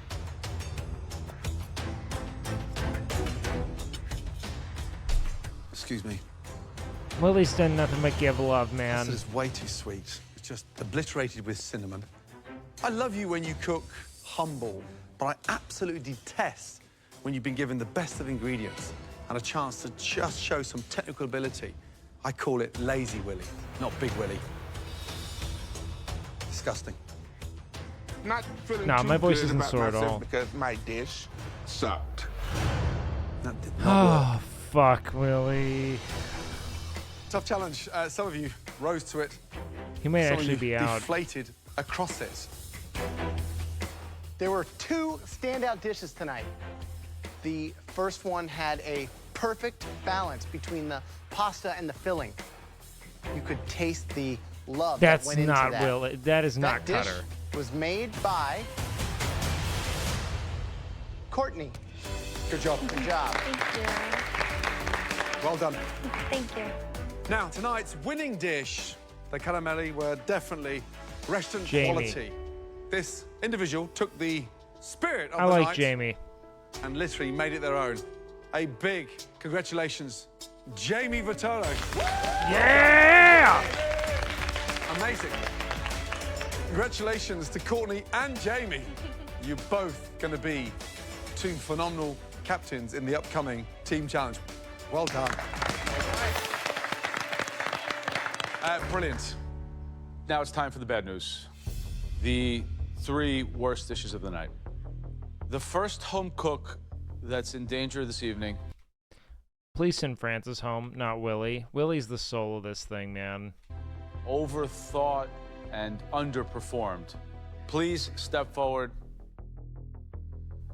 Daniel.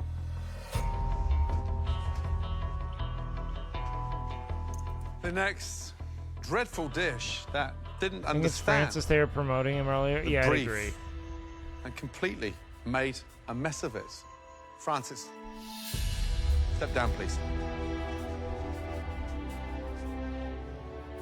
The final home cook in danger tonight went way too far out of the box, out in orbit somewhere. Big Willie.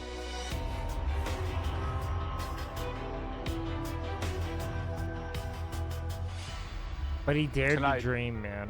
All of 3 of you were so desperate to stand out. And as a result, at least one of you will be standing outside of the MasterChef kitchen tonight. Daniel and Willie, take a step forward, both of you. No. Tonight, you both performed badly. In fact, you were galaxies away from where we were hoping this was going. They're safe. And tonight, Daniel and Willie, you are both Going back to your station. so lucky that you dodged that bullet. Both of you, say goodnight to Francis, please, and go back to your stations.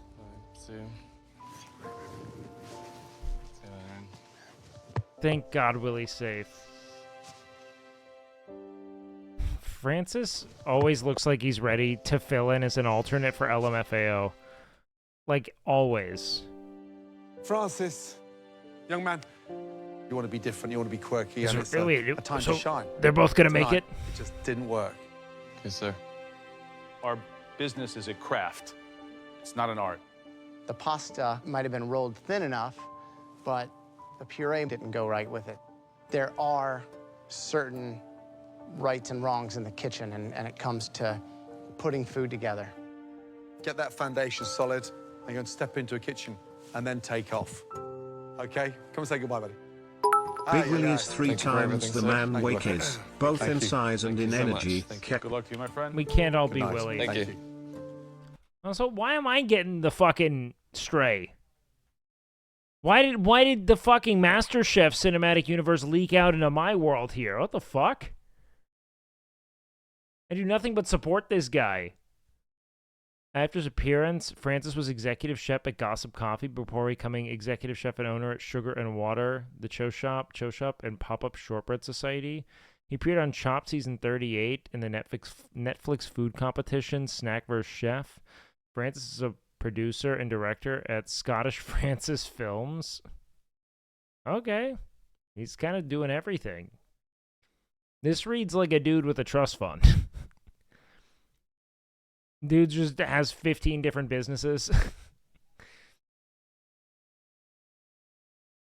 I mean, I don't think he is. It's just that's a lot. I'm very sad that I'm leaving. Being here in the MasterChef kitchen has changed my life. Francis. Dude, this guy's so ready to party rock.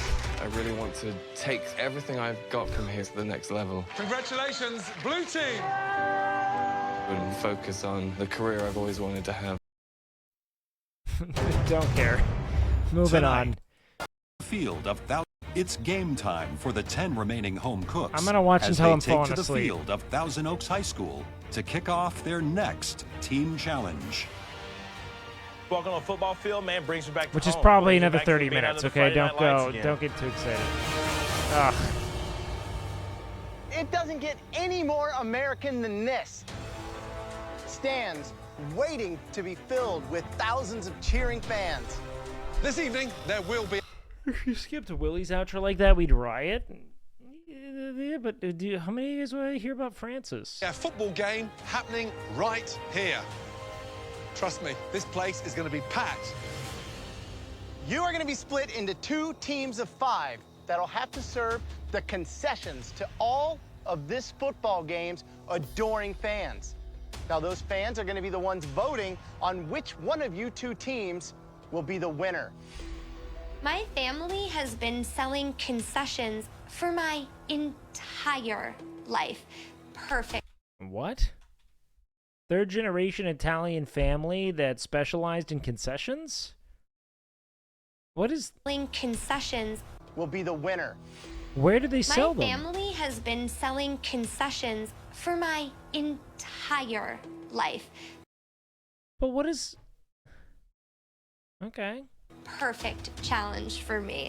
Jamie and Courtney, since you two had the best dishes in the last elimination challenge, you are tonight's team captains. I'm a very soft-spoken person, and my biggest concern is not being able to be loud. Jamie, since you had the best dish in the last elimination, you get to pick first. Yep. But the teams are going to be picked in somewhat different manner. Instead of you, Jamie, picking your own team, you're going to be picking your opponent's team. Okay.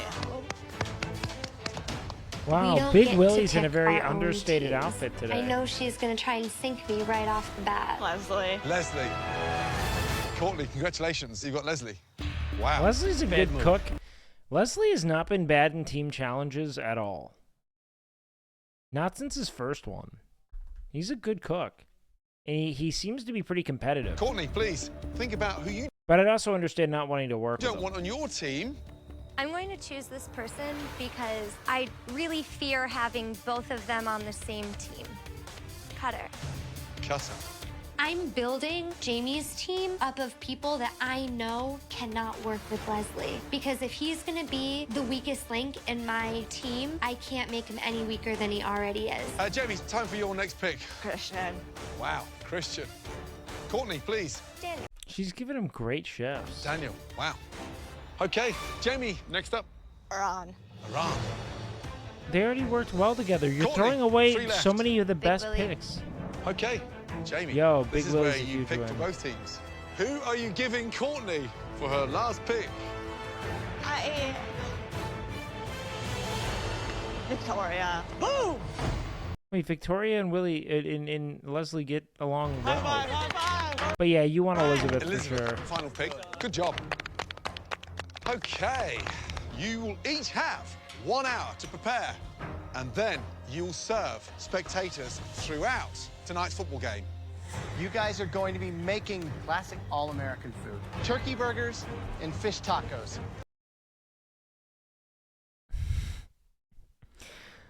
You just described 2 things that were pretty un-American.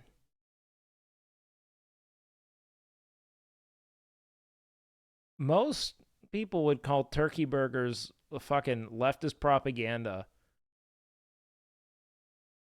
And fish tacos are literally Mexican. Like, If they take a burger from the blue team, they're also going to take a burger from the red team. Food needs to be ready when the game starts. You guys had better keep up with that demand. In the No end, even the fans interpretation. will be deciding your fate. It's time to meet the players.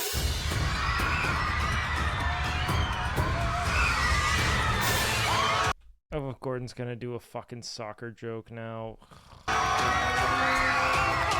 Oh, this is flag football.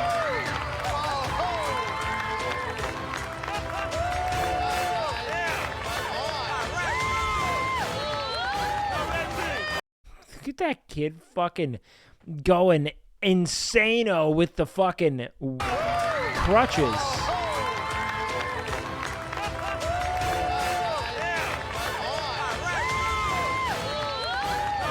Yeah, it's obviously Great regular to see football. you guys.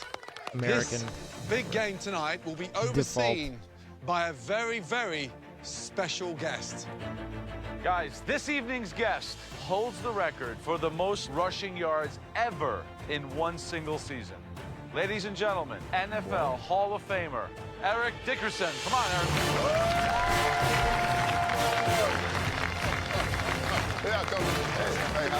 Eric Dickerson comes out. This guy is a legend. He's one of my football idols. What kid did not grow up and want to be him? Thank you, thank you. Childhood obesity is a big problem in this country, and NFL Play 60 is trying to fight that. We want Look at these kids just taking in how bad it is to be fat here. to try to encourage every problem in this country. Thank you, thank you. First thing, you fucking fatties. Childhood obesity is a big problem in this country, and NFL Play 60 is trying to fight that. We want to try to encourage everyone to be active for at least 60 minutes a day. I remember those An amazing commercials. program. MasterChef.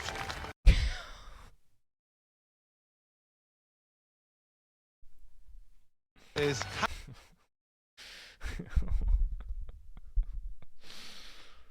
Yeah. happy to make a donation to Thousand Oaks High School in support of NFL Play 60 initiative. That's how Graham lost the weight. He just played for 60 minutes a day. Red team, blue team, are you ready? Yes. Hey, Your don't 1 drop hour the prep willies.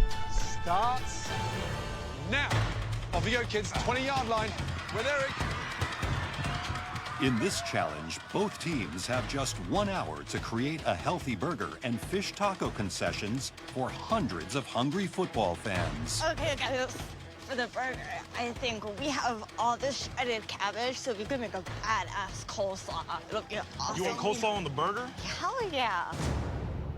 Jamie put out some ideas, and I was like, oh my God. I think we're in trouble. The coleslaw will hold up better than lettuce. Jamie? Okay, I'm going to be straight up with you, man. Jamie is cooking so hard, but not for a general audience. I would eat slaw on a burger, no questions asked. In fact, remember when we did Fat Camp and I made them like a 500 calorie fucking like 75 grams of protein burger? I put coleslaw on it. It was fucking dynamite. Yes. And everyone liked it, even if they said they didn't like coleslaw, because they made it Can I solid. think about the burger with you? Yeah. Rule number 1, know your audience. You're in Los Angeles. Yeah. I don't think the coleslaw is a good idea for the burger. Okay. Ryan's or fuck, I don't even know this dude's name. Daniel's What do you right. think on the burger? Thousand Island Why did you just at me with no message? What the fuck is? grilled onions, simple lettuce. Okay. If you're not happy with that, Jamie, say you're not happy with it. Well, considering you guys don't like my idea, which is now fair we're enough. getting- I oh, honestly God, don't think it's fuck you all, correct. dude. Yeah. It is either. Then that's Okay, totally Thousand fine. Oaks sauce, You grilled start the onions. patties, I'll start the sauce, and I'll come jump over the patties with you. Having been benched by her own teammates, Jamie's red team has decided That was a very quick mutiny. to make a turkey burger with Thousand Island sauce. And for the fish taco, corn salsa with coleslaw. On the blue much smarter team, Coach Courtney takes control. We're not going to put the avocado on the fish because I want to have it for the burger. Okay. And I would like you to Okay. come up with a different kind of a cream with like cilantro. We can do a cilantro lime cream. Yes, Oh, I love that kind of cilantro thing. and lime. Come on, let's everybody work together. We don't want to do a pressure No, test. And no. Leslie wants to be on a winning My family actually served cilantro and lime my whole life. team. 1, 2, 3, blue, blue! The blue team has decided to go with a guacamole burger, and for the fish tacos, a cilantro and lime cream sauce. Here you go. Guacamole burger's not a bad play. Good job. First time we've seen Courtney as a team captain, Right. so it'll be very interesting to see how she does. I think Blue Team has the actual muscle behind him, and Courtney is going to find a way to harness that out of him. Jamie is Scottish the captain. Francis She's lost. not very vocal. She's not a spirited leader by nature. She's a talented cook. This whole stadium in 20 minutes is going to be full with screaming, ravished fans. So all I want to make sure is these teams are ready to feed them. Don't worry about the salt stuff right now. Get those patties made. Guys, right behind you, Jamie. We have enough. We just want a little bit. I'm trying to be vocal about the things we need to get done, but people aren't listening to me. Oh my god, when you wrote blue sexy team, I was about to ban you because those are kids. And then I was like, wait, the blue team in the aprons. Did not compute for a sec. I was like, what the... My dude, what are you writing? We have two tortillas. We need 2 tortillas, guys. Hey, be careful not to talk over Jamie. I'm missing a lot of information from Jamie. It's got to get done. While the red team struggles to get in the zone, the blue team is relying on Christian to score a touchdown with the turkey burger.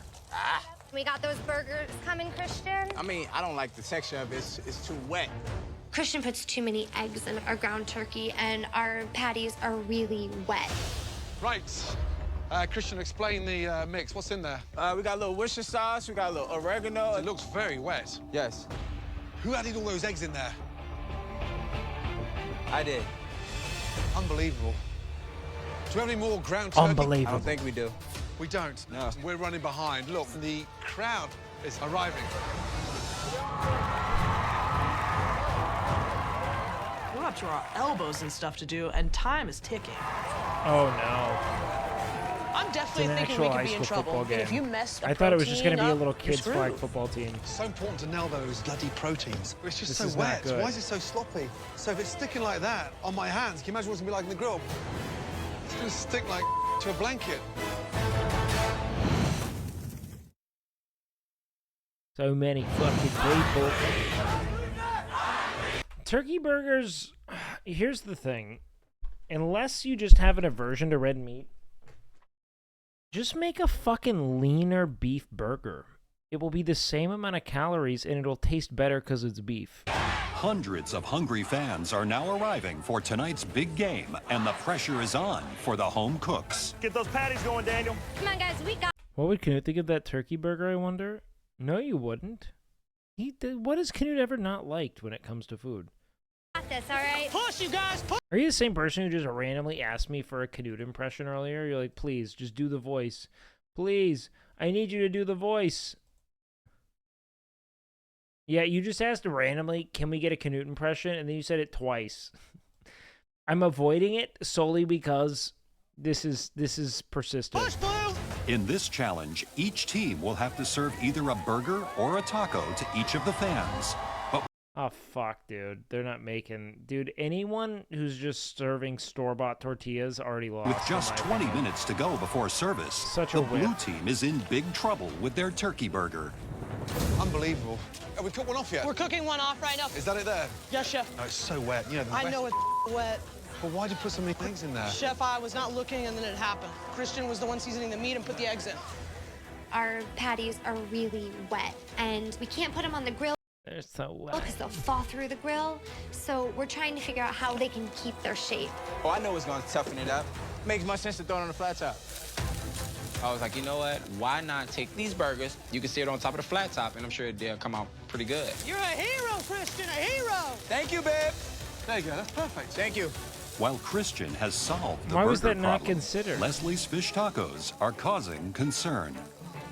Put more seasoning. I don't want to put too. I'm telling you, you're gonna Leslie does not like using seasoning, bro. you're gonna be too It just, salty. but it needs to be I know, flavored. I just learned something about Leslie, that he doesn't know how to season food properly. For every What do you mean? It's been the complaint every challenge. one step forward that Leslie takes, he takes 2 steps backward. Over on the red team, Cutter has taken Heck. over cooking the fish, How you doing, my man? Not good, man. It's breaking apart. and it I've never done this. soon becomes clear that he is in over his head. Cutter, please do not destroy any more fish. I don't do these sea cows. Jamie, I'm trying not to, babe. It's a lot harder than it looks. Cutter just can't get the movement of the spatula down. You gotta move them like one piece at a time. You see, they don't fall apart on me. So when he lifts the fish, he's breaking it, and that's the problem. He's just fucking butchering it. All right, Before yeah, service Lancers. begins, the judges sample the blue team's food. Taco looks nice. Bland, right? Yeah, they need salt for sure. Let's see if they were able to cook their turkey. Looks juicy still. Look at that. Now that's a turkey burger. That's delicious. That's awesome. Courtney. Yes. Calling it right now, bro. Christian's about to serve up some raw-ass chicken, or raw-ass turkey, without a doubt. That is too thick a patty. They will not all be cooked. Once the rush hits... So tacos are bland. Fish is really bland. Needs a lot of seasoning, a lot of work. Yes. Burger is absolutely delicious. Thank you. Now, That's going to be our raw debacle, 100%. That was Christian. He nailed it. Yes, he did. He did a great job. Who's seasoning the fish for the taco? Oh, That it's is time to Leslie's. throw him under the Len, you bus. should go manage Leslie. Bland. Leslie is very stubborn. If you yell at him, he just yells back and nothing gets done. But if you have I'm Chef 56 years old. I think I know how to season a turkey. Ramsay say it's not good, then he'll do it the right way. Leslie, they want a lot more seasoning on the fish.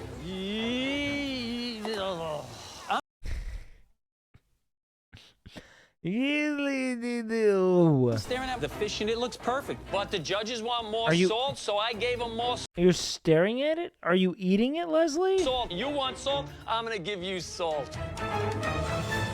Oh, Red he's Team giving burger. salt, man. It's raw.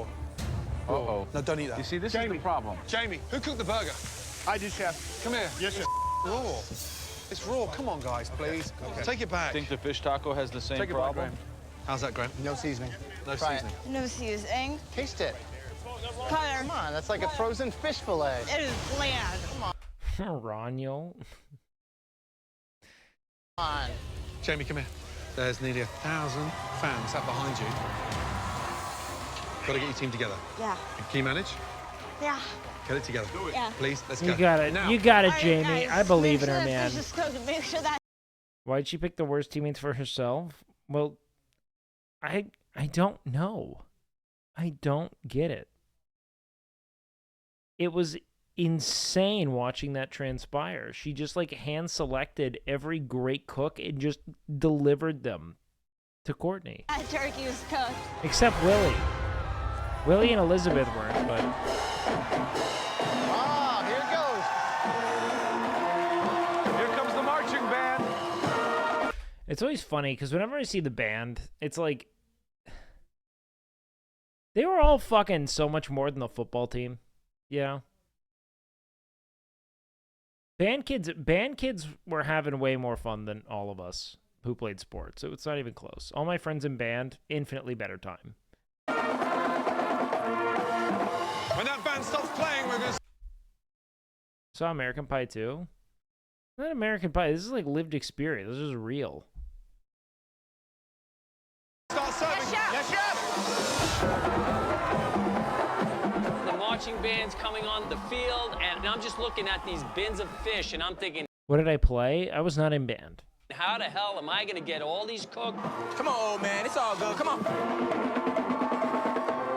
Y'all burning stuff. But really, that might just have more to do with the fact that it's it's co-ed. I think if there were co-ed sports, that would probably have similar outcomes.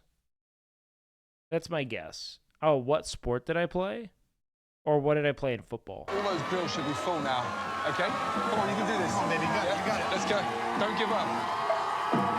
Pull it out! This is it! Now or never! Leslie's time to shine. He's gonna win. Band kids are so horny. American Pie's real? No, they're not.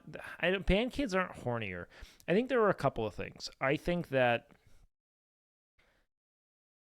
and this is me painting in broad strokes here, but I think that generally speaking, this was my experience in Texas, that people who played football had more of like an image concern typically. People who were like, you know, cheerleaders, football players, there was like a constant image consideration. And so they weren't being as like open and just like down to do fun shit. You know what I mean? There was this constant consideration of like, is this cool? You know what I mean? I think that stops you from doing fun things that are truer to who you are and like fucking up and making blunders, you know? Like there's just like a vanity to it that doesn't actually lend itself to having fun and ultimately having sex. But I think even beyond that, it's really just a matter of it being co-ed and the fact that they had trips together. I think anything co-ed with trips when you're like at your most fucking hormonal is always going to end in some kind of sexual contact, you know? But I played a position called wingback, which was like, It was like a receiver running back. We played a wing tee offense at my high school. It doesn't really make sense to people. That's right, man. I am not a five-time loser.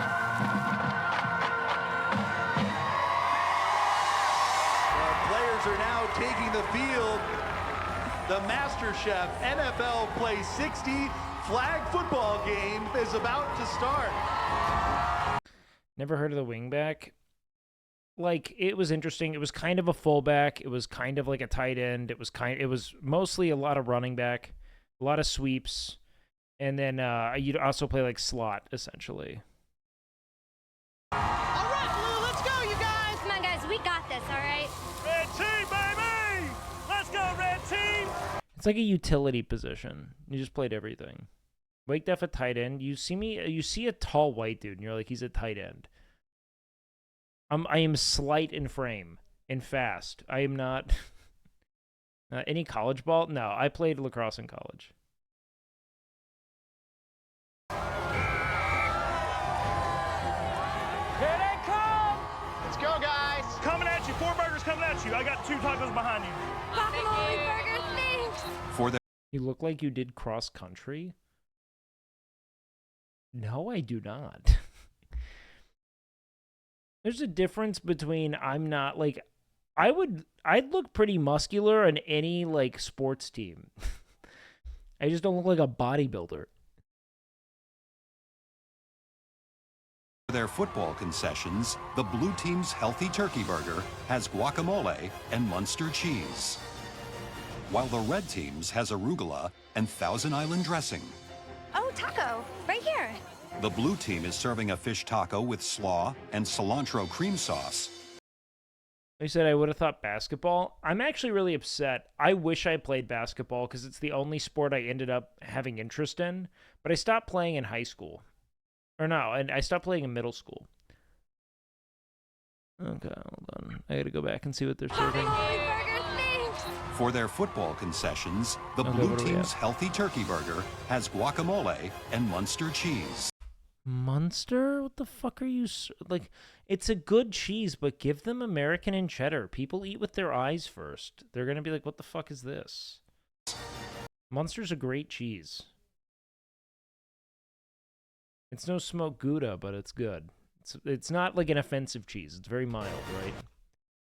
You know what Jacob says I'm all for sandwich? It's creamy and mild, baby. I don't think much about it. How about the Mavs? Well, I was working, but I look forward to watching the game after this while I play Bannerlord. While the trying to fall asleep. Red team's has arugula and Thousand Island dressing. Oh, taco, right here. The blue has arugula. Did you not put cheese on it? Why aren't you putting cheese on shit? Bannerlord. And Thousand Island dressing. Oh, taco, right here. The blue team is serving a fish taco with slaw and cilantro cream sauce. Ooh, the corn is such While a good the red touch. team's fish taco is topped with a corn slaw and an great decision. Avocado cream sauce.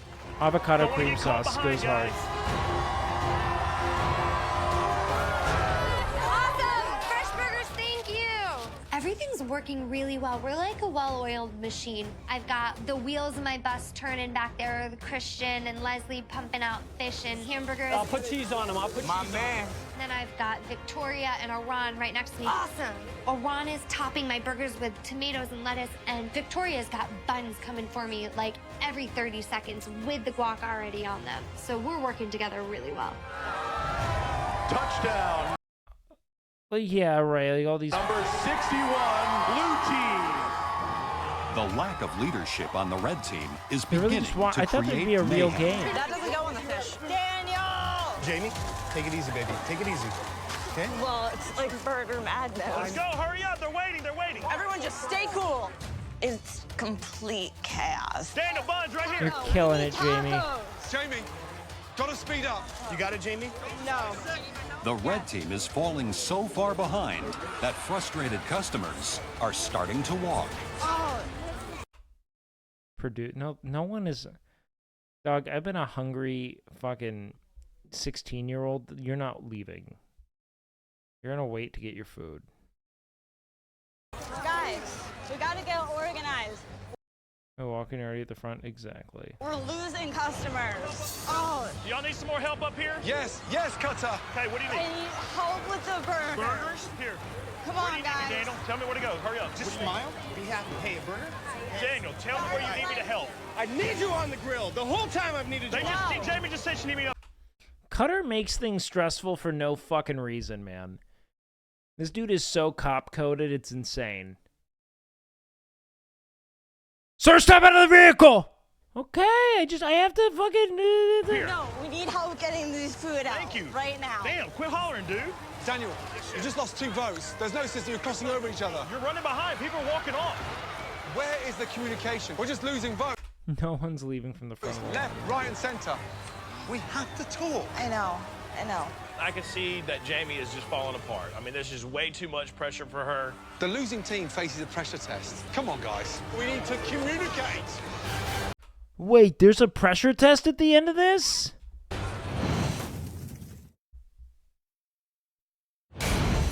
1 minute left until halftime.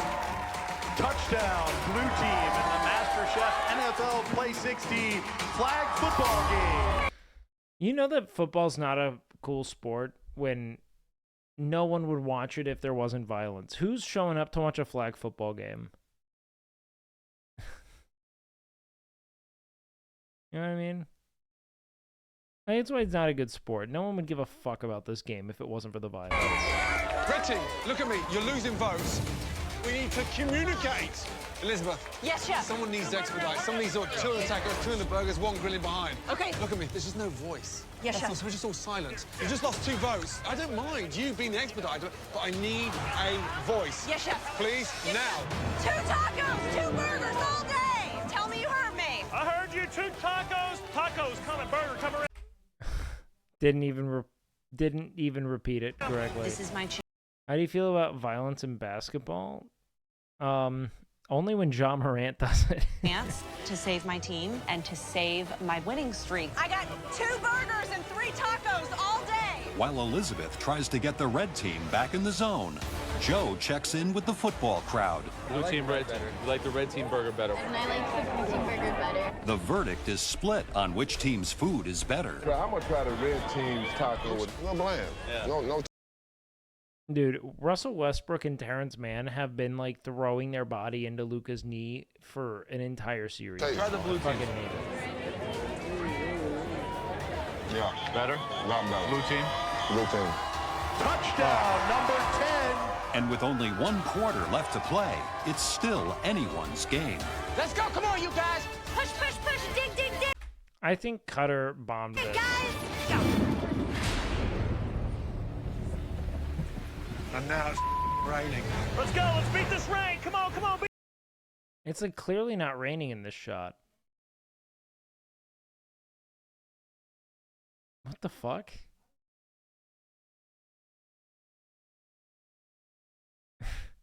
They clearly cleared out. Beat the rain. Let's go. Go, come on. Come on. Yeah. Push it out. It starts downpouring. So now we're like all hands on. Why are you doing this? Quit saying it's downpouring when it's not raining in any of these shots. It's offensive. On deck as fast as we can. Yo, that kid's kind of shifty. As fast as we can.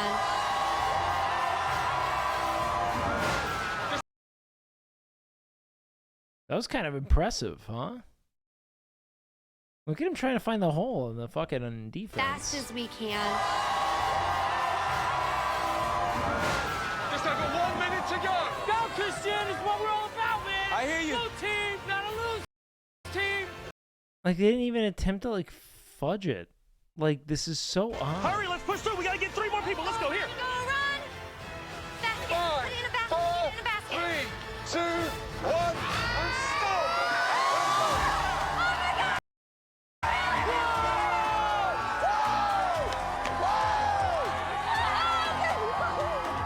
Okay, there's rain in these shots. But not in any of the cooking or serving.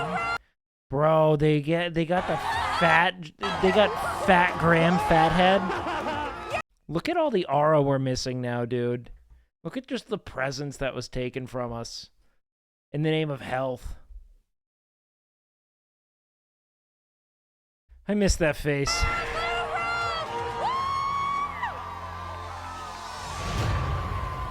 But the timelines don't add up. Like, the game is ending.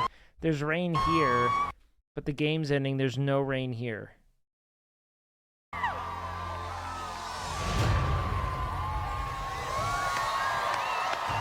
The crowd's votes have been counted, and now it's time to find out whose food the football fans preferred. Thank you so much for turning out on a night of absolute British weather. Thank you. Now, on to the results. Two amazing teams fought valiantly tonight, both on the field. Did you tell me to shut up? Why?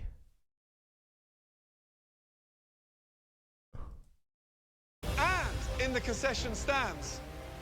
No. But just as you know, on the field of football, in MasterChef, there can only be one winning team at the end of the night. No way. Can't wait for them to say, Leslie, you are no longer a freaking loser.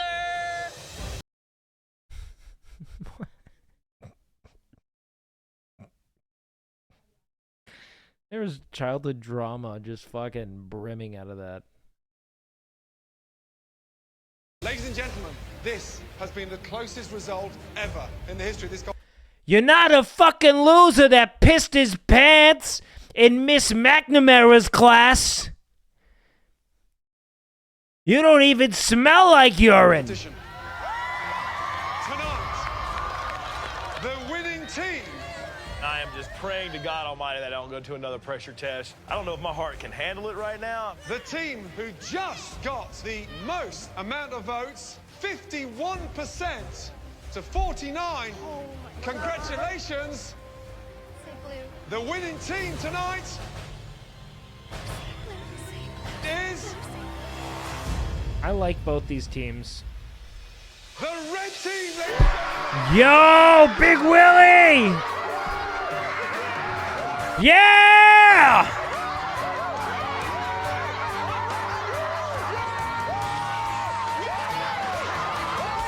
That's soccer, dude.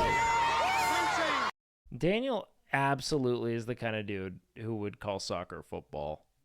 He's got it written all over him, dude. You know what I mean?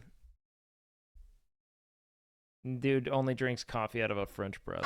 Unfortunately, that's what it's called, dude. Suck yourself. You know what? Not here. If you do that, you're a special person. That means you will now face. Imagine calling it soccer. Yeah, man, that's what it's fucking called. Where I'm from, like where this is shot, where all these people came from, they call it soccer. And you're making a special stance when you're like football.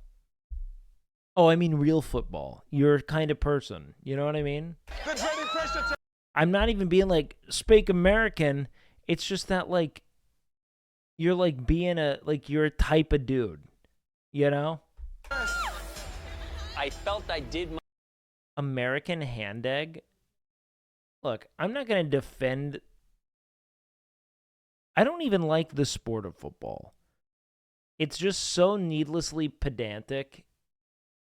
You know what I mean? Like, there's just no point. Imagine calling cookies biscuits. Yeah.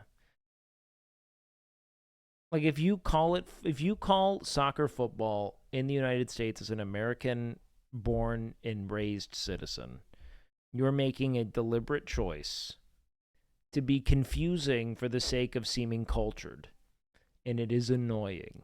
My job, and everybody on my team did their job. Maybe it's just in the cards for me to be a total loser. I don't know. It's like, I don't know what else to do.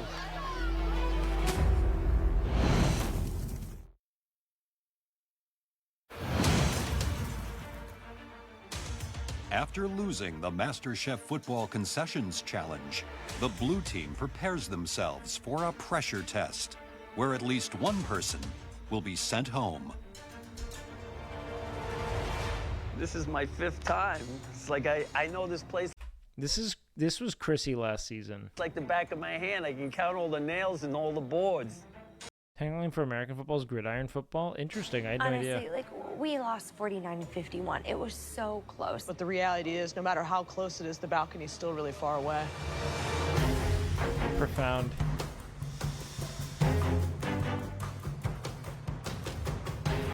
Shit, should we finish the episode, dude? Do we finish it, boys? Okay. I'm tired, but I think I can knock it out. I'm pretty nervous. This is my first pressure test, and the judges are really ratcheting up the competition, and so I'm pretty worried about what's going to show up here, what I'm going to have to do. Blue team, it is time for you to face the dreaded pressure test. But not all of you are going to have to cook tonight. And the person who will decide will be... Jamie from the other team? Courtney. Just in case you were wondering, as the team captain, you can, based on that This is a outstanding very stacked performance, pressure test. save yourself if you wish. I believe that I the bet you team will. worked so well together because they had a very good leader. And I'm going Yeah. to save myself. Excellent. Villain We're through arc. to the top 9 of this competition. So, your captain is safe. 4 of you remain. But Joe, Graham, and myself are going to save one more individual. I would think my name has to be in this one. Bro, you didn't salt the fish. Give it to Christian. And I'm outdoing every one of these young little whippersnappers, and I make them look silly. The person that we truly think deserves to be safe up on the gallery is going to be... Christian. Yup. You were responsible for that amazing burger. Even the first burger that you put out tasted delicious, and so did the last one. Good job. Thank you, Chef. Writing was on the wall tell there. ya. I get no respect. Leslie, nobody in the history of MasterChef has ever survived 5 pressure tests. Well, you haven't met me yet. Are you 3 ready to find out what you will have to cook tonight Ron to hates that stay she's in there, this man. competition? Yes, Chef. Yes, Chef. You know it's fresh because Leslie's content, these little though. guys Oh, shit. are still moving. All right. Arana's in her fucking bag here, dude. Plucked from the ocean literally hours ago. Still alive, prawns. She does I want you seafood to very make well. a prawn dish that is elegant in its simplicity, light, refreshing ceviche.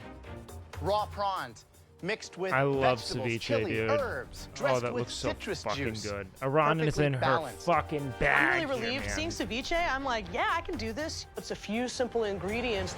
Now please head to your stations. Hold on. All right, come back.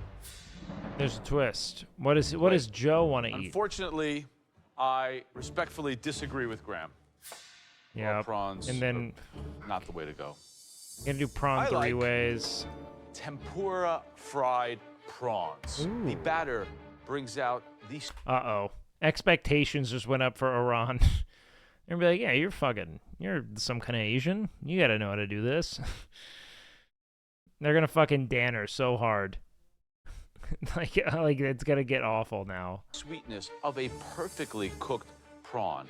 This is the best way to eat these little suckers. Obviously, I think Joe and Graham are completely wrong. I think what we got to do is jelly it. We put it in jelly.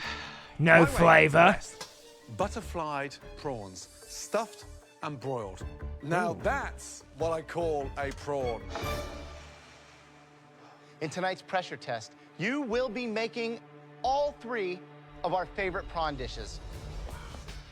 You have just 1 hour to cook us 3 incredible prawn dishes with 3 very different preparations. Now, please go to your stations. I mean, you gotta do 3 dishes in 60 minutes. Is that impossible? Nearly. And there's one more thing. There are 3 of you cooking in this pressure test tonight. 2 of By you are the going end home. of this challenge, just 1 of you will remain in the MasterChef kitchen. Iran. This is the top 10 of this competition. The stakes do not get any higher than this. I feel sick to my stomach. This is a nightmare of my first pressure test. Your 1 hour starts now.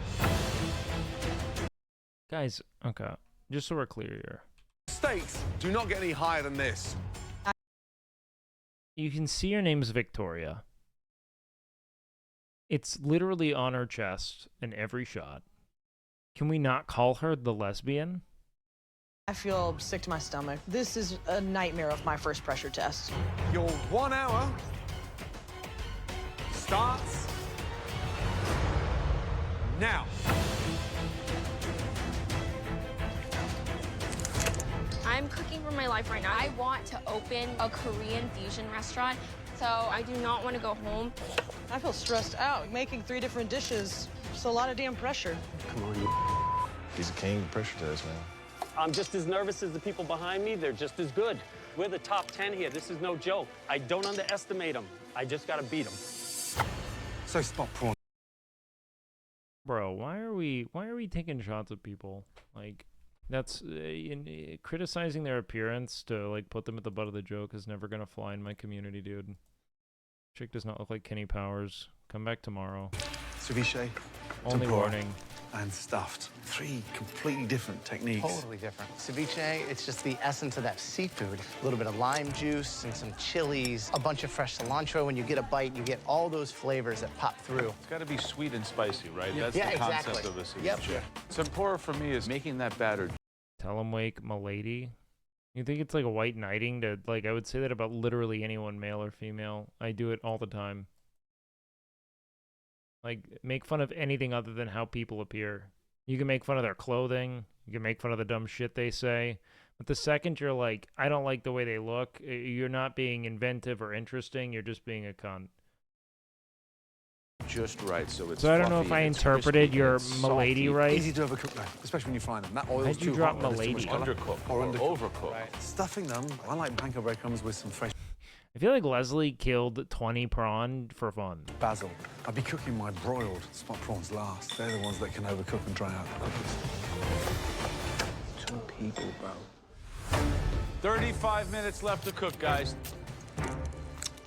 Malibu man, you got an 18-year-old, you got a girl from Brooklyn, and you who live overlooking the ocean where these spot prawns flip around in. Is this a done deal? Are you the winner? I do best under pressure, so hopefully I'm going to take this home and not have to worry about it too much. Good luck. Iran, Hi. how are we doing? I'm really stressed out. Why are you stressing out? It's just that getting all of them done in 60 minutes is a bit of a challenge. What about the ceviche? Have you made it before? I don't even know what it's supposed to taste like. Yeah, it's really large. You need it to be the right size so that it'll marinate. I do not care what Hassan made fun of. This is not his stream. I am not his like direct affiliate. I just have my chat rules. Yeah. 2 of the 3 of you are going home. You don't have a lot of room for error, obviously. No room. This is unreal. Victoria, Yes, chef. what are you most nervous about? Is it tempura? Is it the broiled? Honestly, it's the broiled, chef, because I know how I can easily overcook. They're more difficult than cooking a lobster. I mean, are you confident that Leslie and Iran will fall short of this one tonight? I have to be confident, chef. There's only one of us who's going to survive, and I'm going to be the one who survives. Good luck. 30 minutes gone. 30 minutes remaining. It's way behind. But you can't be scared. You can't be scared, Iran. Iran is scared to death. She's not even handling them properly. She hasn't even touched. Look, she's going at the shrimp with two big towels and trying. It's all wrong. It's only getting better, Iran. Iran has done great things in the kitchen, but this is the first time where she's showing her age. So now Iran is aimless. Okay. We need to time out or maybe outright ban the person who is like, Iran's young. She's probably going to have a hard time killing the fish because that was just them being like, I've already watched this, but I don't want to make it a spoiler. If only one is going home, maybe you feel like you could slide through. When 2 out of 3 are going home, no place to hide. 3 dishes in 60 minutes. Because I feel like they're I feel like they kind of gave it away. And if she goes home... This is crazy. I mean, this is... Stop reading chat? Shut the fuck up. You're hot and bothered? almost impossible. Now you get the aggro, you dingbat. I'm so thankful to be safe in the balcony. I didn't just dodge a bullet, I dodged a hand grenade.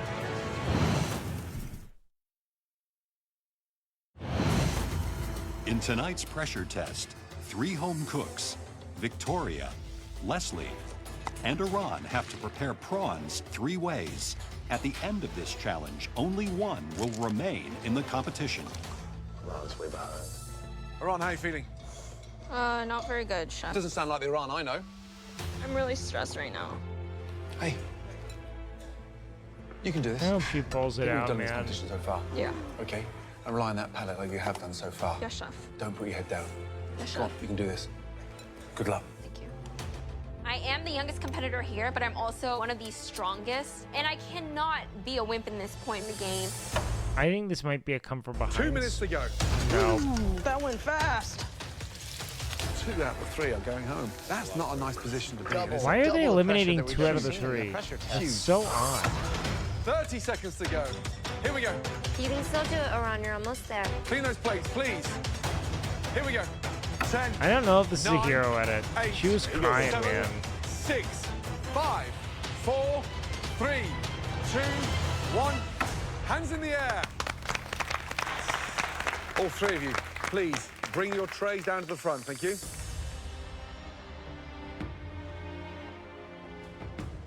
I hate to wish ill on people, but honestly, I'm wishing ill on Iran and Leslie. This is a pressure test that's designed almost to...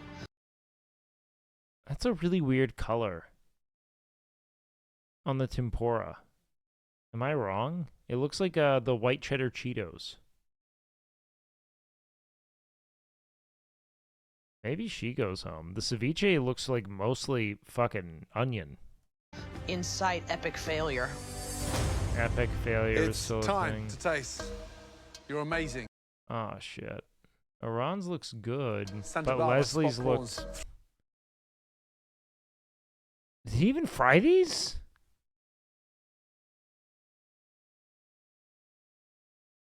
Three ways.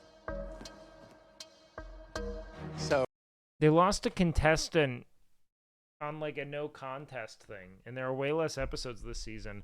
I think they're rushing through it because something weird happened on set. I had to pee real quick. Give me a second.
So, Leslie, I wanted the ceviche.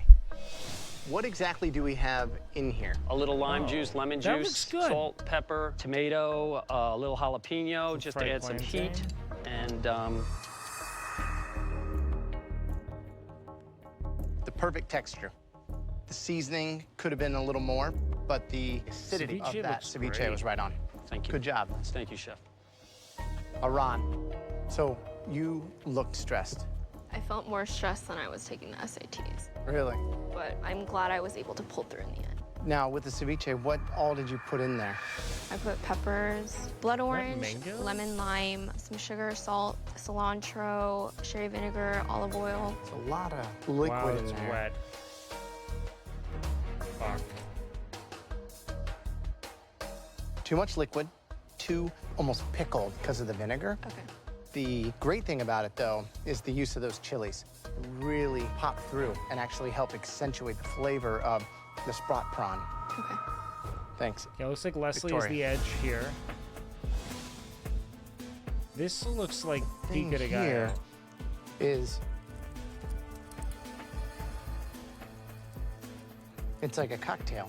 Yep. You know what I mean? Mm-hmm. And there is definitely a lot of onion Yes, there is. going on through here.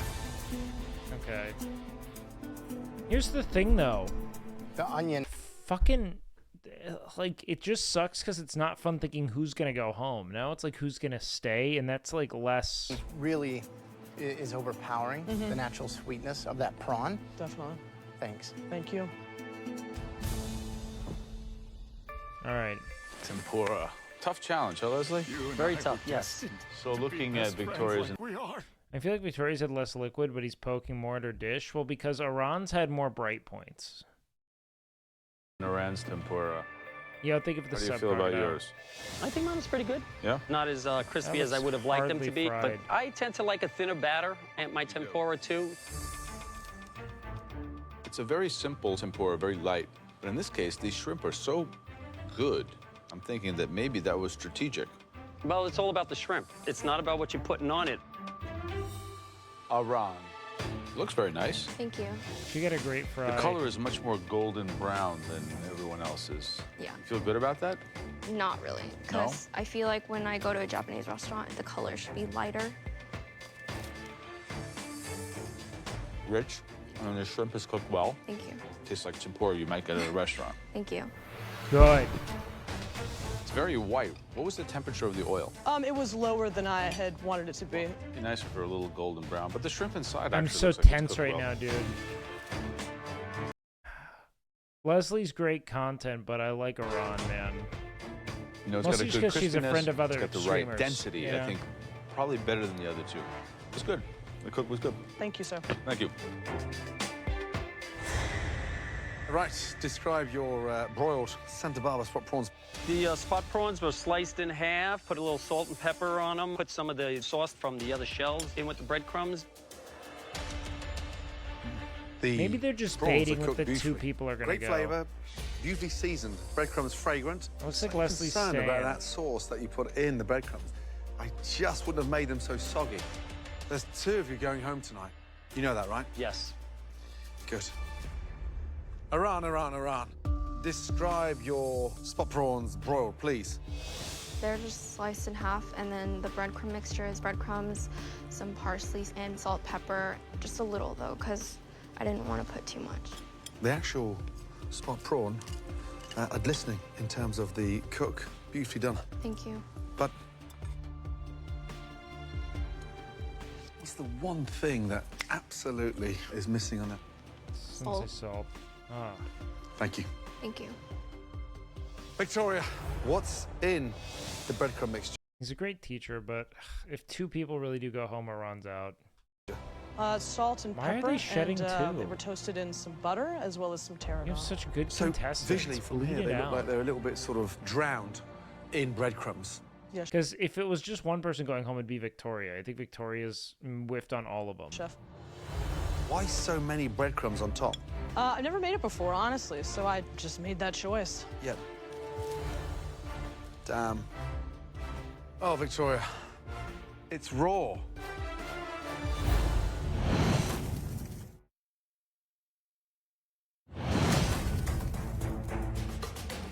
Best tempura, Victoria. good ceviche, It's acceptable, raw. but Leslie nailed all of them, dude. There's no way he's going home. Damn. Something happened on set, dude. They had to get rid of this season. Seasoned beautifully. It feels so but rushed. Cooked terribly. When I saw it had 6 less episodes than last season, I knew something was fucky. This is what my nightmares are made of, and it's right there on the plate. Leslie, Iran, Victoria, as you know, only one of you will survive tonight. Please excuse us, because we've got 2 very difficult decisions to make right now. Damn. I think the amount of breadcrumbs that Victoria put on hers stopped them from cooking, but everything else tasted fine. Ron made a pretty significant error as well, putting the sherry Fucking Cutter's going on to the next round. in the ceviche. Leslie, I don't think they were that bad. They weren't that good. Top 10 is going to be top 8 in a second. It's tough. People love this season because it's rife with like drama that isn't like central to the show. Like it's like there's subtext to everything. All 3 of you have one thing in common. You guys are extremely talented. But tonight, only one of you will be safe from elimination. Maybe they're doing like a double pressure test. First home cook I'm coping. that we are sorry to see leave the MasterChef kitchen. Victoria. Please step forward and say goodbye. Victoria. Victoria, we're very fond of you, but tonight the stuffed prawns were as raw as the ceviche. A technical error at this point that was just too much. Yes, sir. Please put your apron on your bench. It's hard to say goodbye, but I'm excited to move on to what's next. Victoria. Boom! Yes! I came into this loving food, and honestly, it's only grown 100%. I am stoked about my future. I'm stoked about what I've learned here at MasterChef. And I'm ready to hit the ground running and burn it down. Like a straight time to tell at Brooklyn is a perfect chef. Catered event for Lady Gaga. Good for her. Tough. Yeah. Tonight, this is a tale of eldest versus our youngest. And how ironic is that when I think back of the battles and the arguments you 2 have had. Knows. This and yet, sucks. you've both grown to put your head down and respect each other. Maybe they pull back on this. I don't know. Why is Leslie. Leslie weeping? Give us a little insight to the journey. Is it everything you could have imagined? And more. I did not expect to meet as talented people as I have. I did not expect to grow the way I have been growing. Oh, man. And to Leslie's work out my showing differences with this so young much lady. humanity here. She's not a girl. She's a young lady. Aran, how's the journey been for you? You know, to really be able to achieve my dream and get coaching from you amazing mentors is such an honor. Leslie and Aran, it both moving hurts on. all 3 of us to say this more than you'll ever know. They're both moving on. The person leaving tonight is... Oh, come on. Aran. Yeah.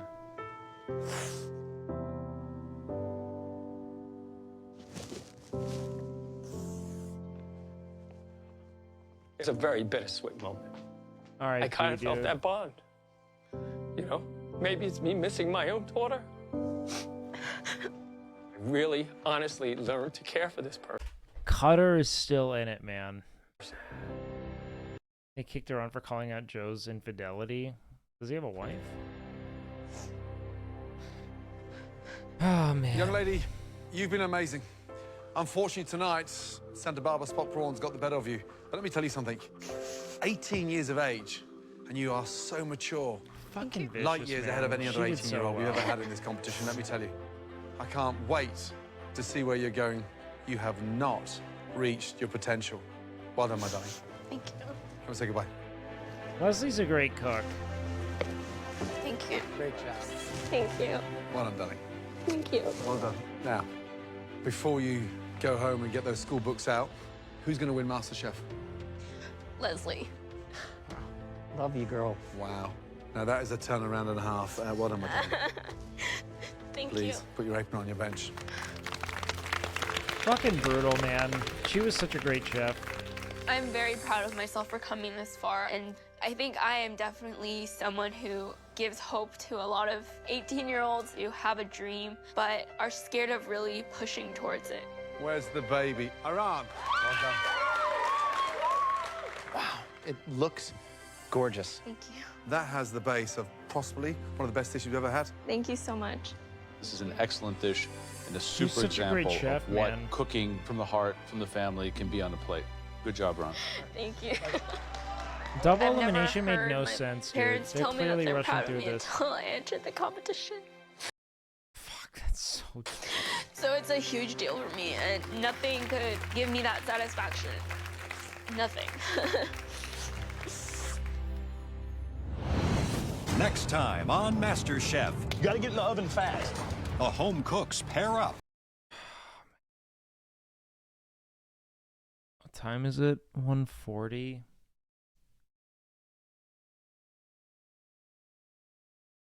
Let's see. Is she still cooking? Fuck yeah. Ron's still killing it, dude. What'd she end up doing? Returned to college in 2017 to study mass communications. Is currently a PR assistant. Wait, so what's like the 3-year gap?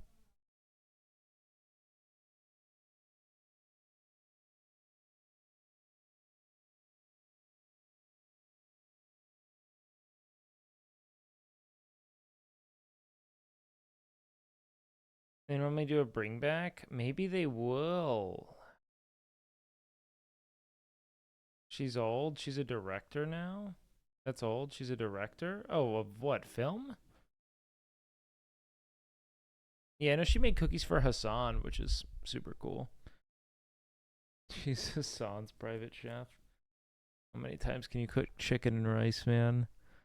Kind of gross to be pursuing Iran's gap online. What? I'm not going through all of her Instagrams. What do you mean, her gap? Are you saying what? Brother.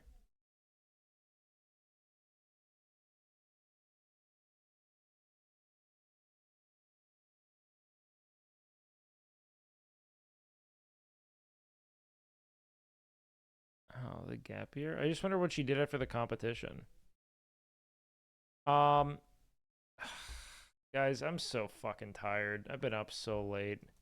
And I'm not, like, good content. We only have a few more episodes. I want to kind of give them everything, so I think I'm going to take a rest. I think I'm going to go veg, man. But I want everyone to follow the stream because we'll get back at it tomorrow. This is just a good season. I don't want to be giving it to you half asleep. All right? But I love you guys, man. I hope everyone had fun. Follow the stream if you're new here. If you're not new here, you know, come back tomorrow, yada, yada, yada. You know the deal. Also do that if you are new here. Everyone come back, okay? I got to go get some sleep. I love you guys, man. I'll see you tomorrow. Sleep well, beautiful people. Be back on normal schedule. See you tomorrow, 7:30 Central Standard. Have fun, guys.